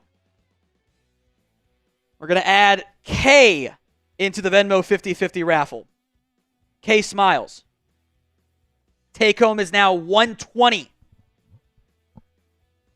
For our halftime Venmo raffle, we're going to add Jacob into it. Holstein. Well, the same way Eli does, the Bama QB, now at Pitt, who's been good, by the way, for that. Eli Holstein, yeah. Jacob is in. Case Smiles in for the Venmo 50-50 raffle. Take home's now 140. Not sure why Randall's isn't coming through, but it's the dollar super chat. It's the blue, so it's probably fine. Just show it. It might be the same blue color, now that I think about it. It's not, but it's fine. Appreciate that, Randall. Thank you very much. Massive Matt. Who would have thought open receivers helps your QB? He was open there. That is just found the soft spot in the cover 1 because the safety was concerned about CeeDee Lamb more. Tyrone, auction off that Emmitt Smith jersey. It is an Anthony McMillan custom jersey. I can't turn all the way because of the headset, but not Emmitt Smith jersey. Just 22. 48 yards there from Dak to Tolbert. We are at the 2-minute warning. Cowboys ball at the Steelers' 31-yard line.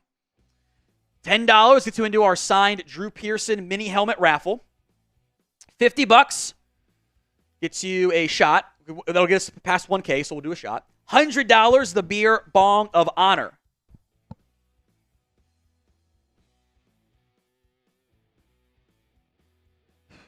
Cowboys up 6-3. They now have the ball in Steelers territory. It'll be 1st and 10 here coming up for the Cowboys. Ball in Steelers territory. 2-minute warning here. Cowboys have the football. Tolbert, Ferguson, Lamb, Brooks, and Dowdle the back. Brooks makes me think it's a run play. It's a draw to Dowdle. Dowdle going to break a tackle in the backfield, make one man miss, and pick up 5. Okay, it's fine. Gain of a couple.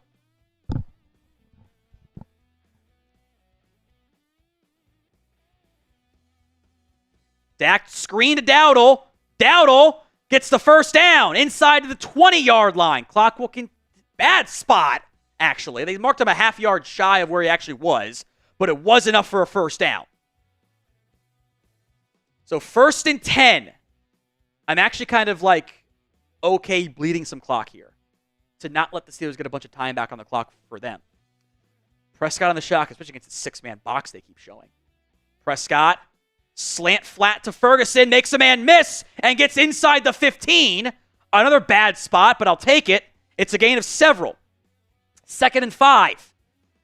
As a little slow to get up there was Joey Porter Jr. They ran dragon. That's that slant flat concept. Prescott, under pressure, throws it, end zone, and oh my God, it's picked. What are you doing? What are you doing?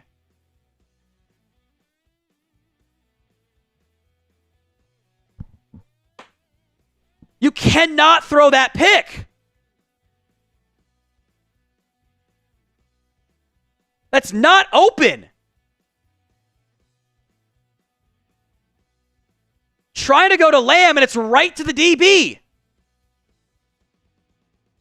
Did he not see Deontay Jackson? God damn it, man. You've moved the ball so well until he gets to the red zone, and they all fall apart. 6 points at minimum. The quarterback's cost you tonight. Now he's got you the other 6, but Jesus Christ. You cannot throw that pick there.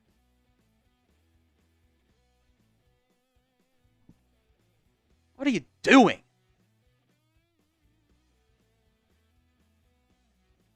Cannot. I just don't know what he's seeing there. Unless he never saw the corner just drift back. That's such a bad throw. Like, he must have never seen Joey Porter or Dante Jackson. Unbelievable. You cannot throw that. Just like that last drive, you do such a good job of getting your team into the end zone or getting into the red zone, and you throw a stupid pick. Just dumb. Just can't do it. Like, Chris, you can be mad at the throw. I am mad at the throw too. Why are we celebrating a turnover from your quarterback? That's not a good thing. I don't know why, as I think it was Massive Matt said earlier, some of you guys just want him to be bad, and that's frankly embarrassing. Like, you guys can be better than that. The 5 of you who feel that way, or whatever the audience number is for that. Like Massive Matt said, you'd rather the Cowboys lose because the quarterback made a mistake than win the game. Like, I just don't understand that. I genuinely don't. You'd rather be right in your preconceived notions than your team do well. I just don't understand it.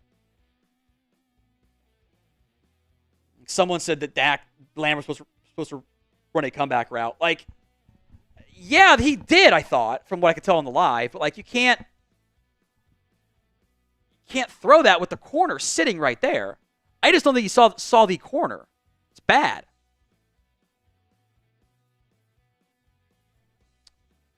This is Elaine, who's into our Venmo raffle, by the way. Says that Dak gets nervous in the red zone. Not every time, but you can't turn it over there again. Like, you've moved the ball so well on that drive again, and then you just do something stupid.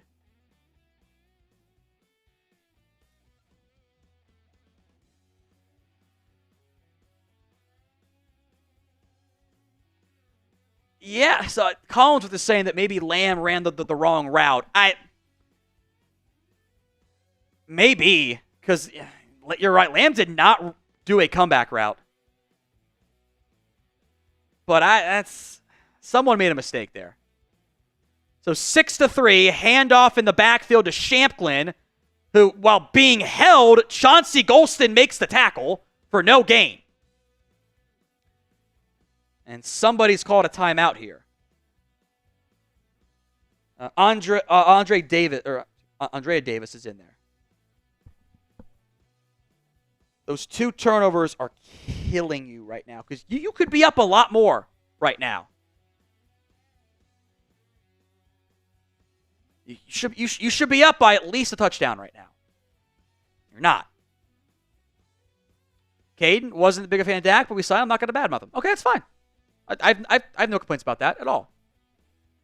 None at all. So Dallas called a timeout, 2nd and 9, 49 seconds left in the half.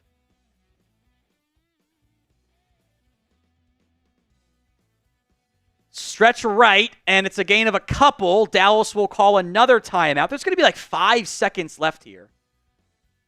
Are they going to try to set up like a punt block? Because like there's going to be enough time for them to not, whatever. Like, I think upon the other review, I think Collinsworth is right. There was some type of miscommunication there. But you just can't have that. I don't think he thought Watt was offsides. I think Watt just timed it up pretty good. Which I think is valid. Samaj needs to relax. We got this. Just be easy. Two bad plays the entire game. Now, the issue is the bad plays are really, really, really bad. And they're costing you points. 3rd and 6. Fields. Handoff right. Doesn't get it. There is a... They didn't start the play clock. Like...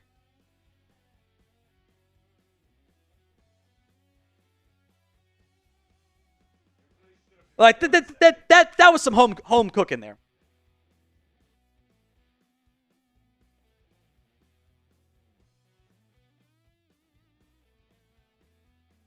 Can't have those issues with your quarterback and your number one receiver. I'm tired of them. I am more inclined on that throw to blame Dak, I think. Collinsworth almost made it seem like it was Lamb's fault. I don't know if I believe that. But like that's quarterback sitting on that route, man. You can't throw that ball. He's not open. Like you just can't have it.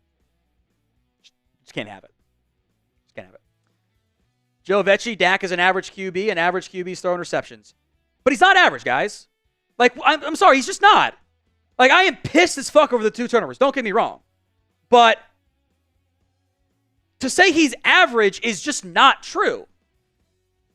He's a top 10 quarterback. Top 10 quarterbacks throwing interceptions as well. Like, you can't have the fumble, unacceptable, and the interception was frankly worse. I can't have those mistakes. He's also the only reason you've moved the ball on offense tonight. But you can't have the turnovers. Both of those things are true. Like Lawrence, celebrating the failure of our own QB. This is why people say the Cowboys fans are the worst fans in the NFL. I hate this fan base sometimes. That's from Lawrence. Go ahead and push it across there. And then we'll do the duck race here in a second. We're all good on those numbers too. I just, like, be mad? Absolutely. Safe space to vent. Absolutely is. So I don't block anybody unless you're doing isms. Like, because that's just the only thing I don't ask for. Just don't do isms. Like, 2 really bad plays that have killed you. That have cost you at least 6 points. And could very well come back to haunt you.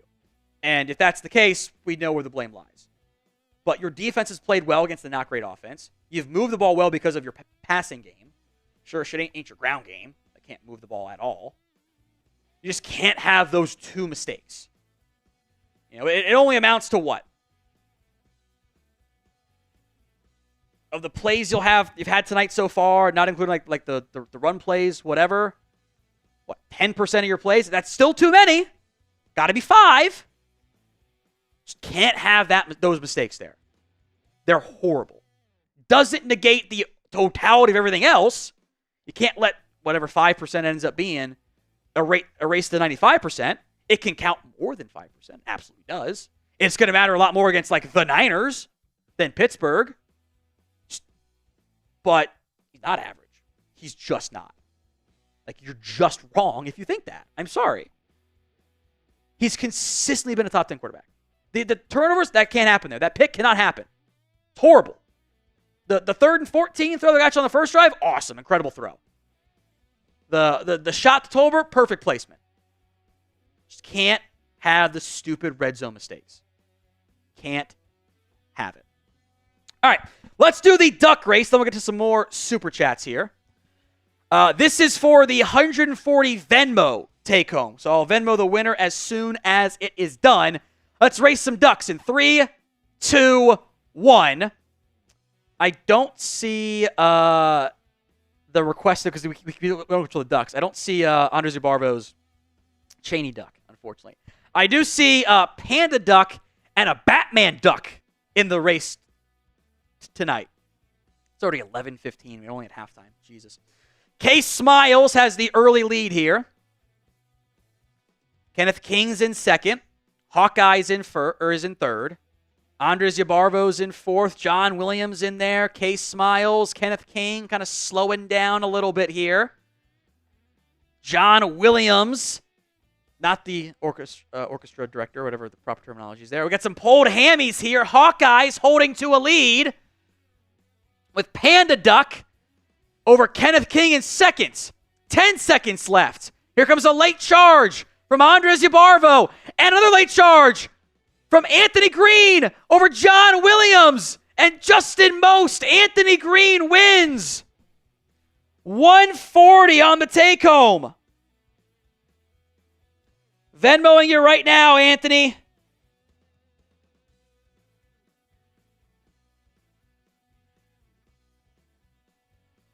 $140. Oop, that was 14,000. I will not be Venmoing you that.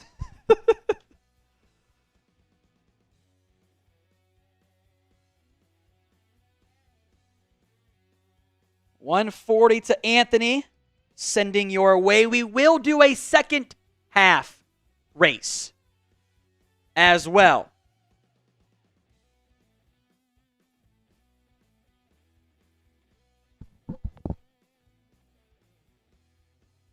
Once I can do the new poll, we'll do this one. Grade the Cowboys first half. I don't know, C-ish? Like C-ish? Somewhere in that range?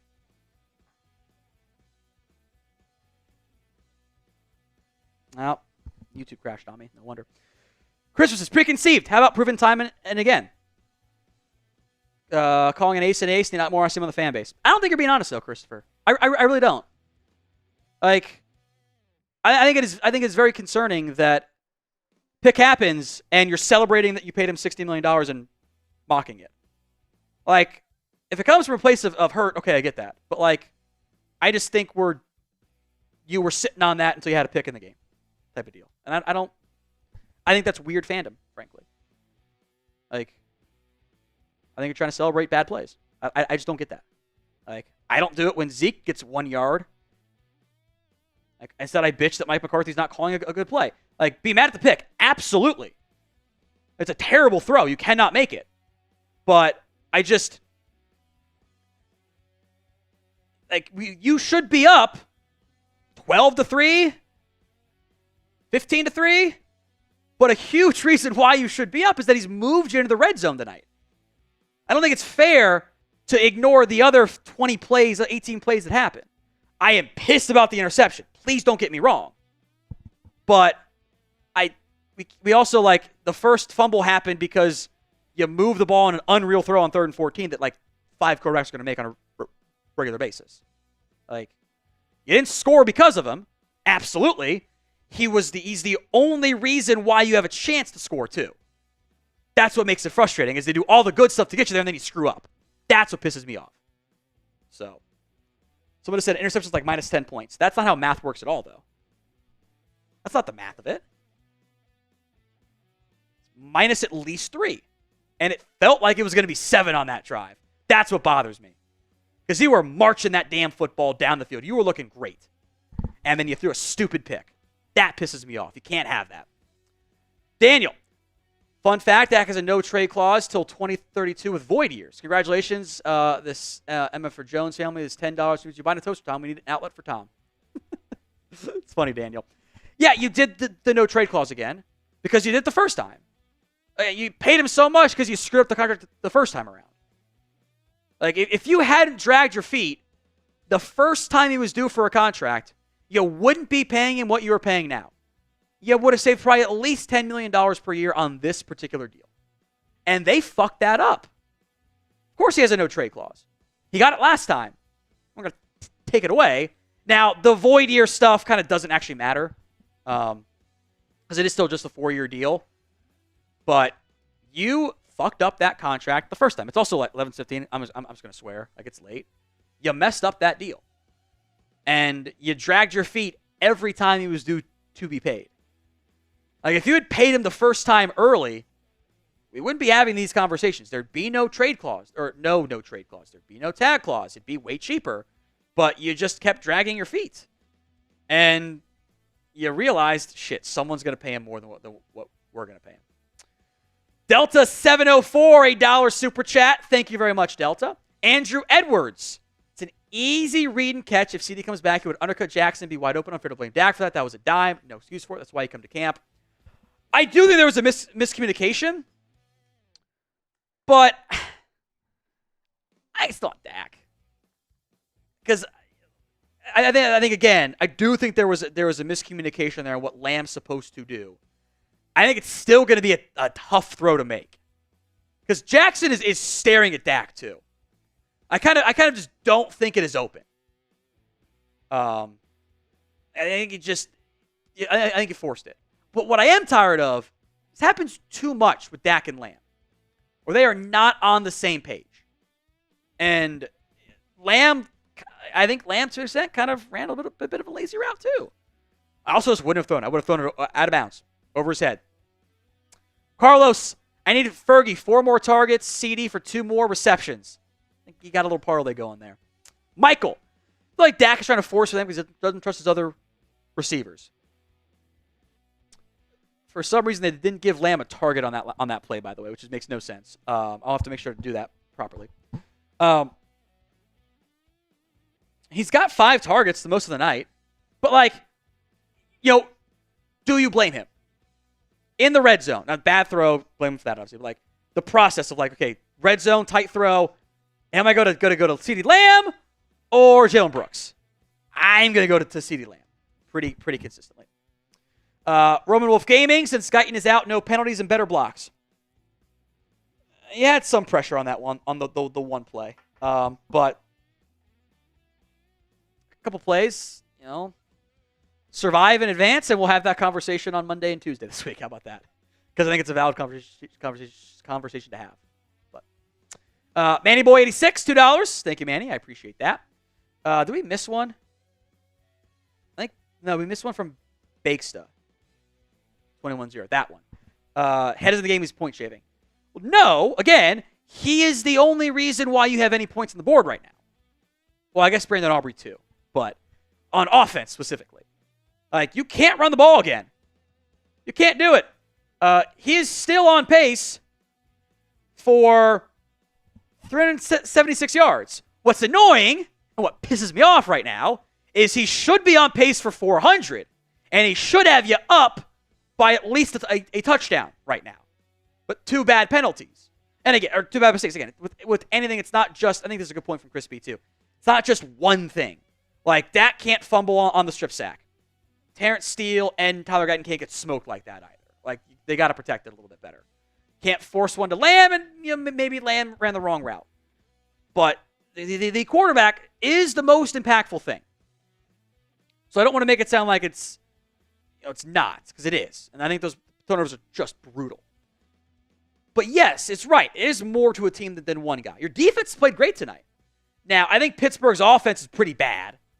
They have not been good this year. But the defense has stepped up. And you had a real chance to be up 12-3. Be up 16-3 right now. And you've made some stupid mistakes in the red zone that you just can't have. You had some penalties in the red zone. You've shot yourself in the foot a couple times. But the fumble and INT, if you don't win this game, are going to be massive. And correctly is a huge talking point. You can't have it. Doesn't mean he's Quincy Carter now. Like, come on. I can't have real conversations if we're like, yeah, he's Quincy Carter. Like, no, he's not. Come on. Is he Tony Romo? Danny White? Yeah. Been that way for a while. Reese Chapman, $8 super chat. Thank you, Reese. As a reminder, we will do our Monday morning Venmo 50-50 raffle if you want in on that. That is at What Going Downey. Hawkeyes already in for the second half. At What Going Downey. For the Venmo 50-50 raffle. So $20 to enter that one. Get to Reese Chapman's super chat here in a second. And Daniel as well. Momentarily. Reese, not Dak. These routes suck. McCarthy in. Gango field around every time. Lamb turn around, catch the back shoulder play. DB is playing deep quarters. I do agree the route concept sucked. I do agree with that. I'm glad a couple cheat motion plays came back in the game tonight. But I do agree though that the route combination is not very good. It's just not. Daniel, another $10 super chat with some more entries into our signed Drew Pearson mini helmet. Says, I would be surprised after this year Lamb asked for a trade, just like Devontae Adams. We have a shit quarterback who we're stuck with for the next 8 years.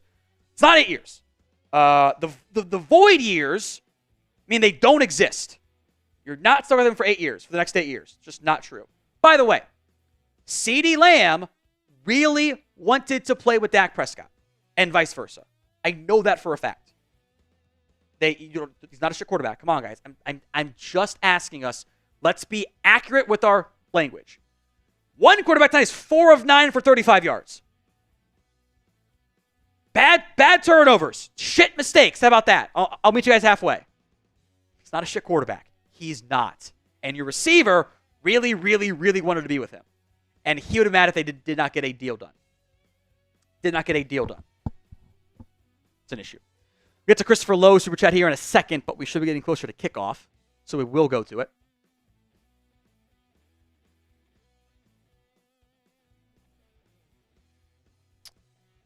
Kickoff coming here from Aubrey. Christopher says he's not celebrating failure. Okay, good. I appreciate that. My issue with the overall statement of like you can't afford offensive line, running backs, and receivers and defense. You have $26 million in salary cap space. The contract is not an issue. Truly, it's not. As kickoff is away and fielded at the 5-yard line, brought out Aaron Shampklin is going to get to the 27 and taken down. That's the Cowboys legend, Aaron Shampklin. You have money available. Your owners don't spend the same amount of money that other teams do. They spend hundreds of million dollars less over a 3-year span. That is why you don't have the O-line, the running back, receivers, defense, whatever it is you don't want. And they've missed on draft picks. When there's $30+ million per year difference in spending, it's a big difference there. Fields play action. Leafau can't bring him down. Now Fields still running. Looking back, drilled on the play, and that might be a targeting. Fields got absolutely rocked, and yeah, it's gonna be a high hit on the quarterback. Can't do that. Tyrus Wheat.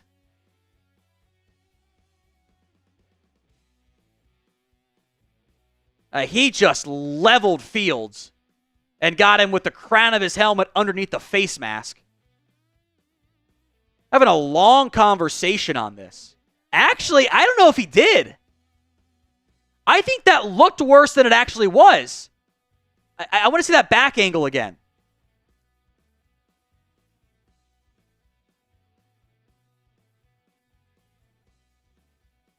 There's the personal foul.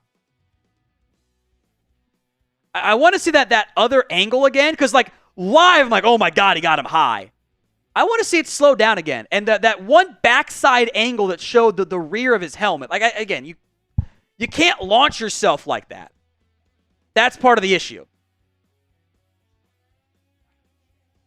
Like, he got the chest to chest, but that top of the helmet went up under the chin. Lance Dunbar's burner, Cousins 155, Herbert 125, Flacco 160, full game stats. Don't you forget defense is elite. Dak is why we have a chance. I agree with that. That's also why those turnovers could come back to haunt you. Like, you've moved the ball really well. He's got you in position, and 2 brutal turnovers. Those can't happen. That's what kills me. Like, you get a chance to be up big. Quarterback is overall playing well, but those 2 mistakes are massive. I do think he got him, by the way, with helmet to helmet. It's close. 5-10 years ago, not a penalty. Now, you just can't launch upward against a quarterback and not think they're going to throw a penalty on you. You just can't do it. Fields gets to stay in the game. I thought they had pulled him off the field for medical, but I guess not. Looks like Guyton might return, though. Like, they have to put it through the protocol here. Surprised by that. Surprised by that.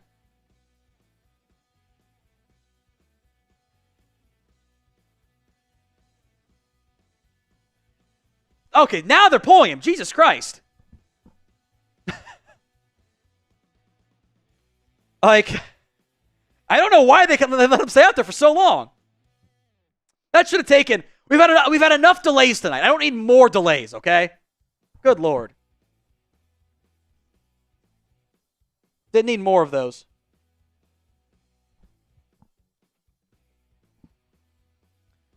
First and 10 Cowboys. Or Steelers, sorry. Kyle Allen in the game now at quarterback for at least one play.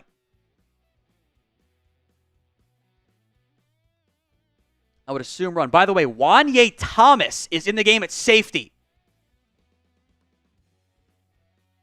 Not Donovan Wilson. It's Wanye Thomas in the game at safety. 5-man front. Handoff left. Mozzie Smith trips up Najee Harris. Still picks up 4. Smith was backside. That front side D-line did not do a great job there. I like Caden's super chat. It's pretty funny. 2nd and 10. Or 5, excuse me. Allen will stay in the game for this play at least.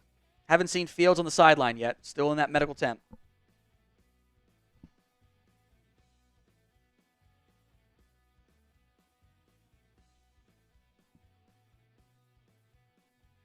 Allen in the shotgun. They bring a safety blitz. It's picked up. Allen over the middle, wide open. Pat Freiermuth beat Amani Oruwariye. And Thomas trying to shove that ball out. It does pop up. They're going to say he was down. And at minimum, I think forward progress was stopped. As Allen will sub back out, Justin Fields comes back in. Caden feels gross watching my favorite team murder my favorite college quarterback. R.I.P. Justin. He's back in the game now.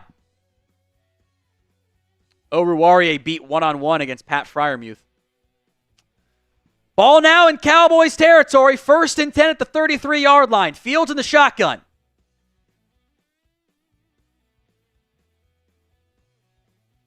Drops back to pass. Over the middle. Caught by Van Jefferson. For a gain of maybe 7. 2nd down. Ball just outside the Cowboys' 25-yard line. 2 minutes into the 3rd quarter.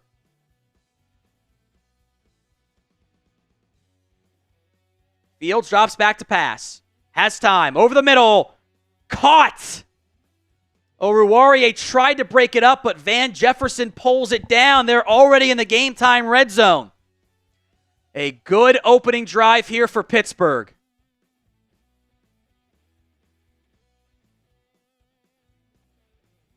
Fields, play action, roll out, throws to Freiermuth. Wilson brings him down with the help of DeMarvion Overshone. That is a loss of yardage. So Wilson had subbed out for Wanye Thomas, now back in the game here.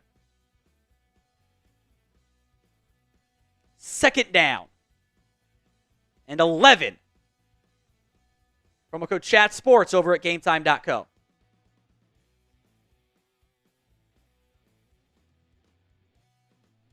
Second 11 ball at the Cowboys' 16-yard line for the Pat Fryermuth tackle for loss. They flip both tight ends from right to left. Got to watch for the play action naked here. Fields, it's a straight drop back. Has some time.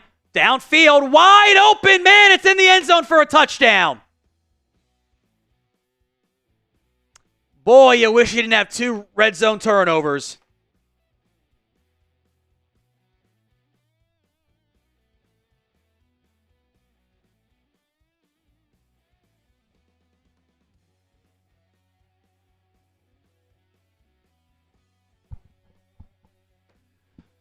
Wide open Connor Hayward. Just nobody goes with him. They kind of ran double posts and a little out route to Hayward. This to make it 10-6. And that is good. Would not have been good from much further, as Dallas is down by 4. As those Dak turnovers loom large. A 72-yard scoring drive as Pittsburgh's offense has their best drive of the game by far. Helps it up by a 15-yard personal foul penalty on what would have been 2nd and 10. All right, you need to have the same between the 20s offense and then carry that through into the red zone on this next drive. You do that, you'll score. Stop with the stupid fucking red zone turnovers. Today's show is made possible by Game Time. They have a new feature. It's called Game Time Picks. It makes getting tickets to your favorite teams play live even easier. Game Time Picks filters out the fluff to only show you the incredible deals on great seats. Don't have to waste time searching through thousands of tickets. You can download the app, find your right game or concert, comedy, theater, whatever. Game Time has you covered. It's curation with Game Time Picks, designed to save you even more on whatever your next event is. The all-in pricing feature shows your total cost up front. There's no surprise fees at checkout. So download the Game Time app, create your account, and use code CHATSPORTS for $20 off your first purchase. Terms apply. Again, create your account and redeem code CHATSPORTS, CHATSPORTS for $20 off. Download Game Time today. What time is it? It's game time.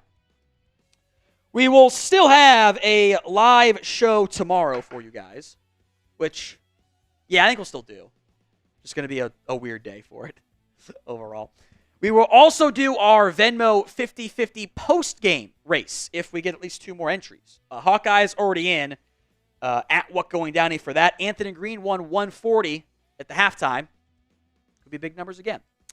Double J 2288. What do you expect when you don't make adjustments? Other teams do. That's why they went right down the field. Clean house and sell the team, Jerry. He's obviously not going to. But I do think it is concerning that Pittsburgh made some adjustments and they moved the ball with ease. And when they really hadn't before this game, before that drive. It was 15-yard penalty, 5-yard run, 19-yard catch, 7-yard catch, 11-yard catch, 1-yard loss, 16-yard touchdown. It's too easy. Luis R. For 30 years, it's real hard to stay a Cowboys fan. This is why we also do a 24-hour window of just like complaining, of like you can say whatever you want and you are forgiven later if you need to, because this stuff is frustrating as shit. To stay up late, blow some chances to get a nice lead going, kill you with the way this team is built right now, and then now be down 4 when you should be up. You should still be up 6 right now. You should be. Ezekiel Elliott going to come out on this drive here.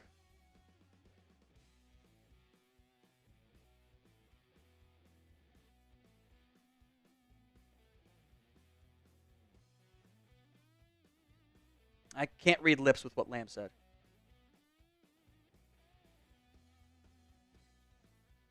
Well, Lamb wasn't even talking to Dak on that play. He was talking to somebody else. Anyway, 1st and 10. Prescott wants the bomb, checks it down instead of Tolbert for a first down. They wanted to go downfield to Lamb, and there was some pressure, and Dak readjusted and found Tolbert for a first down. Type in those ones.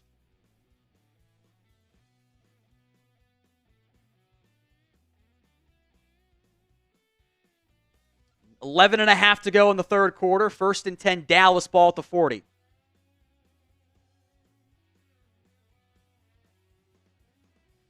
Cheat motion from Schoonmaker. Pressure coming. Slant and a lot of contact. What if they're going to get a flag on the fucking Steelers that it's not a false start? They brought the blitz. Dak goes the hot route to Ferguson.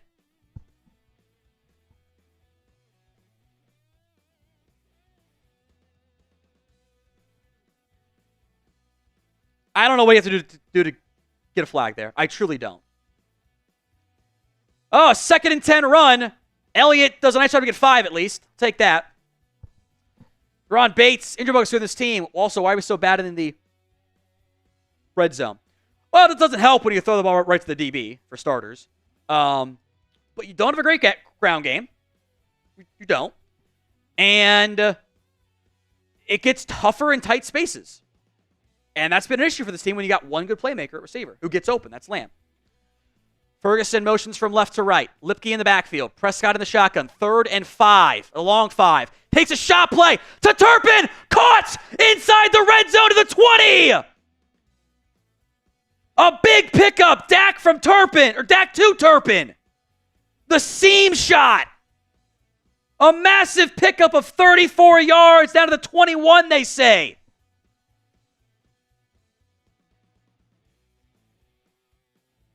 I do agree with Daniel, by the way. I do think his comments that he made like 2 weeks ago, like the fans or the media putting too much pressure, off base. Totally wrong. Completely agree there. Now, I'd say it's maybe 10 points, not 14 points. But I get the frustration. And I think that was right. Like, I think Dak's comments on defending the guys was just flat out wrong. Flat out wrong. Steelers showing a blitz. They bring the house. Slant broken up at the line of scrimmage. Pittsburgh is not a blitzing team. And they've brought some blitzes on that drive. They tried to do a slant to Lamb there. He was open if Deshaun Elliott didn't get his hands up there. You're doing the right thing. The blitz coming from the right. You throw it into the blitz. That's a great play by Elliott because that would have been a pickup for Lamb. It's a good play by Deshaun Elliott. It is still Zeke Elliott in the backfield. 2nd and 10 from the 21-yard line. Prescott. Under pressure goes down. There's also a holding call here. That one is your offensive line just not doing its job. Also, why do you keep leaving Terrence Steele on an island against TJ Watt? Why do you keep doing that? 3rd and long again. They called that on Tyler Smith for the holding. Again, why on 2nd and 10 are you leaving Terrence Steele on an island against TJ Watt? Dak had that one you can't blame Dak for. He's got no chance. He went to the check down immediately. He got a man on his face. That one should have been more of a fumble than the first one. 3rd and 17, ball at the 28-yard line. Prescott, check down to Ferguson, gets to the 20.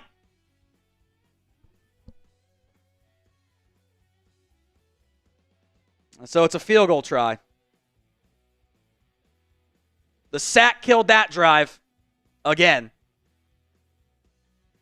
See, this is why you can't have those red zone turnovers earlier, because you had great chances for more points and your quarterback screwed up. Like, I expect the offensive line to screw up. I build that into my expectations, not stupid fumbles and interceptions. Aubrey from 38. It's blocked!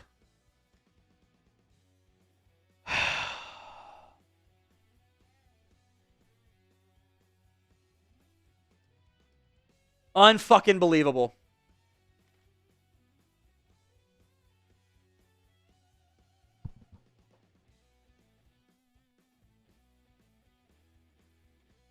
That might have been left anyway. Unbelievable.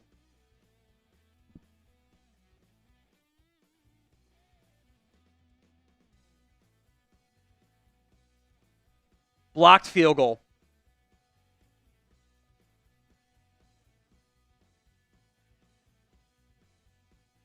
Isaiah Loudermilk got his hand on it.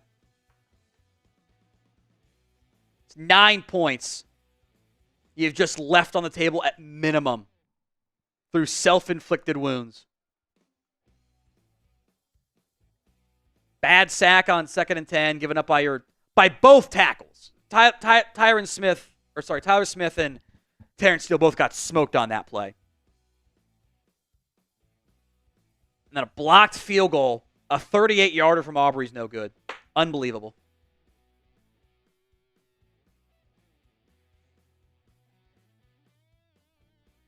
I don't think that will technically count as a red zone trip because it got to the 21, but it might as well. Like you're at the 20. Like you're in easy scoring range. Like just unbelievable. I think it was going to be that felt like it was going to be a hook, by the way. That did not look like it was on a good line. So, we got a couple of these comments and this is fine. Why did Dak prevent the block field goal? Or Dak haters away the block on Dak. I also, in general, don't like how everything has to be about the quarterback, both sides. Obviously not Dak's fault that the field goal got blocked. We don't have to say that, though. Like, that's kind of what bothers me. It doesn't need to be that way. Like, I'm going to be pissed about the 2 red zone turnovers and pissed that there was a sack allowed that led to a block field goal. That bothers me. You can't leave so many points on the board. You just can't do it. Vanquish time, just like the Giants game. Like, I want to see who that. I think it was the left guard on that field goal unit. And that might have been left. I think Marcus is honest in that. That looked left the entire way, off the foot, which maybe will be a good thing. It's not a missed kick and gets in his head. But massive mad if we played ourselves the rest of the year, we'd be the undefeated Super Bowl champions. Don't have a team shoots themselves in the foot more. I mean, you got a bunch of penalties, 2 terrible turnovers. Yeah, you're shooting yourself in the foot. You've beat yourself so far. I thought you're down because of your self-inflicted mistakes. 1st and 10, play action, screen for Fields. Caught by Najee Harris, makes a man miss and gets to the 40. Stumbles to the 45. That's too easy on the play action screen.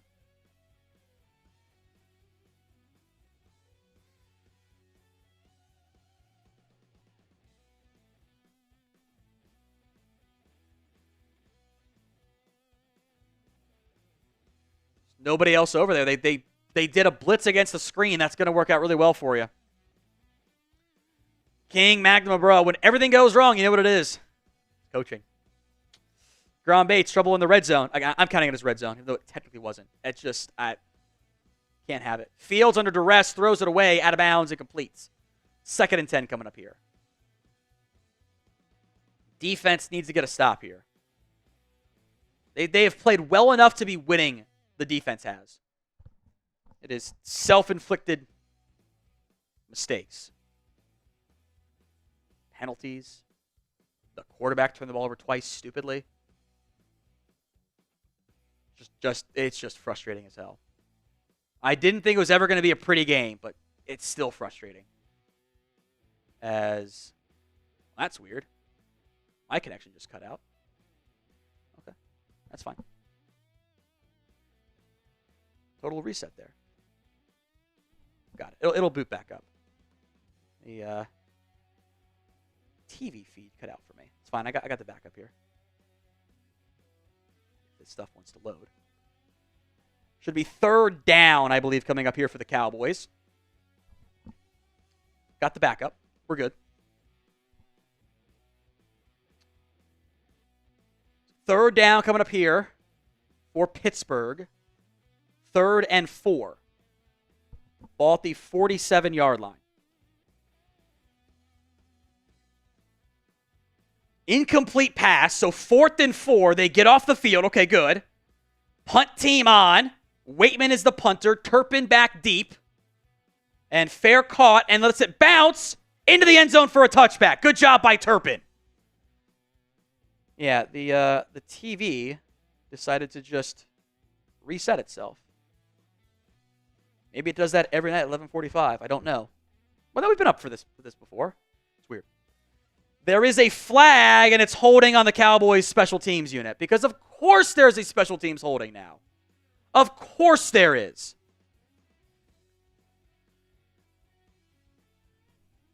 It's on Marquise Bell. Or no, sorry, 41. That's on Nick Vigil. Great. Great. That'll back him up to about the 10-yard line. That's brutal. Frankie, Dak, 10 days to plan, and McCarthy showed us where his head was at. Good. The overall game plan I'm mostly fine with. They've moved the ball pretty well. It's the red zone that's killing them. Still wonder if Scott Tolzien does their red zone packages. Because again, you should be winning this game. You have outplayed Pittsburgh. But a handful of plays, the two biggest, of course, the turnovers, have killed you. Eli, all in, light rebuild, Jerry Jones. By the way, he didn't actually say it was a light rebuild. There was a long, rambling question like, are you doing a light rebuild? And Jerry kind of answered like, yeah, you're right. We're trying to build through the draft.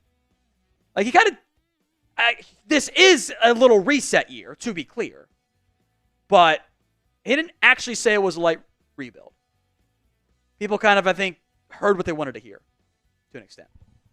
Been watching this team be good, but too inconsistent. Hope we go 6-11. 6-11 would be the most disappointing year, non-injury related I can ever recall this team seeing. They're always 500 or close to it when the quarterback is healthy. So if they fail with that, I'm going to be real mad. Travis, top 5 pick next year. Hey, at our coaching. I still think you're too good to have a top 5 pick. Still think you're too good. But I hate the coaching. I agree. Some Venmos coming in from Nick. Make sure I spell this mostly correctly. And Ludovic, if I pronounced that correctly, Ludovic Rock. It's a dope Venmo name. Take home's now 30. So that will be run at the end of the night. It will be Cowboys football now backed up at their own 10-yard line after Nick Vigil held on a fair catch that went out of the end zone for a touchback. What are you doing there, Nick Vigil? Cowboys, by the way, tonight have feels more than 7 for 55 in penalties, but it sure feels like it's more than that. A couple brutal ones. Down 10-6, thanks in large part to 2 red zone turnovers. Strip sack fumble by Prescott. He can't fumble it. Bad blocking. And maybe a miscommunication between Dak and Lamb, but the ball's thrown right to the corner. So if he ran the wrong route, it still shouldn't be thrown. 1st and 10. Prescott in the shotgun. Dowdle back in the game. Or back, it's a handoff to Dowdle. Cuts it up the middle and will pick up 5. I'll take that. Maybe 5.5. For the Cowboys, that is a good run. It's a good run for this team. 7:05 to go in the third quarter. Cowboys down by 4. They should be winning.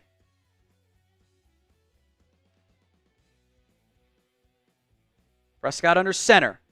Fullback in the game, it's Lipke. They showed a late blitz off the edge there. And Dak has changed the play. Lipke now I form instead of offset. Maybe they run left. They will. Dowdle is going to get near the first down marker. Half yard shy. This time, run the football. Run the football.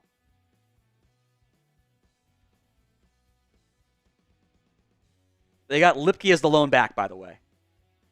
Dowdle is a half yard shy.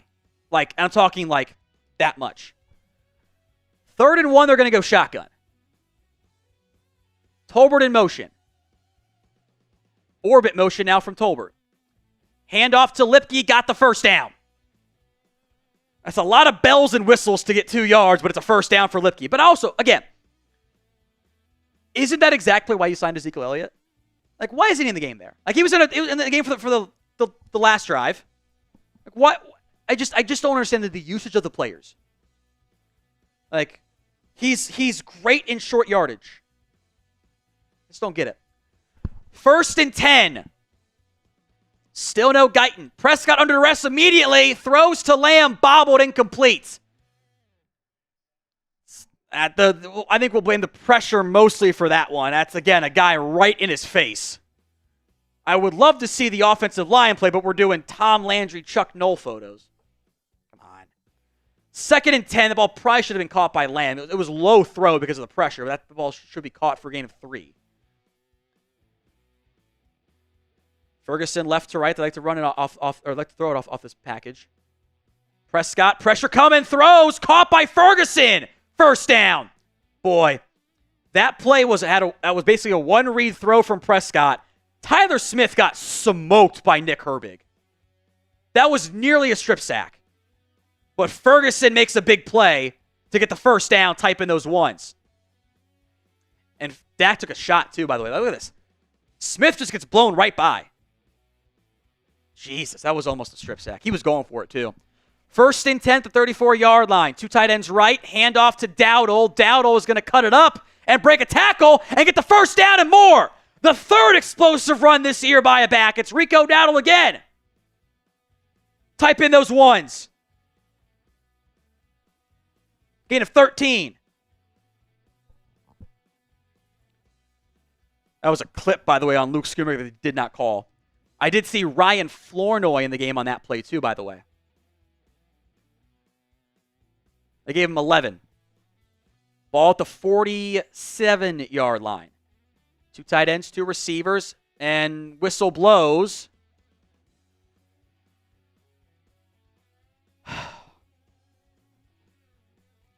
Another false start. This one's on Lamb. As, Nick Herbig is heading into the locker room. That's a big loss up front for Pittsburgh. They're already down Alex Highsmith. Another penalty. So I wouldn't say it's always boring, by the way. They've scored a ton of points on offense. I think this version looks the worst parts that end up being boring, if that makes sense. There are elements of it. 1st and 15.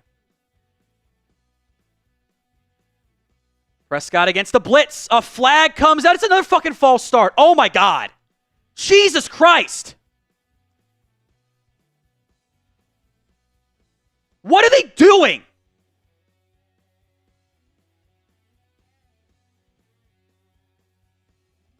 Wake the fuck up, offensive line. He jumps early, clear as day. 2 straight false starts. Great. Now you're in 1st and 20. Here comes the run for 4 yards. Elliott in the backfield. Cheat motion from Turpin. Play action. Dak under pressure finds Schoonmaker, gets to about the 45. That'll make it 2nd and 12. Unbelievable to have 2 straight false starts and go from 1st and 10 close to midfield to 2nd and 12. Unbelievable, man. Dowdle in the game now at running back, 2nd and 12. Tolbert from left to right. Now he's on the right side with Ferguson over there too. Turpin in the slot, Lamb out wide. 4-man pressure. Prescott, comeback route, caught by Tolbert. Tolbert's going to get over half of it. 3rd down coming up. 3:05 to go in the 3rd quarter.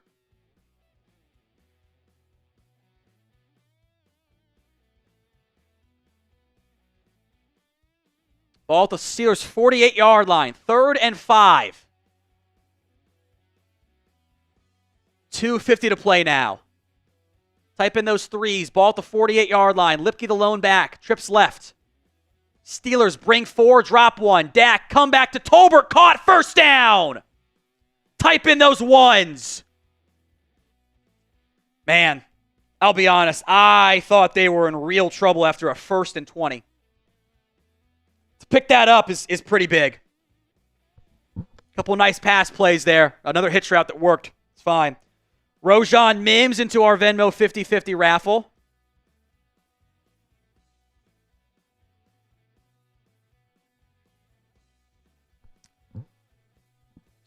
Turpin, orbit motion. Under pressure, it's just not there. He's just got to throw it downfield. Oh, did he make the catch? Did Span Ford catch it? No. That was an unbelievable attempt from Prescott downfield to Brevin Spanford. And Spanford got to make that catch. That's honestly pretty good defense, a tight window throw. I think Ferguson makes that catch. 2nd and 10. I kind of don't like that. By the way, I'm kind of over this Turpin orbit motion stuff. It's just not. I don't love it. 2nd and 10 from the 41-yard line. Prescott. A draw to Dowdle. I hate 2nd and 10 runs. I despise them. 3rd down coming up here. 3rd and 7.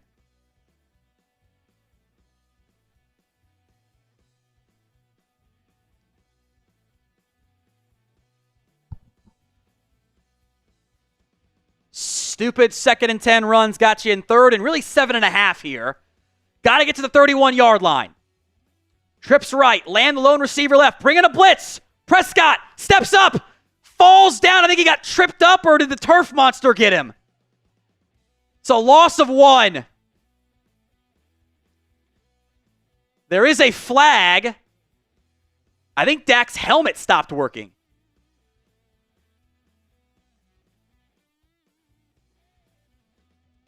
Holding on the Steelers. Automatic 1st down.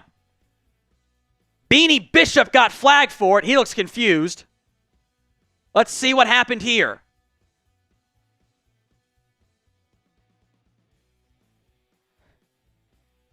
Turpin sold it. I'll give him credit. That was kind of a swim move by Turpin. He drew it. Good job. He got stepped on by Zach Martin. He might have been able to scramble for it. Would have been close. So 1st and 10. Ignore the down and distance stuff. Handoff to Dowdle up the middle is going to get inside the 30. A call it a gain of 3 and bent up. 1 minute to go in the 3rd quarter.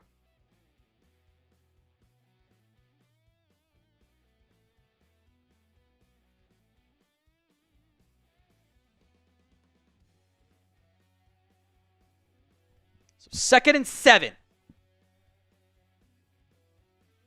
Eli, the offense got worse every year, to be honest. Mostly, yeah. Especially this year.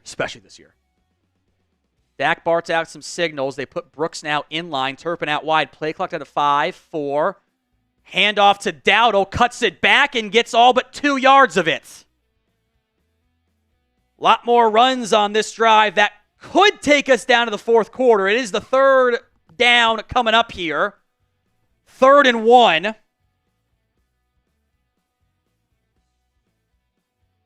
They're going to go to the 4th quarter. Well, maybe not. 3rd down coming up here. Hard count for a free play, maybe?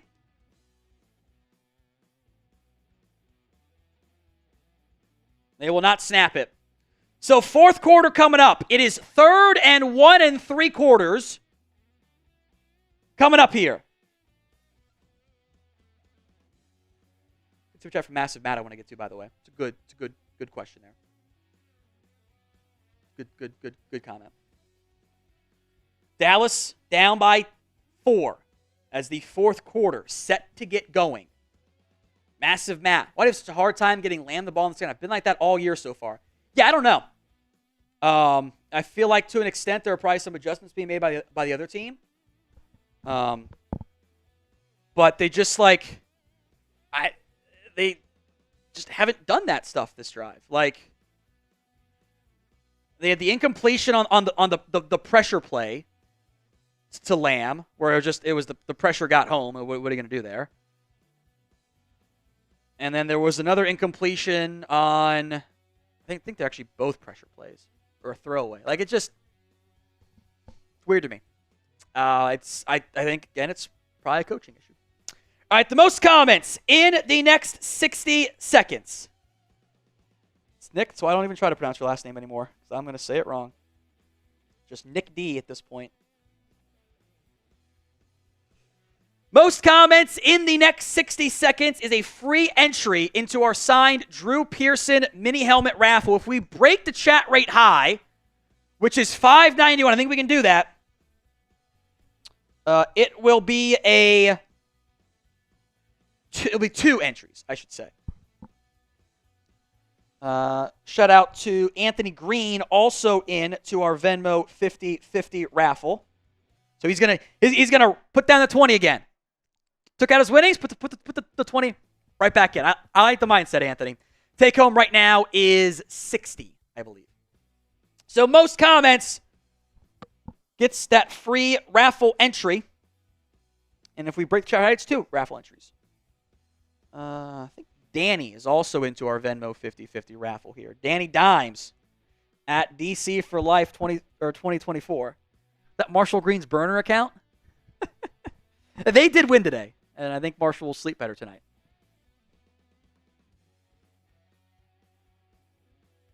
Yeah, it's a lot of win probability loss. I like that next gen stats. -13, -13, -10. It's a big difference tonight. Big difference. 3 big plays. INT one killed you. That was probably the worst one. 3rd and 1.5. Now you got to flip sides with Ferguson. Prescott in the shotgun. Dowdle to his right. Hand off to Dowdle. Dowdle is going to get the first down. Type in those ones. We have 2 entries to give away, Chris. Who's our first one? We shattered the chat right now. We absolutely blew it out of the water. It's going to be Danielle Spain. Okay. And Brandon Smith. All right, 2 entries. There we go. 1st and 10. Ball outside the red zone. Motion from Tolbert. Prescott a toss left to Dowdle. Dowdle is going to get rocked on that one. And they lose a yard. Peyton Wilson read that play, and if Wilson doesn't make it, that might be a big pickup for Dowdle. Let me see what happened here. TJ Bass whiffs on a block. If TJ Bass gets that block, that might be a touchdown. He whiffed on Peyton Wilson as Prescott, 2nd and 10, rolling right, looking, throwing, end zone, touchdown! Dowdle! Cowboys lead! To avoid the red zone woes, simply don't get inside the 20. Dak to Dowdle on the run. A 90-yard scoring drive. Cowboys lead. Great catch by Dowdle. Prescott stepped up. Defender fell down. Touchdown, Dallas. Dowdle almost drifted too far on that one, but it's a score, and Dallas leads 12-10. Extra point is good. 13-10, Dallas leads.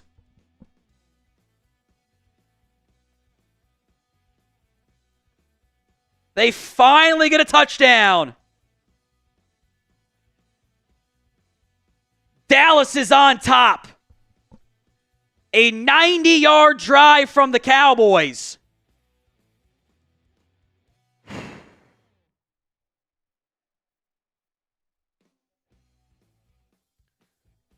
Oh, how they needed that one.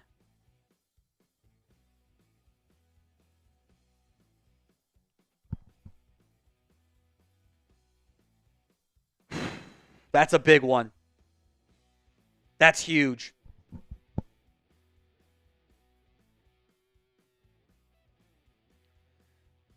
I hope it's pronounced Elaine. I'm sorry if I'm saying it wrong. Elaine Rivera. I'm sorry if I'm saying it wrong. But you're into our Venmo raffle as well. Take home is now 80. Sebastian, absolute Mike McCarthy masterclass yet again.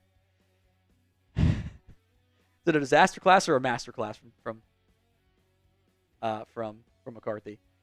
God, 16 plays, 90 yards, 8.5 minutes on that drive. Unbelievable. Lawrence, I'm convinced Mike's going to open the season. He's going to go to the team to save his job. Steven Gerrard won't give him a team to go to save his job. He just doesn't care. I think he's fighting. I think that is also why he kind of snapped at Nick Harris. I don't know if you caught that clip where he's like, kind of was like, practice that question there, Nick. And like, it was very dismissive, like a very good question, like his players being critical. I think he feels the pressure. Pretty good amount there. Again, the Venmo 50-50 raffle as we get into Monday night now, or Monday morning, I should say. Monday morning night, I guess works. At What Going Down, need $20 to enter that one. As Dallas is up 13-10. Dak Prescott, 23 of 32, 297, a touchdown, but also 2 bad turnovers. As the ground game, especially minus Rico Dowdle, it's not been good tonight. Dowdle has had some good runs. He's been effective tonight. Now, if your defense can get this up, a line. I didn't see what the message was before I got the Venmo. So, or A-line. A-line probably was, not duh, because that's the So, A-line, duh. Terribly sorry, my friend. I will try like hell to not fuck that up again. In advance, I probably will, because I'm not good at an pronunciation guy. But A-line, thank you. Appreciate it. Massive Matt. Anything to take away, at least we're moving them against a great defense. Probably not enough for the coach to improve on his staff, since the staff sucks, but something positive. I actually agree with this. That's a very good point. As the kickoff fielded at the 2-yard line, and Shampkin is going to get to the 34. So a good return there by Pittsburgh. Aaron Shampkin, the Cowboys legend, on the return. I think it's actually a good point. You're about to throw for 300 passing yards in this game.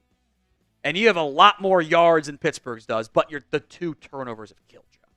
Again, it should be at least 19-10 right now, at minimum, if not like 22-10. They shouldn't be hanging around like they have. That's what's frustrating to me. Fields under center. Hand off to Najee Harris. Up the middle, will pick up 5. It's the 39-yard line. 2nd and 5 coming up here. Good run there by the Steelers.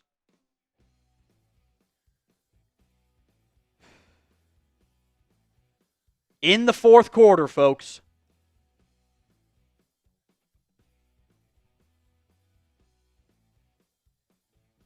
Fields comes out under center. Donovan Wilson in the game at safety still. Boot right for Fields. Has all day. Downfield. And just missed him. Good coverage, too, from Trayvon Diggs. That has to be a very different throw than what Justin Fields did. That has to be an arcing throw over the top. That was kind of more of a line drive throw. So 3rd down. Type in those 3s. 3rd and 5 coming up here.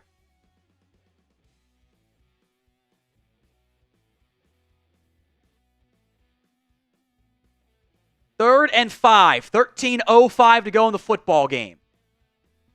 Still no Marshawn Nealon, by the way. Fields against the blitz. Hit as he throws. Ball's out. Dive on it. I think it's a forward pass. Steelers recovered it. Please be a forward pass.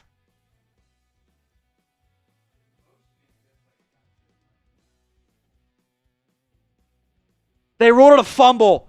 Get the fucking football. It's a 1st down for Pittsburgh. That should be reviewed.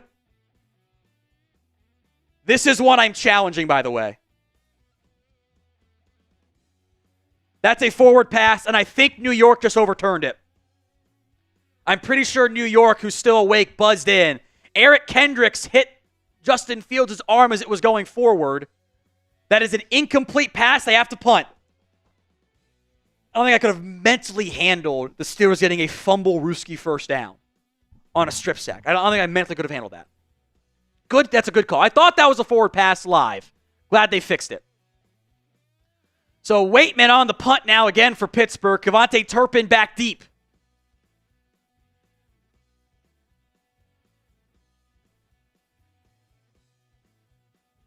Punt is away. Turpin bounces, it lets it bounce at about the 10-yard line. Might have gone down to the 9. So Cowboys offense will come back out here. I will say, if we get to 198,000 subscribers during today's watch party, I will do an extra beer bong. Over there 100, we get to 198, I will do one. I'm going to go pee here, Chris. So every $20 super chat is a shot as well. I might regret this.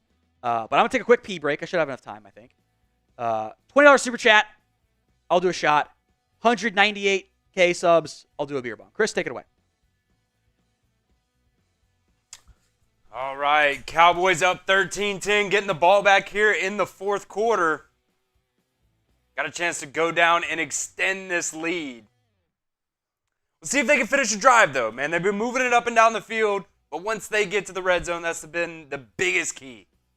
It's been the biggest key.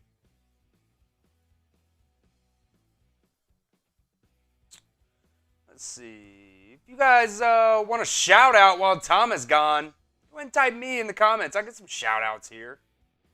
Have some fun. You guys been sticking around with us. Late game here. I see Helen Galloway in there. Joe, Aaron, Danielle, Calvo. Troy Daniels, our mod tonight. Appreciate you, Troy. Thomas. LP Rock. They're coming in fast here now. No supers. No supers. No shots for me then.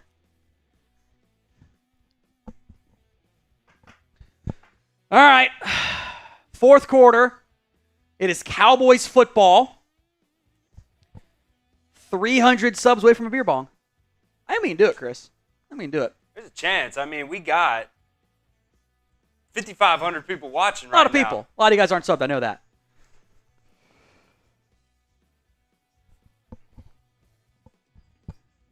All right. Big defensive stop on that last drive for the Cowboys.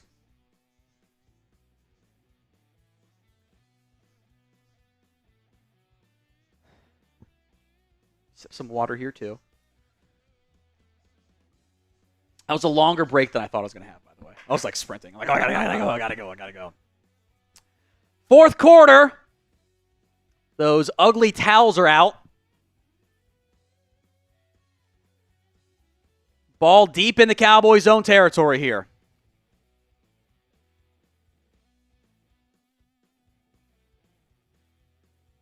Crowd getting into it. Empty on 1st and 10 from the 14. Cheat motion from Schoonmaker. Blitz coming. Tipped at the line. Incomplete. Lamb wanted a flag as well. A couple times now that those Steelers, I think it's even the DBs, linebackers, got their hands up and tipped the pass. And they're getting it while engaged. That's what's so impressive. Like, that doesn't normally happen when it's a free runner who does it. Benton, they're trying to go to Lamb on a slant. 2nd and 10, Elliott in the game. 2nd and 10 run from Zeke for 4. I hate 2nd and 10 runs. As there is another injured player here.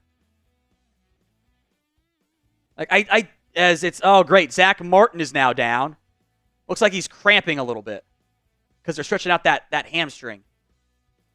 Maybe it's tight.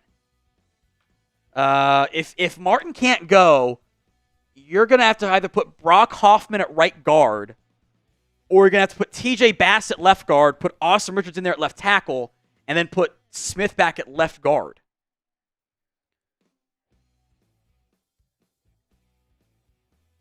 Second and 10 run is so stupid. And by the way, I'll say this too. Why isn't that going to Rico Dowdle? Rico's been good tonight. Like 4.3 yards carry is awesome for this team. Like, give it to him. I just don't get it. Hoffman in there at right guard. Looks like, at least it looks like what it's going to be here.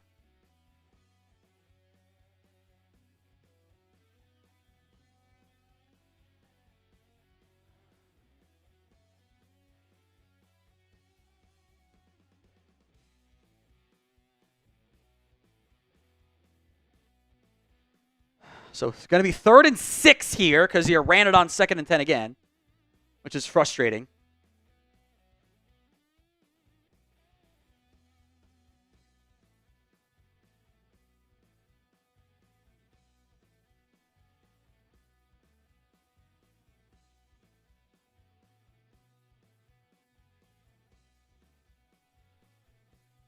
(13-10). We are in the fourth quarter. Cowboys up.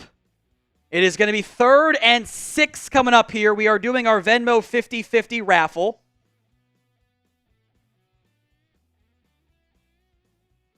They took Zach Martin right to the locker room, but they didn't go to the blue tent. But they were also like switching out. So this might just be a cramp and he's going to get an IV. I don't know. Either way, it's not good. So no Zach Martin on this drive. Ton Win is into our Venmo raffle.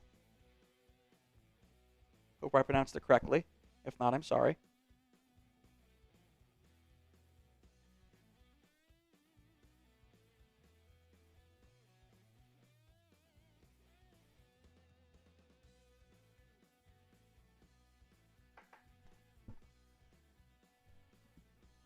Okay. 3rd and 6.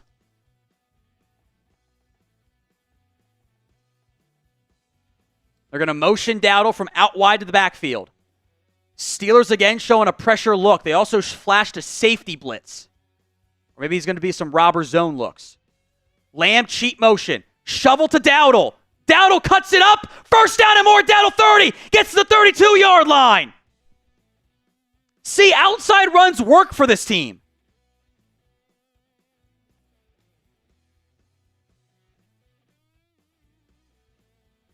Huge pickup.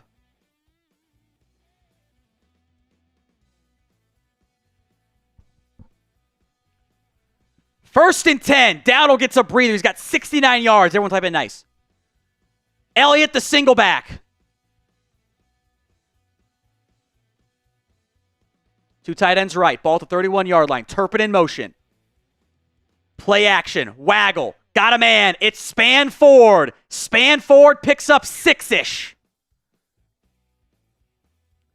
2nd and 4 come up here. Andrew, the 2nd and long runs need to stop.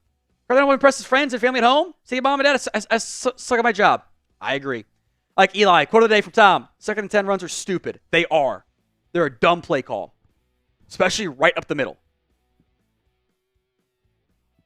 It's just bad play calling. Tolbert had come in motion. They check out of it. Elliott to the right of Prescott here. Trips left.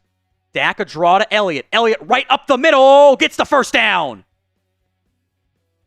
Hey, they said 2nd and 3. That is where you can run the ball up the middle of the field. Right there. And there's a flag now as well. Of course, Brock Hoffman right in the middle of it.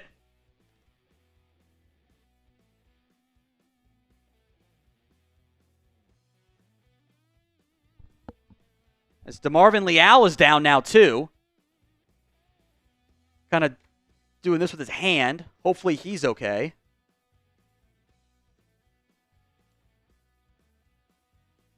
Waiting on the flag. There was some pushing and shoving. Brock Hoffman, Keanu Benton.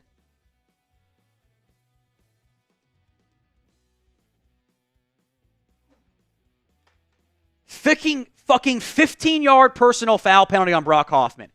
God fucking damn it, dude. You come out in the game and you get a 15-yard penalty? Like, that should clearly be offsetting. But come on.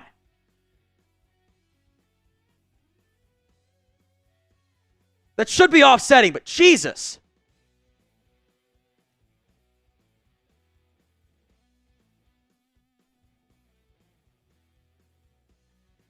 That should be offsetting. Like, they're both pushing and shoving. They always catch the second guy. Don't hurt your team. Unbelievable. Can't get a 15-yard penalty. It is cramps for Zach Martin, by the way. Like, I know Zach Martin getting called for a 15-yard penalty right there. I can't have that in this scenario. I cannot get the ball to the Cowboys 40 to my own 42, and then immediately get back to my 27. And I got to add 15 more yards to drive to go score? Got to be smarter than that, Brock. Can't do that. Can't slap the defender's face. I know he pushed you first. Can't do it. I ain't gonna soft. I absolutely do. Don't do stuff in that specific area that invites this exact thing. You can't do it there. That's so frustrating. Fighting for your lives out here and getting 15-yard penalties.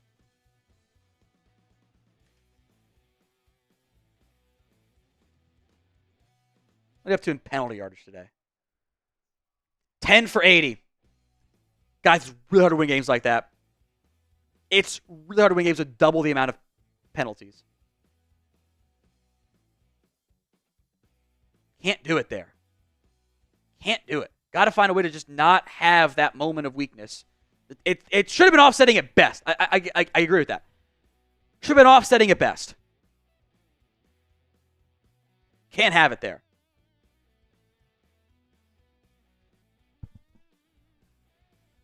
It's going to be about 10:55 to go here in the ball game. It is Cowboys football, but now at their own 27-yard line instead of the 42, thanks to a Brock Hoffman personal foul penalty.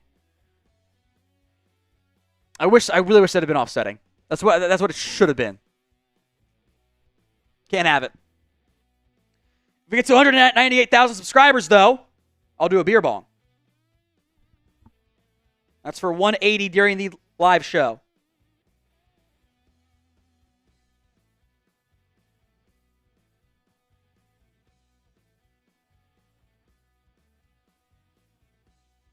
They keep showing this weird doctor TV show. It looks stupid. Brilliant Minds looks terrible. Sorry if you worked on it. It looks bad. It looks like House, but like he's not as big of an a-hole. That kind of defeats the whole purpose. 1st and 10.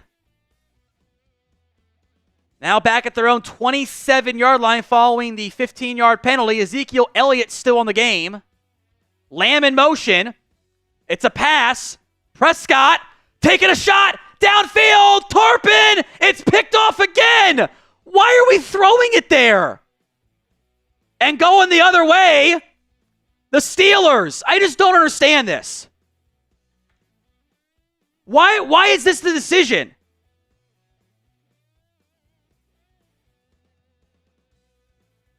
It's so fucking stupid. Why is that the decision?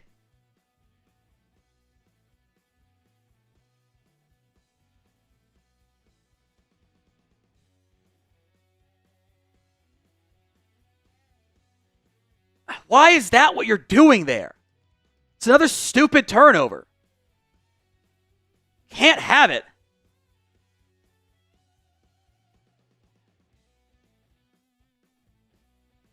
Just stupid. Toss right to Najee Harris. Amani Oruwariye upends him. Good tackle there. With the ball just out about the 40-yard line. Eli McCarthy blamed for penalties in 2020. Yep. 2022. It's his fault.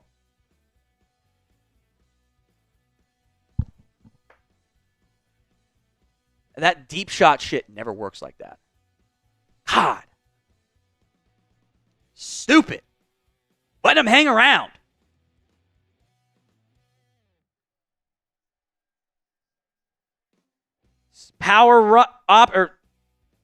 Quarterback power, I should say, as Fields picks up about 5.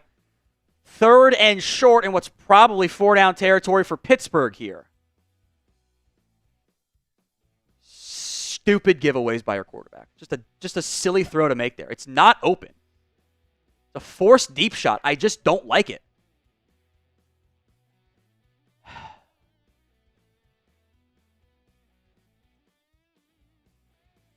Third and 2, ball at the 45. Fields in the shotgun. Harris to his left. Keeper. No one goes with Fields. Tripped up, but he got the first down. Overshow made the tackle. A terrible spot. I thought he had the first down by a full yard. Let's see. Overshow made a great play. Actually, maybe a pretty good spot there.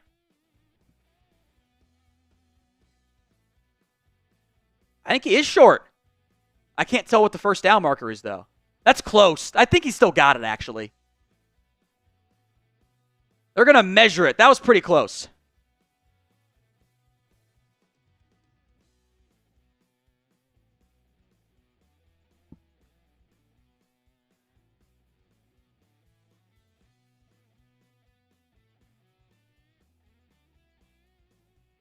First down. Okay. I think you got it. 9 minutes to go. 13-10. Cowboys up.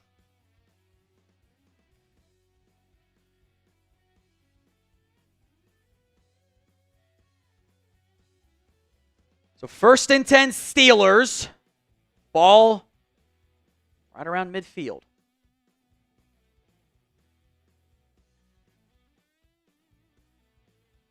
Ball at the 47.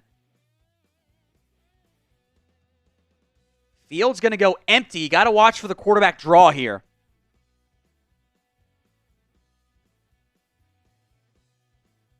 Fields, it's a pass. Hit as he throws. Caught by Van Jefferson for a gain of 8. A quick hitch route there. 2nd down for Pittsburgh now.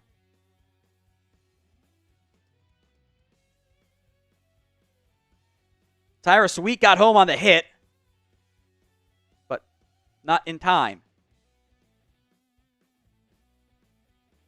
Jonathan, if Dallas who's the most at fault? Isn't it your quarterback? He's got 3 turnovers today. It's kind of a weird Schrodinger's thing. Like, he's why you have 13 points, but also he's cost you points. It's a weird thing. Toss left to Najee Harris is going to get a yard. 3rd and short again with 8 minutes to go in the football game. There's a weird, like, Schrodinger's cat thing. Like, he's the biggest reason why you've moved the ball on offense, and also the biggest reason why he's the biggest reason why you have 13, but also why you only have 13, if that makes sense. Your defense has played well, but I can't have my quarterback turn the ball over 3 times. It's just not okay.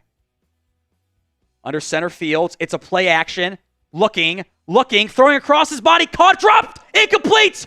Maurice Leofau laid the lumber on Connor Hayward. A huge hit from Leofau, 4th and 1. And now what do? They probably go for this, right? It's a great play by Leofau to knock that football out. Just punched it to break up the pass. Put Linval Joseph, Mozzie Smith, and all your nose guards out there. They're not. They're going under center here. Fields. And timeout called by Pittsburgh. It is 4th and 1. Cowboys up by 3. Ball is at the Cowboys' 44-yard line. You don't have a 60-yard leg from Chris Boswell in these conditions.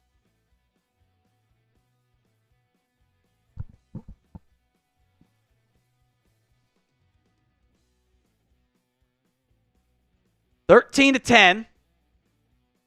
Steelers down now to 2 timeouts. They called one there. There was 6 on the play clock. Done a good job stopping the run for the most part tonight.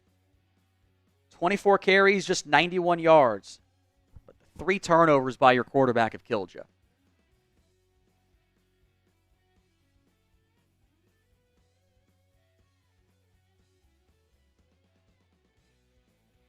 So Steelers lined up to go for it. Show the damn game, NBC. They're shotgun set here. Watch for the read option. Fields. Hands to Najee Harris. Got the first down. That was so close. Overshone was in there. Could not bring him down. So clock will tick some more.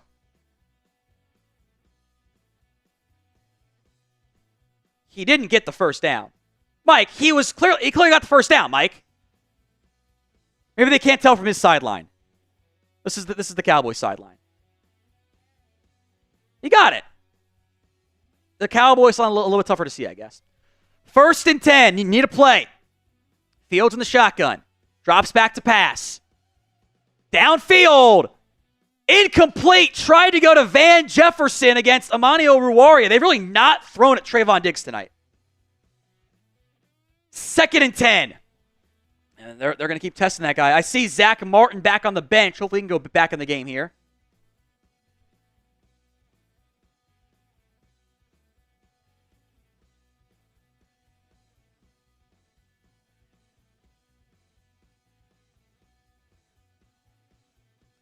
Second and 10. The Cowboys bring a blitz. Fields avoids the sack. Throws off balance. Caught. And that's going to be not a first down again. A yard shy.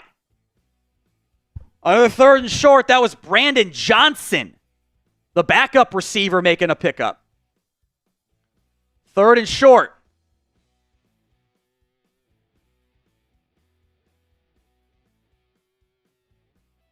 The drag route. There's nobody with Johnson at all. Oruwari eventually brings him down. Kendricks almost got the sack. 3rd and it's a 1.5 yards. Motion from Johnson.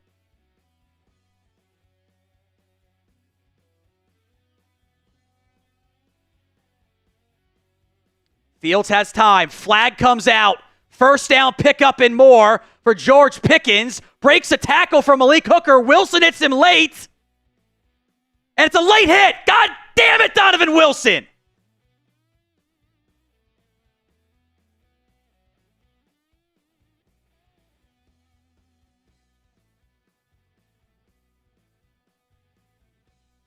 Come on, Donovan.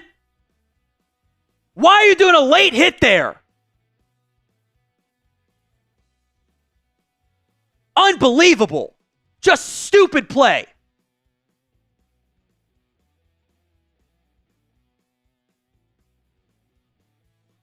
Offsides and a late hit. Unbelievable, Donovan Wilson. What are you doing?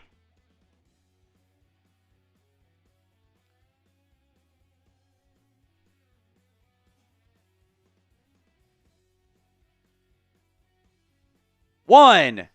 Like, it's just so, it's late and high. What are you doing, Dono? Give them an extra couple yards. Now they're deep in their game time red zone.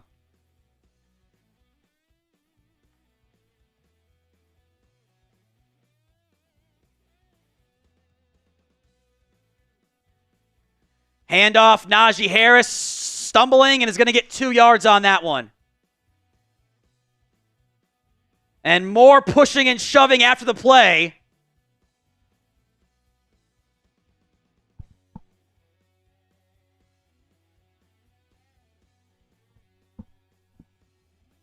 They won't get flagged for unnecessary roughness, but Brock Hoffman will.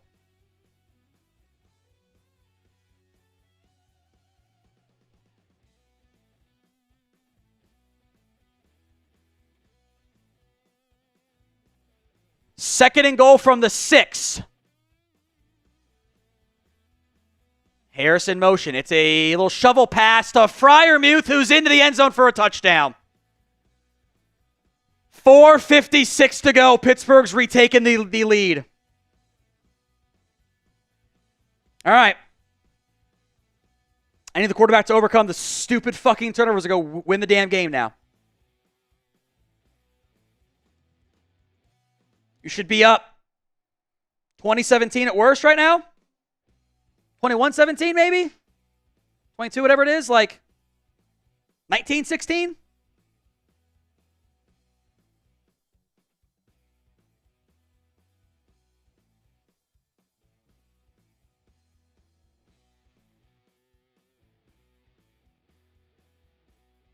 Extra point is good.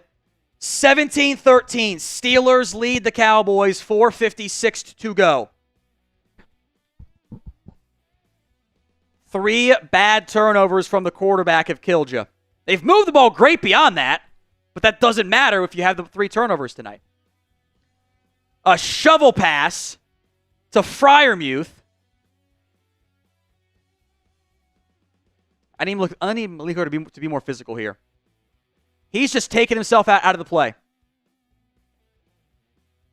Need my safety to not make a stupid personal foul penalty. Give him an extra yardage on the previous play, too. Hooker's got to be more physical there. Fit that gap, dude.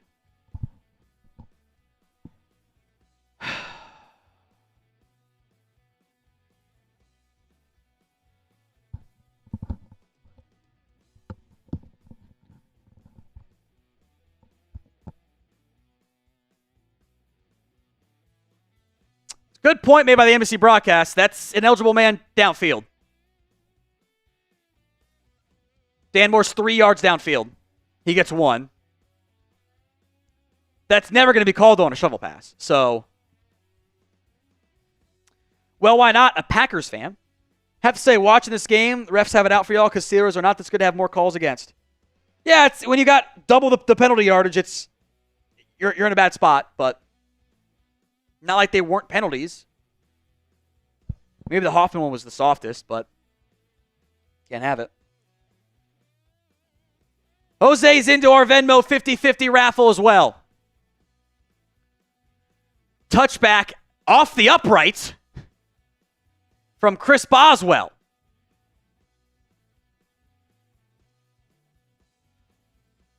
You've got 150 more yards than Pittsburgh does, and you're down by 4 because you got 3 stupid-ass turnovers.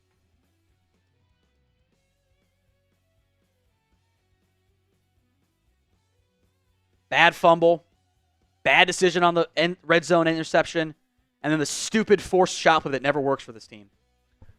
1st and 10. You got your 5-minute offense. Dowdle, the handoff up the middle, picks up 6. Okay? Again, Dowdle's run the ball well tonight.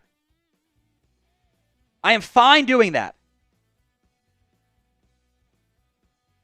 Zach Martin back in the football game. Have not seen Tyler Guyton come back in yet. 2nd and 4.5. Bad spot. It's actually 5. Whatever. It's short yardage. Handoff again to Dowdle. Dowdle will get the first down. Type in those ones. Dowdle's running good tonight.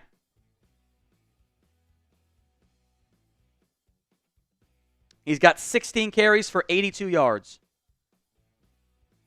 1st and 10. Guyton has a knee, is still questionable. I don't think you're going to see Nick Herbig. They have the numbers wrong as well, but that's okay, NBC. Offset eye as a whistle blows and a flag comes out. Too many men on the Steelers?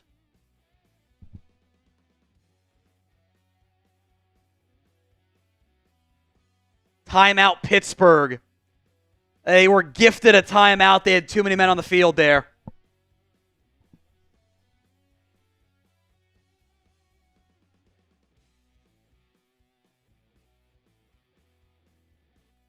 I mean, it's not even close. They should have gotten the timeout. They shouldn't have been given that. It was not close at all.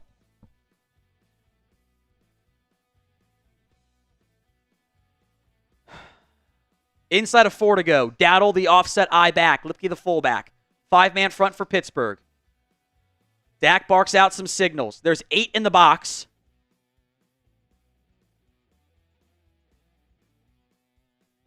Handoff to Dowdle. Dowdle's going to dance and get nothing on that one.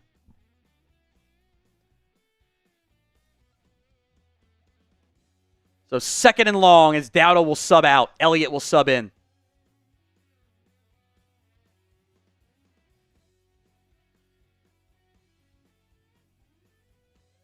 Keep on subbing. 198,000. I'll do a beer bong. Sad or happy, we'll find out. Offset eye for Elliott. It's a pass. Hitch route to Lamb. Caught. And picks up almost the first down. So finally a CeeDee Lamb second half sighting.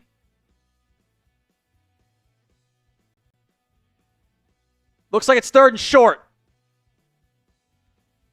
It's a yard. Elliott the single back. They tried to hard count. Dak will check out of it.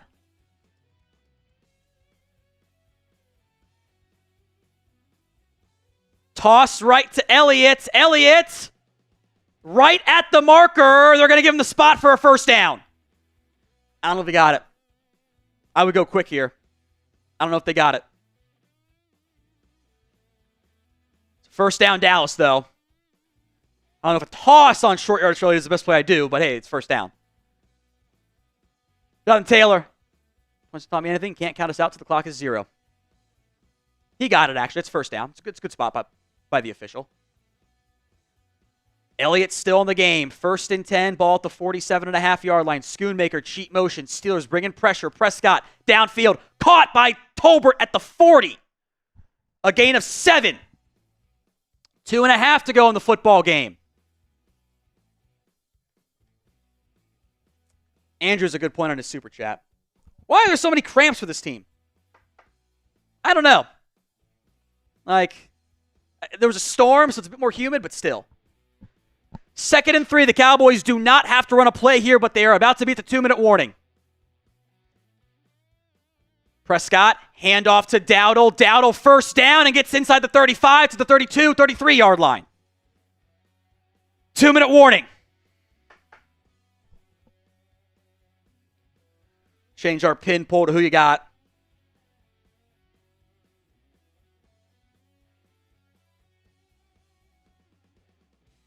Cowboys down by 4. We are at the 2-minute warning. They need 7. They ran that little double team block action there between Terrence Steele and Zach Martin. Good stuff tends to happen when they do that. If the tight end can hold against the defensive end, which he did there.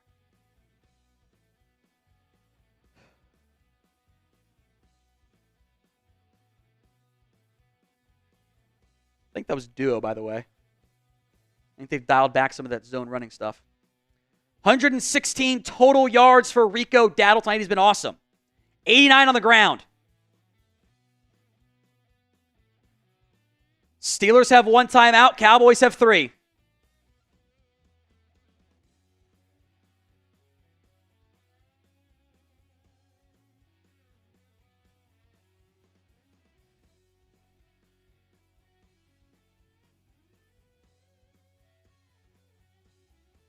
KK says he needs a Fergie touchdown for fantasy. I need to lamb one pretty bad. I just want to win, though. I don't care who does it.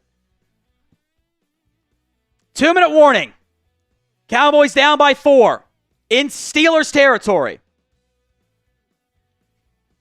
Jonathan doesn't want to cross the 20. He wants to win. Here's that single high look for the Steelers, and it's a deep single high. He's like 20 yards deep. Steelers bringing up pressure. Dowdle dancing. Running is going to get nothing. Maybe a yard on that one. Push forward for 2. Blow the play dead, refs. Come on. So 2nd and 9.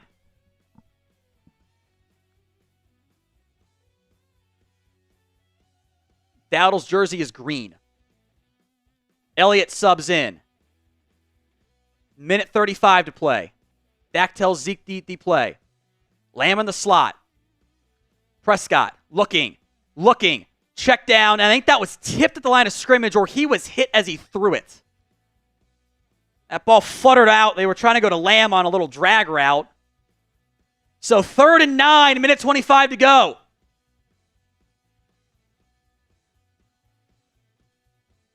Oh, he was going to Elliott, and Elliott stumbled. I think. Because Elliott just ducked underneath the pass because he should have gone to Lamb. Great job, guys. Great job. 3rd and 9. Trips left. Prescott.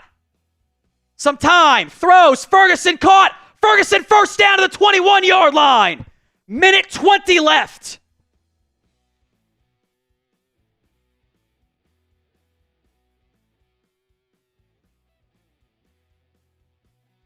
A lot of traffic created, and they find Fergie for a first down pickup. Ball to 22. Trips right. Prescott. It's a screen to Lipke. Lipke with a lead blocker. Lipke inside the 10. Down to the 5. At the 4. 1st and goal, Dallas. 52 seconds left. A Hunter Lipke screen puts them in the red zone. Lipke almost scored. TJ Watt almost got home, by the way. Look how close this is, Chris. On a screen, he blew by Terrence Steele and got a quarterback hit. With Steele trying to block normally.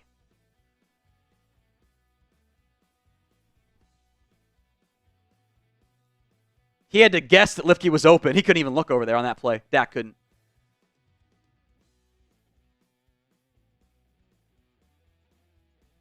Okay, so what needs to change?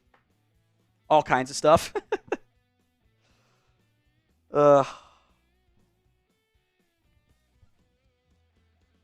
First and goal.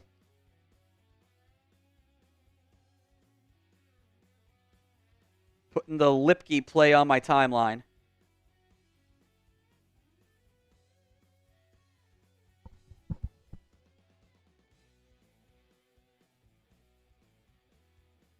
Nah, I'm not going to worry about it. Play's about to go here.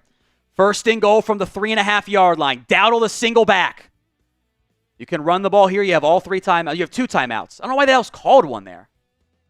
Tolbert, orbit motion. Dak a keeper. Looking, tucking, running. Down at the 1. All right. They ran a little play action rollout left.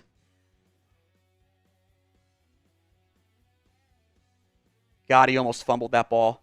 Down at the half-yard. In fact, he did fumble it, but fell short and out of bounds. He was already down, too, when he fumbled it. That's so close.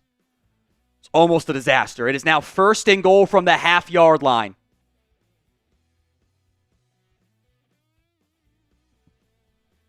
Maybe they put him at the 1.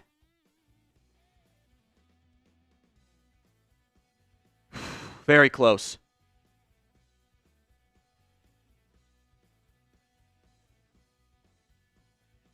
A long review, like he's clearly short and out of bounds, and the ball didn't go over the goal line. Half-yard line. By the way, just give this ball to Elliott. Like, this is why he's here, right? You need 1 yard. Give it to Ezekiel Elliott. That's why he's here, right? Right?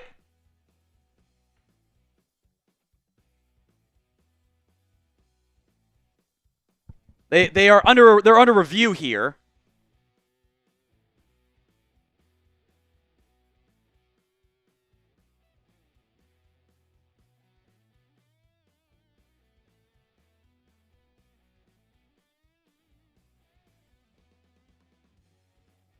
I don't know if there's half-yard line.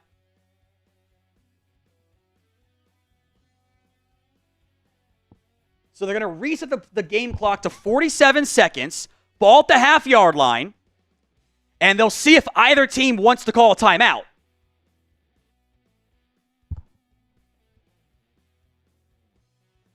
They're like, are you going to use it? Do you want to use it? Am I going to use it? Literally, what's going on? Is he going to call a timeout? Am I going to call a timeout? That is hilarious.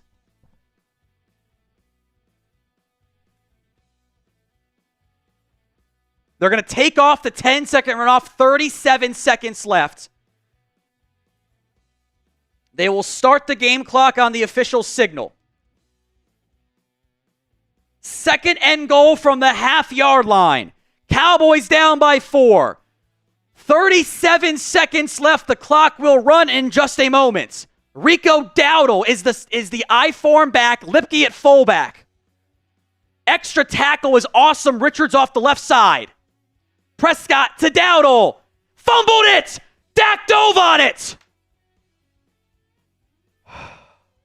Again. Why is Ezekiel... I don't know if he's not going to get that exact play.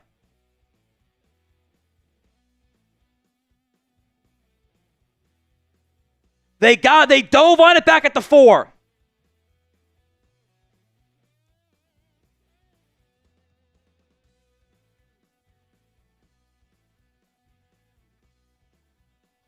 Jesus Christ. And now you're in third and goal. Lucky Dak dove on that football. Took a shot, too, doing it. Like, he's got that ball so loose. Again, I don't understand why that's not just... Why isn't Zeke doing that play? Isn't that why he's here? That exact thing? Get the yard when you need a half yard? I just don't get it, man. 2 timeouts. Third and goal from the 4 now. Lamb in motion. Dowdle still in the game. Prescott looking left. Under pressure. Throwing. Incomplete. Had Tolbert, who fell down and threw it a little bit too low. Ball game, 4th and goal from the 1, or from the 4.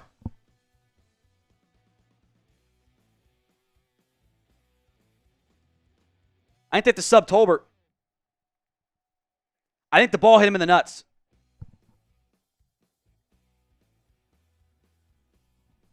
"26 seconds left. You're at the 4-yard line. 4th and goal and a timeout called. Again, I just don't understand why you didn't give that ball to Zeke. Right? I agree with you, Caden. Just give, that is the whole reason why he's supposed to be on this team. So why isn't he getting the ball there? Just let him punch it in from a yard out. I mean, it's bad blocking up front. I just don't understand why that ball is going to Dowdle in the first place. He's been great tonight, don't get me wrong. But why isn't Zeke doing that?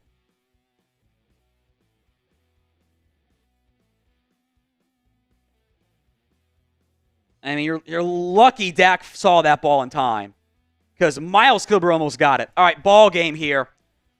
Cowboys have no timeouts left. 4th and goal from the 4. Flournoy, Lamb, Brooks, Fergie, and now timeout Steelers. You had the ball a half yard away. You fumble it. You can't hit the 3rd down play. And now it's ball game coming up. 4th and goal from the 4. A normal team would run a rub route for CeeDee Lamb here.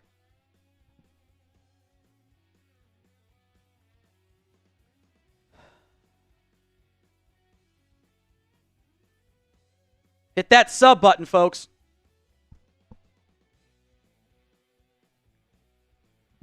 Ferguson, Lamb, Turpin, Tolbert, Dowdle, Prescott in the shotgun.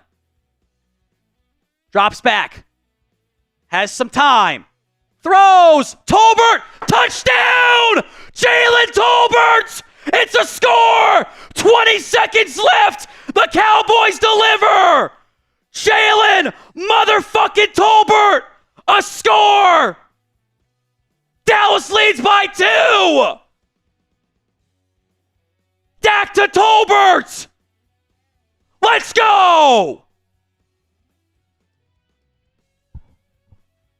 Dak finds Tolbert. Cowboys lead. Let's go.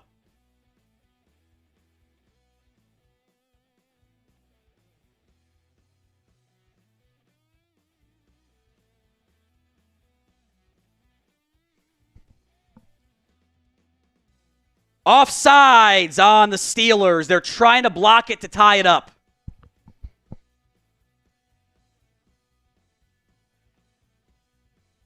$12:50 a.m. Eastern time on a Monday morning. Dak to Jalen Tolbert after a bunch of stupid turnovers, almost another one. Late, as Dowdle fumbled at the half-yard line. Dak dove on it. Dak Prescott hits Jalen Tolbert in the end zone to give the Cowboys a lead. Hit that sub button. How close are we to getting to the beer bong here? Oh, the bots also bots got there? Okay. Stupid bots. I got to add James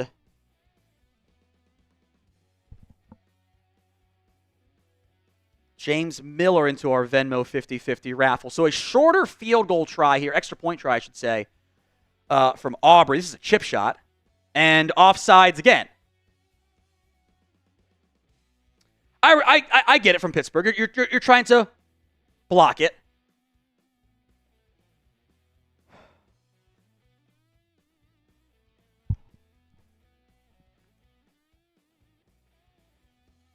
So this will be shit. You can almost go for 2 here if you wanted. You're not going to. It's stupid, but you could if you wanted to.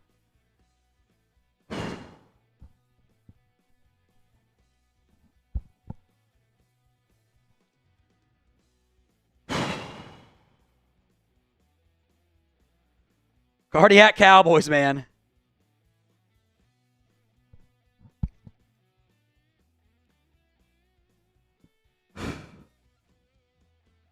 So this is from like the 15. And it's dead center. It's 20-17. 20 seconds left. No timeouts.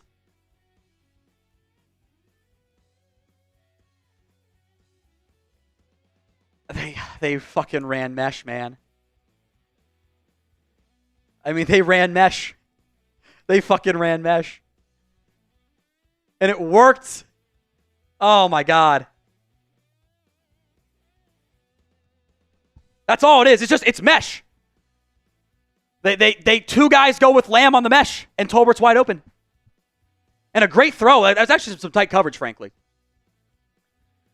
Dak rolling away from TJ Watt to Tolbert, who makes the grab, stepping up at the biggest moment of his career.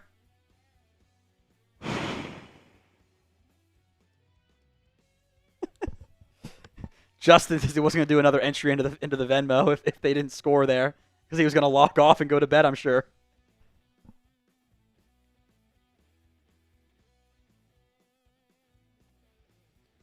Tomlin sold so hard, Andrew says. Needed a rest, and Tomlin followed up with a timeout, and then Tolbert caught the TD. They totally changed play calls. They had different personnel and everything. They subbed out all these guys. They had Flournoy and Brooks out there. Line drive squib kick will be fielded at the 5-yard line. Shamplin dancing, hit hard at the 20-yard line. 15 seconds left.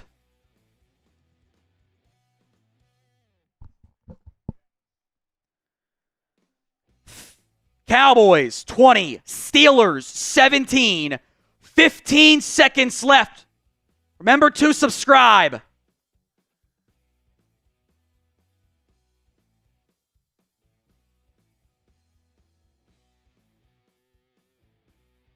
Cowboys in prevent. No timeouts for Pittsburgh.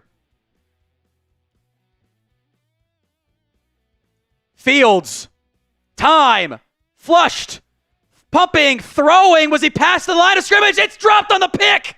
Overshown had it. 7 seconds left. 2 drop picks tonight for the Cowboys defense. Okay.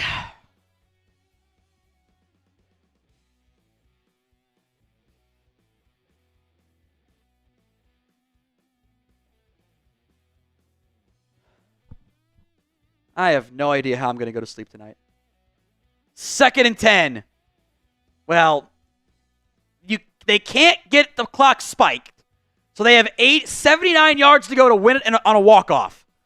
Cowboys playing 20 yards off the ball. Fields, it's a little trickeration play time. Pickens across his body to a lineman who fumbles it to Fields. Fields now at his own 20. Back to Freiermuth. And he tosses it back over his head. Cowboys can't dive on it. Now they do. Cowboys win. Oh. And Pickens can get the fuck out of here for that late hit. A cheap shot on Jordan Lewis.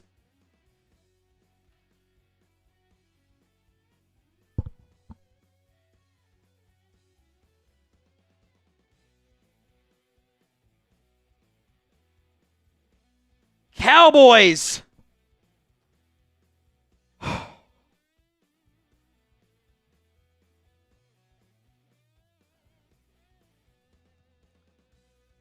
(2017) in an unbelievable wild-ass football game, delayed an hour and 40 minutes by weather, 3 turnovers from the quarterback, who overcomes it all, and Jalen Tolbert, who didn't look like an NFL player in his first season, 7 catches, 87 yards, and the game-winning score with 20 seconds left on 4th and goal from the 4 after a fumble on 2nd and goal from the half-yard line. Whew! What a football game, folks. We will do our duck race for the helmet. We will do our duck race for the Venmo 50-50 raffle. 120 is about to be this take-home. I'm going to change our pin poll to grade the Cowboys. I don't even know what to grade them.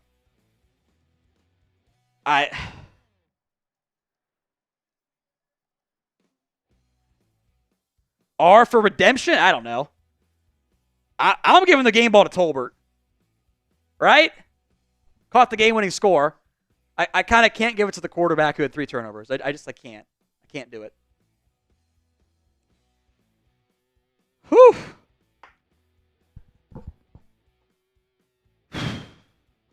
What a fucking football game, man. Oh, what a football game. That is rough for the East Coast. But what a game. What a game. Defense played great. Offense played great instead of like 5 plays. And the penalties, of course. No, the plays were bad. But. All right. Woo! Venmo 50-50 raffle coming up here. This is a 120. I think I might have said 120 take home. Let's do it. Let's race. I'm not sleeping tonight. There's no way. Jesus. Nixon first. A-line is in. Maybe A-line's in first. Nixon second. And I think Nick, maybe it's a slight edge. Maybe it's Nick and A-lane. A-line, sorry. Totally going to screw it up. I'm sorry. Rojan. Hawkeyes in graduation duck. Rojan now taking the lead. 20 seconds left. And now a bunch of pulled hamstrings here.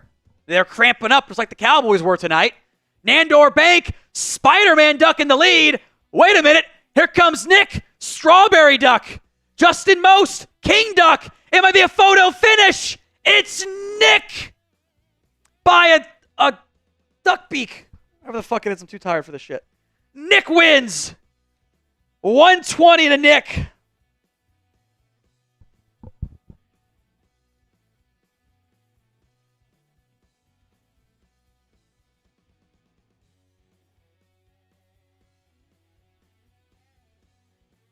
Congrats, Nick.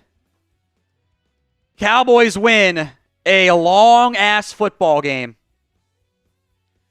We have been live for 6 hours and 17 minutes now. Cowboys get the win. Rico Dowdle played great, too. Jalen Tolbert, his best game ever. Whew.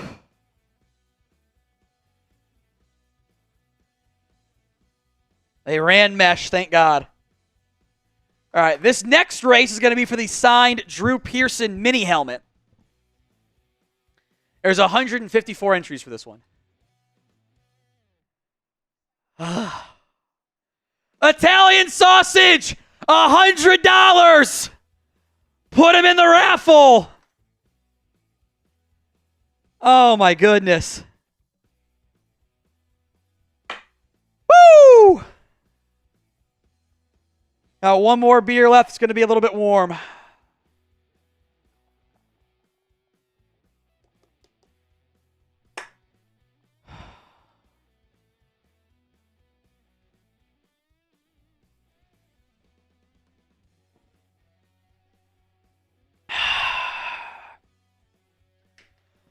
Woo!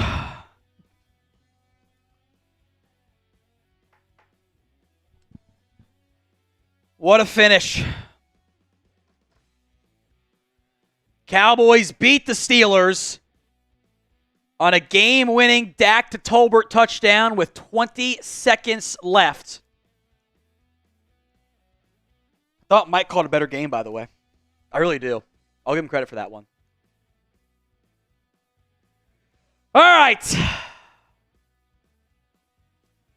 Let's do the Drew Pearson duck race here.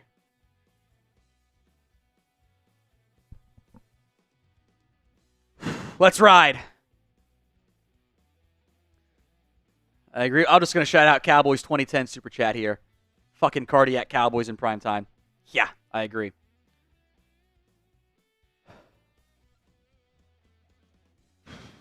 That was something, man.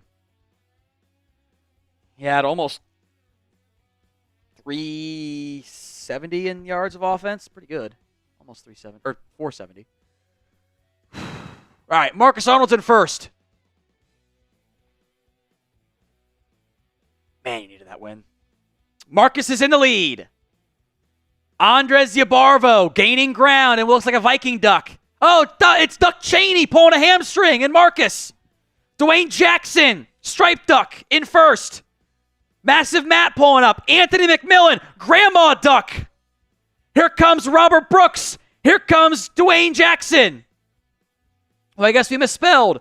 It's Dwayne Jackson, construction duck. Dwayne, email me, tom@chatsports.com. Dwayne Jackson. There was a couple Dwayne Jacksons. It's Dwayne. It's Dwayne Jackson.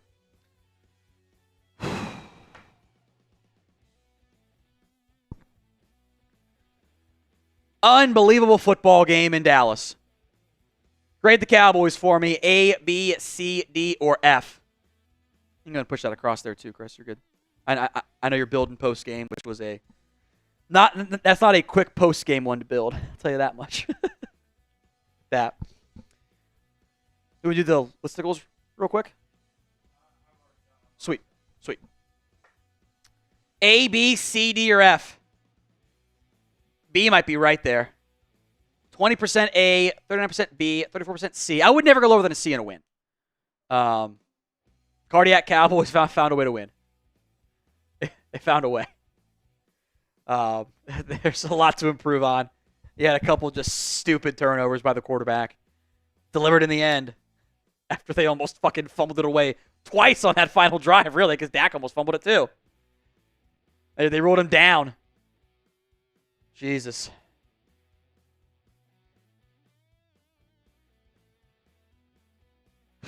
What a football game, man. What a football game. Rico Dowdle played great tonight, by the way. Super pleased with him.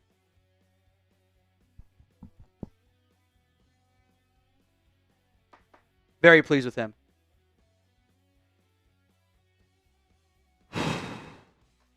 Grade them Cowboys. A, B, C, D, or F. Got a buddy who lives in Portugal. I think it's like normal time for him. I don't know. It's 2 p.m. in Japan, someone said.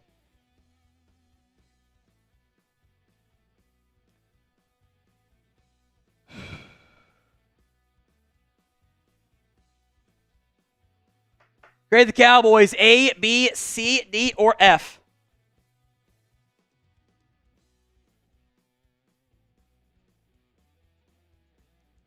What a football game that was.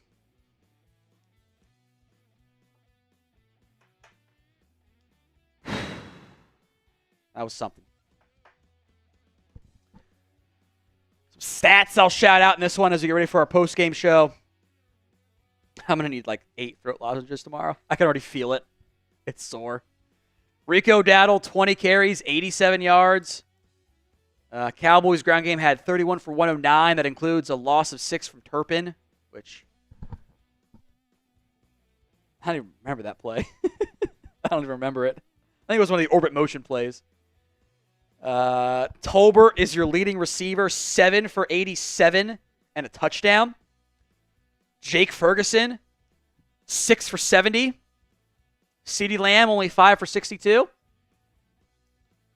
Jalen Tolbert, breakout game? Feels like it. Read only on.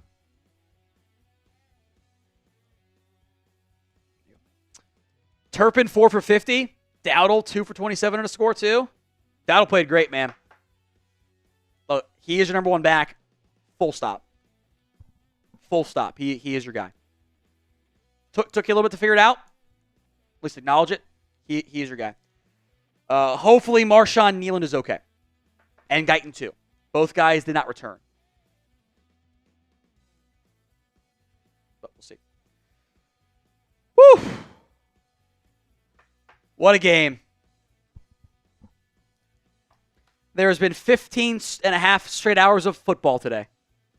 Well, actually, I guess not straight, because there was that like hour and a half delay and then like a 30-minute break between the games. So not quite straight. Look, Jason, talking about a high pick after a win. I'm just not here for it.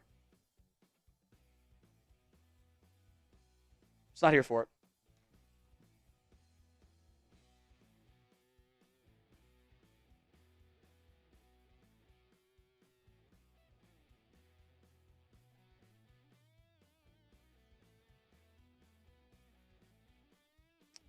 I got the George Pickens bullshit like face mask of Jordan Lewis.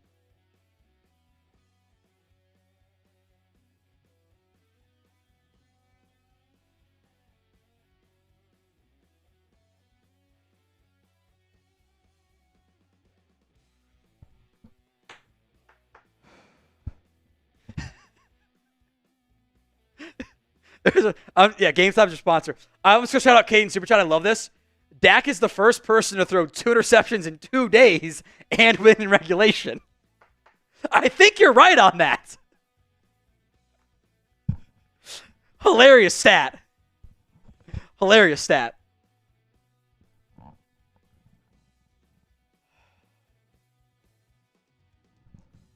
Cowboys are the first NFL team to score a touchdown on Monday morning. I think that's also true.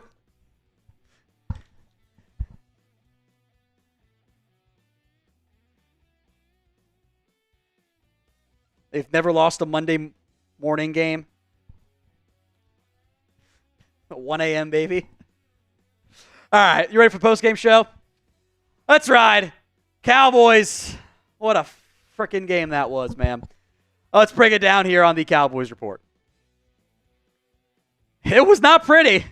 It took way too damn long, but if you didn't stay up to watch it, you probably have a job, and I respect it. The Cowboys overcame 3 different turnovers from the quarterback as the quarterback leads a game-winning drive with 20 seconds left on 4th and goal.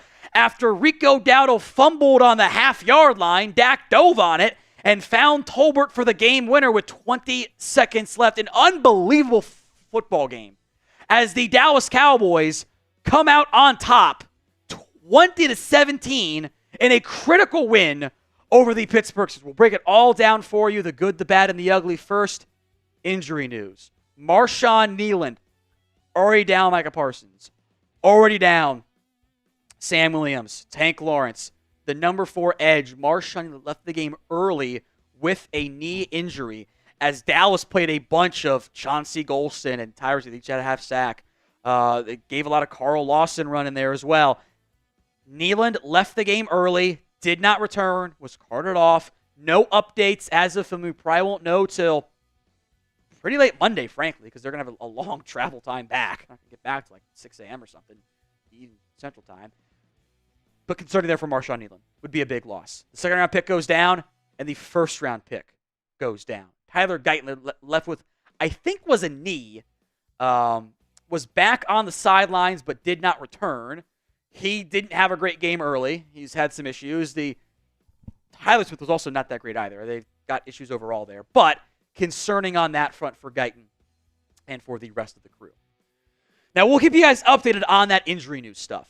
So if you haven't already, make sure you guys are subscribed. Hope you all enjoyed our long, this will be about a 6.5+ hour live stream from today's Cowboys game. Make sure you guys are subscribed. YouTube.com/CowboysTV. We have to start with Dak Prescott, right? You know, just when I think you can't make any more stupid plays, when you have made a bunch of good plays and 3 just idiotic ones, you go and do that and totally redeem yourself. Look, there were about 5 bad plays from Dak Prescott. And they were really, really, really, really bad plays. Unacceptable plays that made this game a lot closer than what it should have been. Delivered when it counts the most. Had the bad fumble. Steele and Guyton got cooked. You can't fumble that there. Maybe a miscommunication from Dak to Lamb. I don't really know, but it's a terrible throw. It's picked off in the end zone. There's 6 points. He had a blocked field goal. He had 80-something yards of penalties. And in the end, Dak Prescott led the game-winning scoring drive with 20 seconds left, a 70-yard, 15-play touchdown drive. They also had a 16-play, 90-yard touchdown drive. Now, they also had 50-yard drives and 70-yard drives that ended in 0 points, which you can't have, and also a 56-yard drive that ended in 0 points. It could have been a blowout. If you didn't screw up and shoot yourself in the foot, you could have blown out Pittsburgh. You got the win. And in many ways, that's kind of a Schrodinger's cat game of like, you know, Dak was a huge, massive reason you had 20 points and won the football game. He was also a huge, massive reason in which you only had 20 points and only barely won the football game. On the road, crappy conditions, injured team, got the win. I will take it and sprint out of there. So grade the Steelers for me against the Cowboys. A, B, C, D, or F. Let me know in the comments section of today's show. Number 2, I thought your defense played pretty well. Now, I think Pittsburgh's offense is not good. And they were pretty bad going into today's game. I don't think they're a good offense. But you were down your top 4 pass rushers. And you held them to 17 points and 226 yards of offense. That's a big deal. So, hat tip to the defense. They did their job tonight. I kind of thought it'd be a lower scoring game. It ended up being that way, although it could have been a 30-17 win, frankly. Probably could have easily been that. But you got that win. Your defense stepped up. Eric Kendricks played pretty well, overshown. I need my safeties to be better. I thought Donovan Wilson. By the way, they played some more Wanye Thomas tonight. Seems noteworthy. But like, how about this? Your backup edges: Chauncey Golston, Tyrus Sweet. Great games, man. They hats off to 2 guys that if everyone was healthy wouldn't be playing at all right now, or at least barely playing right now. Huge performances there. Today's show is made possible by Game Time. Now, hopefully I didn't go to the Steelers game because that would have been a disaster to have to wait an hour and 45 minutes, but it doesn't happen very often. Game Time Picks has a new feature that makes getting tickets to your favorite teams play live even easier. It filters out the fluff to only show you the incredible deals on great seats. So it's a waste time searching through thousands of tickets. It's curation designed to save you even more on sports, concerts, comedy, theater, whatever it is. The all-in pricing, toggle it off or on, but I think on is the best way to go about it because it shows your total cost up front with no surprise fees at checkout. Get a panoramic view from your seat before you buy, and the Game Time guarantee is this. They will credit you 110% of the difference if you find tickets in the same section and row for less. So take the guesswork out of buying tickets with Game Time. Download the Game Time app today, create your account, and use code CHATSPORTS for $20 off your first purchase. Terms apply. But again, create your account, redeem code CHATSPORTS, CHATSPORTS for $20 off. Download Game Time today because what time is it? It's game time. Now, I'm going to preface this by saying he almost fumbled the game away. And that exact scenario should be a Zeke Elliott run every time. Otherwise, why is he here? I think it's pretty clear that Rico Dowdle is the best back on your football team. That was a great game from Rico. 20 carries, 87 yards. By our standards, is great. And that includes a loss of like 1. He actually had 2 carries for like -2 yards. So take those out, cheating. 18 for 85 is pretty good, actually. Had 2 explosive runs. He doubled the Cowboys running back explosive runs all season. Doubled it. Also had a great touchdown catch on the kind of scramble play from Prescott. 2 for 27 there. He can pass protect. He is the best back on your team. I got to go back and check. I think they lean back into more duo. I got to check that. I believe that was the case. I believe they were doing some more like outside zone and duo and not just straight inside zone stuff, which I think is pretty big there. I like that. Dowdle is your number 1 back. Full stop. Now give me your 1-word reaction to the Cowboys-Steelers game. long, crazy, stressful. Cardiac Cowboys, all one word. Like, let me know. One word reaction to the Cowboys versus Steelers game. Number 4, how about Jalen MF and Tolbert? What a performance. 7 catches, 87 yards, a long of 48. He had 10 targets. Dak Prescott trusted him in some of the biggest moments of this game, and Jalen Tolbert delivered repeatedly. I am very happy with this. That is a piece for you. Now, maybe he's piece 3 and you still want a better receiver too, that's fine. But look, teams are gonna cover Lamb. They're going to. Somebody's got to step up. When Brandon Cooks comes back, he should be receiver 3. Seriously. That was a great effort out of Jalen Tolbert. Hats off. That was massive. Very happy with that one. Final takeaway. It's a sloppy football team still. I'm going to enjoy the win. I don't know how I will sleep tonight. Frankly, I have no idea. But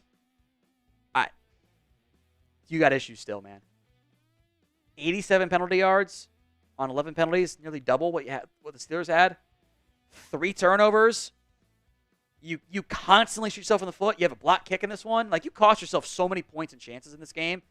You were the better team, and you almost won that game twice. Once over Pittsburgh and once against yourself. That can't happen. The sloppiness has to stop. Who gets the game ball tonight for the Cowboys? Or I guess this morning also applies. Let me know in the comments of today's show. I wanted to quickly hit the keys to victory. Stopping the mobile quarterback. I thought you did a good job against Fields. 15 of 27. 1 for 1, did have 2 scores, but 27 yards on 6 carries. You can live with that. Thought your run defense showed up. 3.5 yards per carry. Najee Harris, 14 carries, 42 yards, none longer than 6. Good effort. It's a strong effort out of your run defense there. You kind of got some pressures. You had a sack and a half from Golston, Tyra Sweet, Osa, and Carl Lawson, plus 1 from Linval Joseph. It's not the names we thought it was going to be, but they got some pressure tonight. I still think you got to do better with CeeDee Lamb. Back-to-back weeks now, you have not got him going enough in the second half of football games. Tolbert stepped up though, to make it better. And Dak dealt outside of the 3 fucking stupid penalties. He was great outside of that, or the 3 turnovers. You just can't have those. Those kill you. That negates the other 40 plays you made, whatever. But you got the win. That's all that matters. Some super chats. Mikey Joe, Clutch Tolbert. Don't like hero football. We can be better, but I'll take it. I will take it. Ben. Ryan Flournoy did go to Southeast Missouri State. He played a little bit, but no targets today for Ryan Flournoy. Yeehaw. Cowboys would help the Ravens. Win-win. And your Baltimore Ravens won too. Massive Matt. Credit where it's due. Mike adjusted. Used motion, outside runs, pass up the run. Also coming with Tolbert and Turpin as a 2 and 3 moving forward. Tolbert taking that leap. I think I'm okay putting Cooks in there as a 3, but Turpin made some nice plays tonight. A lot of guys did through the air. A couple more guys open than normal too. Confused Downey. Dak was great besides the 3 plays when it counted. He showed up. Yeah. 3 really, really, really bad plays that almost cost you. But beyond that was great. And they get to avoid that whole narrative now. If Dowdle had fumbled that ball and Dak wasn't able to dive on it, if he pulled a Cam Newton, oh my God, the narratives. And you'd be more importantly 2 and 3 and facing Lions, Niners back-to-back weeks with the bye in between. Oof. Roman Wolf Gaming. Dak was a warrior. Tolbert and Rico stepped up. I am glad you've identified that airing it out is better for your team. Which you ran it better today. 20 carries for Dowdle. But you still aired it out first and foremost. Italian Sauce at 17. Sounds dirty, but I love it. For the Cowboys, pulling off the game winner. Appreciate that. Cowboys 2010. Effing cardiac Cowboys in primetime. Boy, yeah. Can't blame me there. Young boy JD. Hey, want to say stupid game, but deliver to the end. B-. Yeah, I agree. I'd probably give B-. You are road underdog. You got the win. I'm getting out of there. No buffoonery. Cowboys undefeated on the road. Yeah. Jason wants a high draft pick. I'm 3-2. I'm not. I can't. Caden, is Dak the first person to throw 2 INTs in 2 days and get a win regulation? I'd be the first guy with 2 touchdowns in 2 days. Cowboys are undefeated on Monday mornings. All those stats are true. Justin Fields is winless on Monday mornings. Ramsey's 520. Tom, this game had the house stressed. Yeah, I agree. We missed Ramsey's there. There it is. Tolbert came through. A lot of stress there. A lot of stress. Marcus Arnold, Cowboys defense gets an A, no stars, more discipline. Offense gets a C, Dak gets a D. Guyton still gets F, CD needs to chill. I'd probably go higher than a D for Dak. He did win the game after all still. Maybe like a C in the end. In the end, the team made the plays when it happened. DS beats. These are the games they never used to win. I agree. It's a gutty win. You need those come playoff time. Hopefully you're not having 3 turnovers. You're not going to win this game in playoff time, but I digress. Billy! Giants win this better now, too. 2 gutsy wins. 2 wins you needed. This team could... Imagine if they'd lost both these games. Sky is falling. JL Chanel. Or Channel, but I think it's funnier to say it that way. Cowboys won because they found a ground game. It helps you a lot. Just to have those 6-yard gains sometimes. It's so valuable. Otherwise, you're throwing it 50 times with Dak, and that's just not winning formula for any NFL quarterback. Chris B needed the win. Now we enter the gauntlet. Tough schedule coming up here. Very tough. Taha Ahmed. Is Brevin Spanford low-key ahead of Luke Schoonmaker in the depth chart? I got to go back and check the snap counts. But might not be that far off. So appreciate all the super chats, folks. The Cowboys win 20-17. It is 1:30 a.m. Eastern time. We'll be back live in just over 12 hours. See you guys then.